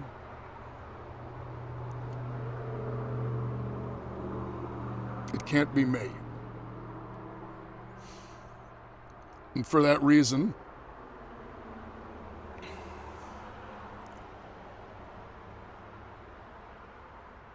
we are suspending campaign operations. This is incredibly difficult because I know that some will think it's an admission of guilt, and it most certainly is not. We're not doing it because of the allegations, we're doing it because of the structures that are being taken away from us by those in power. And I also feel an immense amount of responsibility to everyone who has worked so hard to get us to where we are.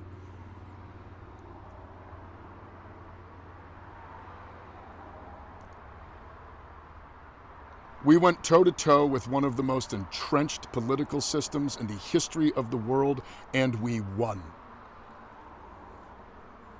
We beat them on June 9th in overwhelming numbers. We did it the right way. We built a campaign. We engaged in electoral politics. We motivated people. We banded together. We did it the way that we were told we are supposed to make change. And we won. And now they are not going to let us have it. Not if it's me. And so we're suspending campaign operations. I want to make clear, though, I intend to file my paperwork to withdraw. The process needs to assure that what comes next is reflective of the Mainers who on June 9th turned out and showed that they are desperate for a different kind of politics. It needs to be driven not from back rooms, but by the will of the people. demonic. Wait, that's it? It's just the video? Fox News is still talking about it right now? That's crazy. Sonny Hostin, go through the list to say they're offended now by Plattner after the Nazi tattoo. Oh, by the way, black. You know people what's don't- crazy?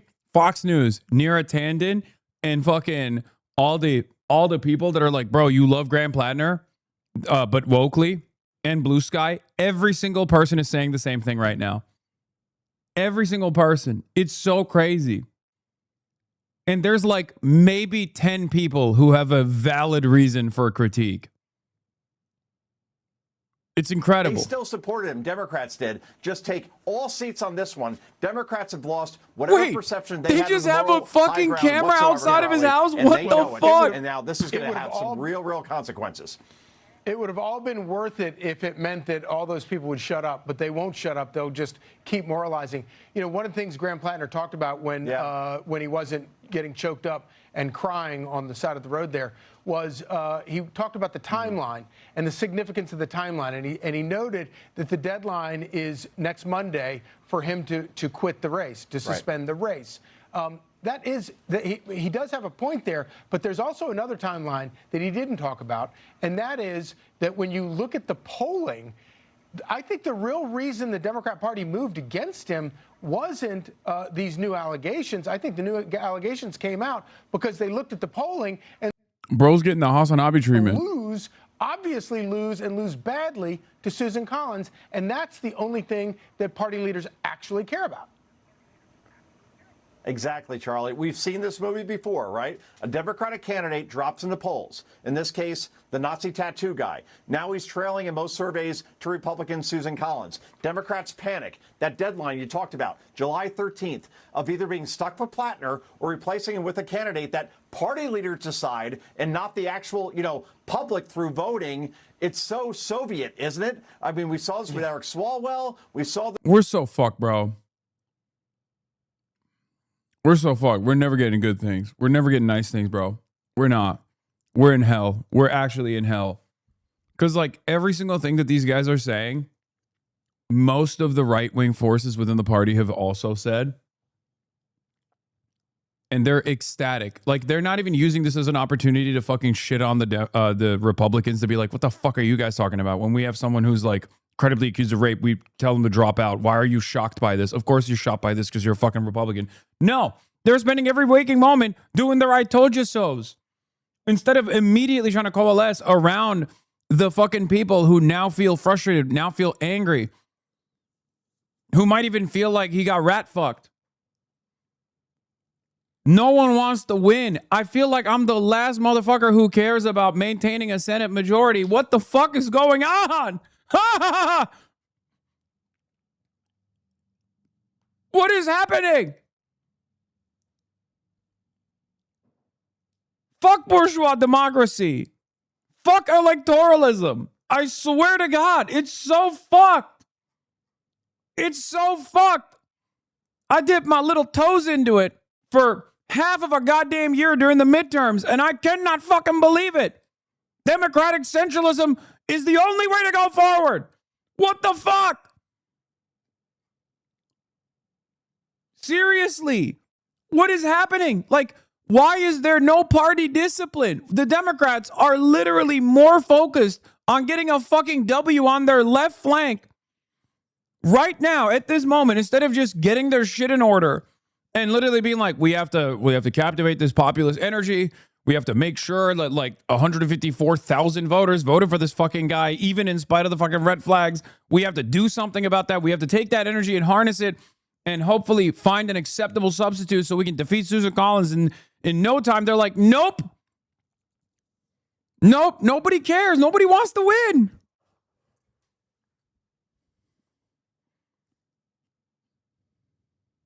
His decision in a video posted to social media tonight that he is suspending his campaign. What is happening? Oyster farmer and Marine veteran whose populist platform packed town halls. This is 2 years. This is 2 years after the Kamala defeat. It's mind-boggling.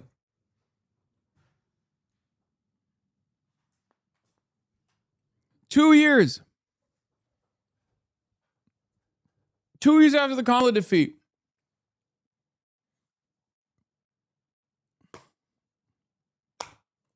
Is it really surprising? I mean, this degree of incompetence is actually straight up surprising. And before people clip my previous statements about, you know, bourgeois democracy, whatever, I'm fucking joking, okay? I'm obviously still trying to do my very best with the readily available options. But goddamn, is it exhausting. Holy shit. Maine. It belongs to the people of Maine to decide who gets a chance to go up against Susan Collins. It does not belong to Grant Plattner solely. And yet he has made his decision to suspend his campaign despite the fact that in his video, which was fairly lengthy, I want to say it was more than 11 minutes long, he still feels very strongly that his is a platform that speaks to all Mainers, and he is defiant tonight and railing against the Democratic Party. I'll be honest, like, even in their worst moments, the Republicans are so much more united all the time. It's kind of crazy.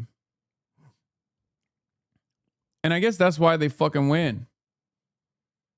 Quit endorsing him, Hasan. It's over. Give it up. I'm endorsing him extra hard. It's kind of wild. Yeah, I'm the lone soldier. I'm the guy who endorses him after the fact. Me and Donald Trump, who, by the way, has numerous credible rape accusations. One detailed by his ex-wife. Another one that a civil court found that he was liable of. And he's the damn president.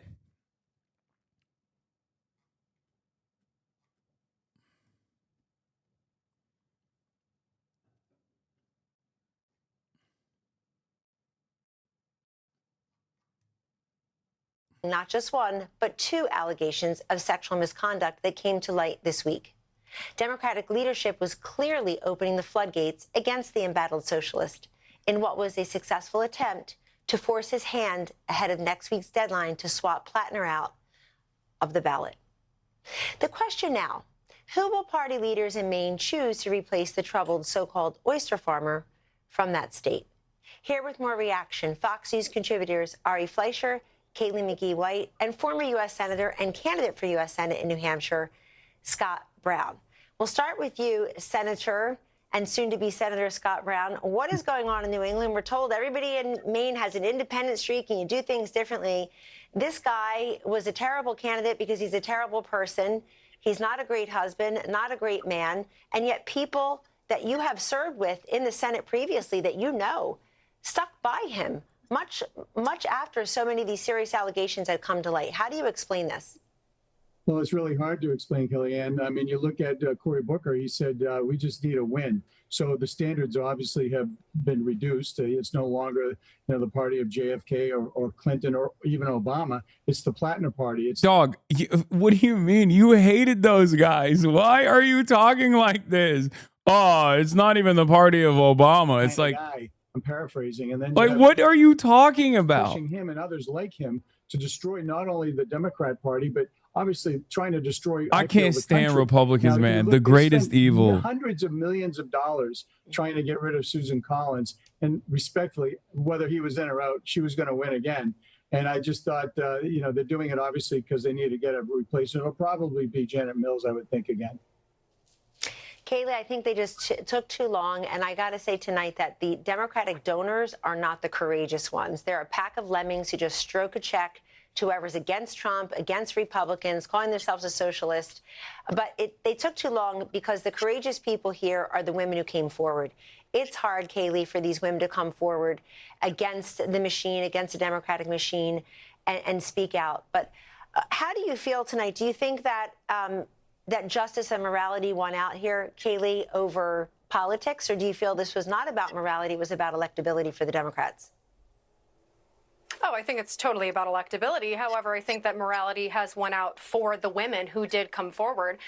Look, I have zero sympathy for Graham Plattner, who has been handed just about everything in life and whose history of abhorrent behavior began long before these latest allegations, and yet still has somehow found a way to make himself the victim in all of this. But you know what? The Democrats deserve every single second of this. What a spectacular embarrassment for the party this entire candidacy has been.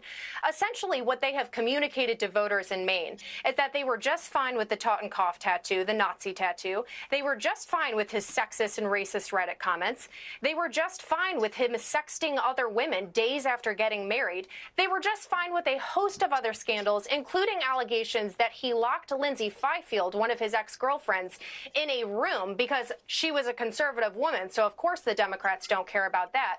But Bro, you would think this is the wokeness hour and not fucking Hitler's favorite television broadcast, Fox News. Fox News is rape TV, okay? It's the pro-rape network. The candidates that it puts forward and defends, many of which are rapists. The hosts, some of the most prominent hosts on the network, were such prolific rapists that the other women that were on the network had successfully sued them. Okay? The idea that this is now all of a sudden these fucking liberal blowhards endlessly pontificating about the dangers of sexual violence and sexual assault, they're one step removed from starting to talk about fucking rape culture. One of their rapist hosts is now the fucking Secretary of War. Pete Hegseth also has a Nazi tattoo on his motherfucking chest.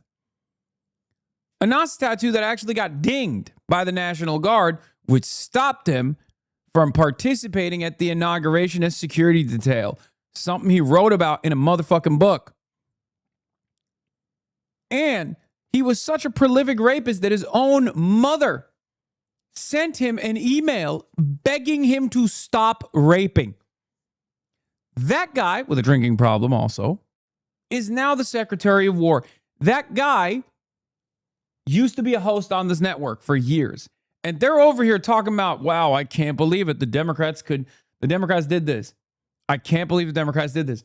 Part of me is like I think it's unconscionable to have a candidate like this. But the other part of me is like, these guys are always going to win politics. You know what I mean? They're just always going to win. They're shameless. They're shameless. Morality is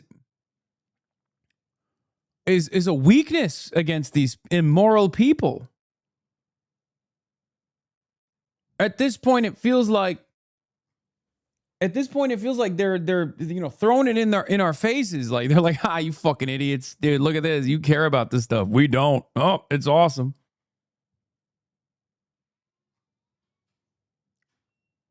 That's what it feels like. They're dabbing on us. They're motherfucking dabbing on us. Didn't retire, wasn't primaried from the right. Do you think this helps or hurts her, Graham Plattner, out of the race? We'll start with you, Scott. Well, first of all, she's one of the hardest working senators I've ever met. 10,000 straight votes. The things she brings back to Maine are unparalleled. So if she lost, Maine would be the loser. I think she was going to win regardless, but this obviously helps her even more. Kaylee? Well, I agree. I think this solidifies her victory because I think Democrats have left such a bad taste in the mouths of Maine voters and have revealed just how low they are willing to sink in order to gain power. And I think that voters are going to reject whoever Democrats end up coronating as a result. And Ari? Yeah, I think she would have preferred to run against Graham Plattner because of all his obvious problems. But Susan Collins is one tough cookie. She won her last 3 races by 9 points, 30 points, and 23 points. She'd be hard to beat no matter who it is. But Maine is still a 50-50 state. Ari Fleischer, Kaylee McGee-White, and Scott Brown, thank you.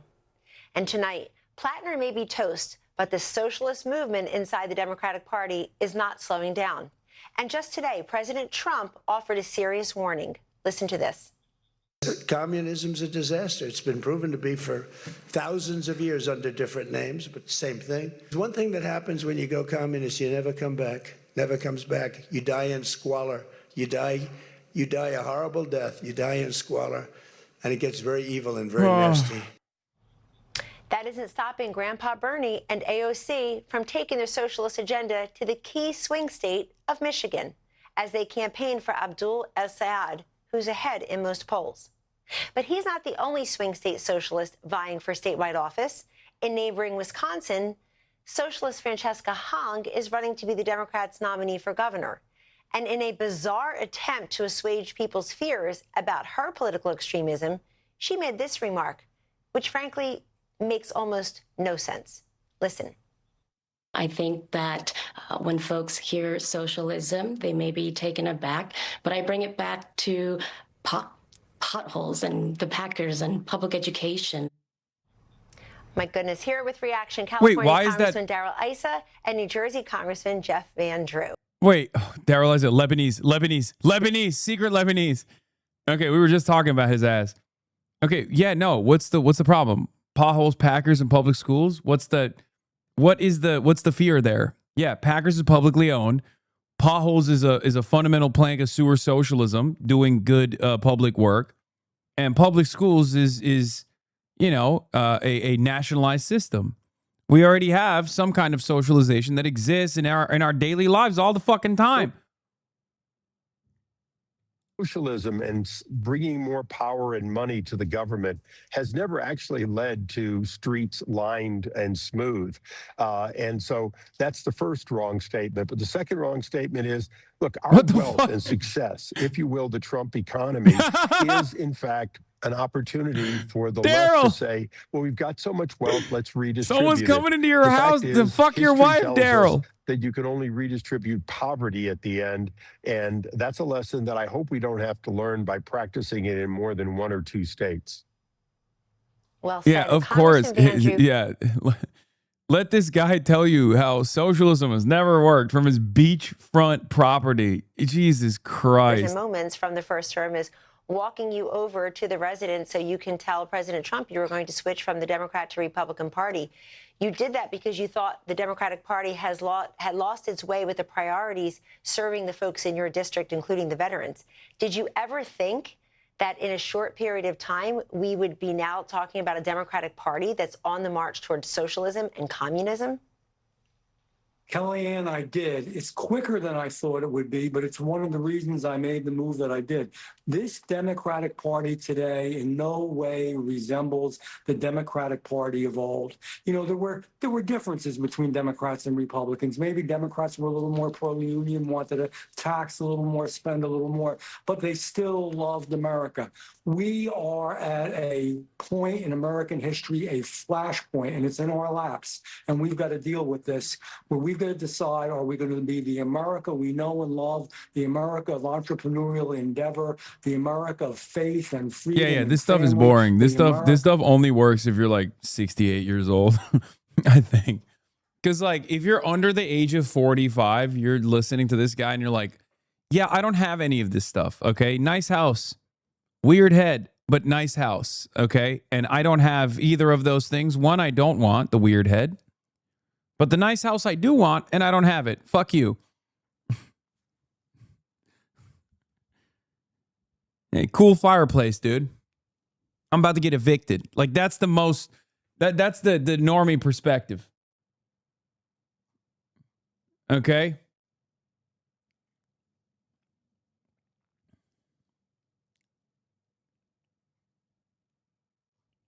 It's just like, these guys haven't updated their talking points since like the boom of the 90s, you know what I mean? We just defeated the fucking USSR menace, you know? We just defeated the Russian scourge. The Soviets are done. You know, the internet is blowing up. .com bubble coming up. There's like permanent growth. We're going to live forever. There's no tomorrow. This attitude, like that's back then, you could say like life, liberty, freedom, you know, Ronald Reagan, I love capitalism. Like back then, the material conditions and America's forward trajectory seemed so positive. pre-NAFTA America, right? You can't make that argument in the post-NAFTA America in 2026. Because the problem is, only motherfuckers like this have nice-ass houses on the beachfront property. Most people are living in fucking squalor. All they've known is the boom-bust cycle over and over again. Every fucking generation of college graduates is coming into a job market where they're like, well, I guess I have to eat dick for the rest of my life. I got to go to the dick eating factory. You know? And maybe if I eat enough dicks at the dick eating factory, possibly I could live in an apartment by myself. Oh boy, the lap of luxury to not have 8 fucking roommates. I'm never going to buy an apartment. I'm never going to buy a home, but at least I can live by myself. And if I'm really lucky, if I'm really crazy, maybe get a dog, you know? That's the situation that people have right now. And these guys are still like, oh, America's all about capitalism, blah, blah, blah, blah, blah. You're rich, though? Yeah, I'm not talking about myself. Dog, I literally win the lottery every fucking day of the week, okay? Every day of my life, I win the lottery. Do you think that's what it should take for you to have a fucking home? You stupid fuck. You stupid idiot. What a fucking brilliant point you made. That's my argument. My argument is it shouldn't take for someone to be unbelievably fortunate, okay? To not just win the lottery once, but to win the lottery pretty much every day of the fucking week. It's crazy. But of course, there are dumb fucking morons like you that go, puh, rich guy, says you. Yeah, I know, dude. I know. That's crazy. Okay, enjoy squalor, I guess. Like, what do you mean? Like, what kind of stupid fucking argument is this? I'm saying you deserve more, and you turn around and you go, shut up, rich guy.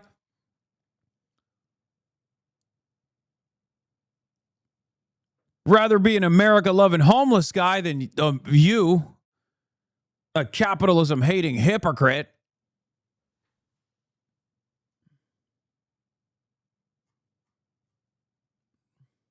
It's crazy.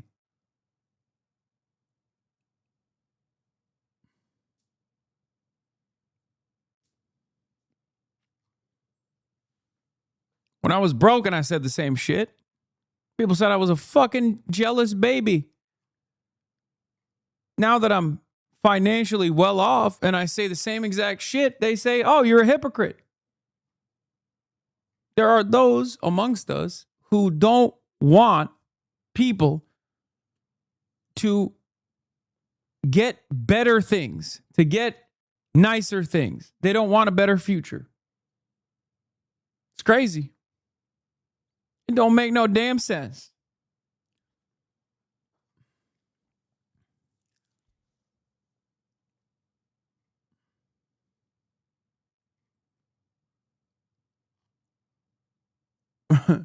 Stop.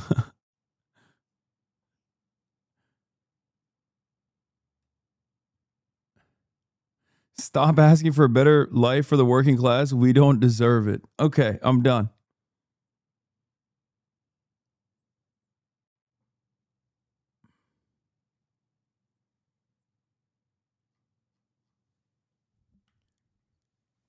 Chatter could be in here sick, okay, about to die.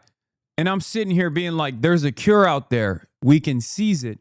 And the motherfucker would be like, excuse me, healthy guy. How about you shut your healthy ass up and let me fucking die? Thank you, man. You made a brilliant point. I mean, what do I say at that point? Sorry, don't want to hear from your healthy ass about no damn cure that I can have for my damn disease. What kind of point are you making?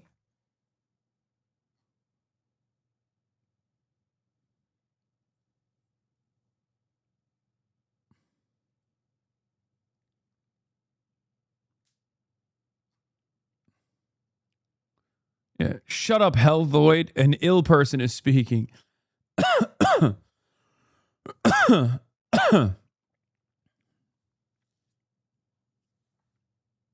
Anyway, that's all I got for today, folks. 7 hours and 30 minutes. Okay. I'll be back tomorrow. Half the country thinks this is the peak of political commentary. We're cooked. He's filling the new improved Lincoln Memorial reflecting pool with lefty tears. Yeah, he actually posted this on his own page. I've said this before and I'll say it again. We're never going to have another president like this one. Enjoy the memes while they last. Follow for more political crack.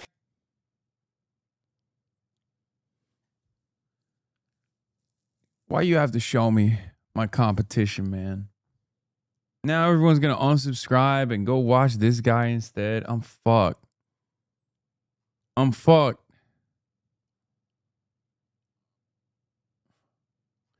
Yeah, I'm going to be honest. This guy actually convinced me. I don't think we deserve healthcare. I take it back. I'm actually a reactionary conservative now. Yeah, bootstrapping it. You know, I did it. Why can't you type shit? Okay. I'm the immigrant American dream story. I came here with no understanding of the culture, and I made myself into a true believer of America. And you know how I did it? By converting to Christianity and loving Jesus Christ, my Lord and Savior. Okay. That's right. That's right. If you are poor, it's because it's a moral failing. It's your own goddamn moral failing. That's why you're poor, because you deserve it. And you can get better. Just sign up for my Discord server, $75 a month, and I'll teach you all the best tips and tricks on how to make money. Okay? That's how I did it, and that's how you can too. Yeah, this was a fire take from Pedro Gonzalez that didn't get a lot of love. Very funny watching Asmongold gaslight his gullible audience into embracing you will own nothing except the libs. Of your consumer rights. It's just, this is what makes me so mad about this. Just because you buy a digital version doesn't mean that you should be giving up any of your consumer rights. And this concept and this dichotomy between physical and digital editions, and that the digital editions, they're just almost assumed that you have less ownership of them, is bullshit. It is a false dichotomy that has been created by companies in order to give you the illusion that you have control whenever you buy a disc of something, but the disc is running on software that can choose not to run the program. I don't know what the fuck is wrong with this is the goyim. I can't. Why are people so stupid? Why are they so fucking dumb? I don't understand any of this. I'm losing my mind. It was kind of anchor for the players. New companies can change user agreement easier. It's just more than, if they can change the user agreement, then it can apply to the digital copy, because the digital copy has to go through physical software checks. Like, fuck.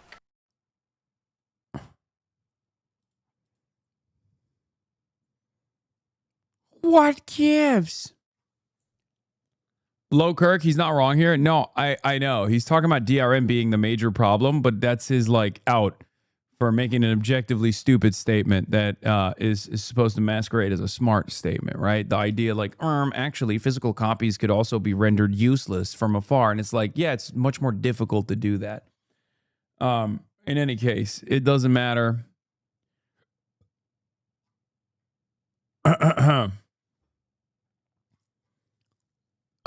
As I've said already, I'm a reactionary. I'm a conservative now.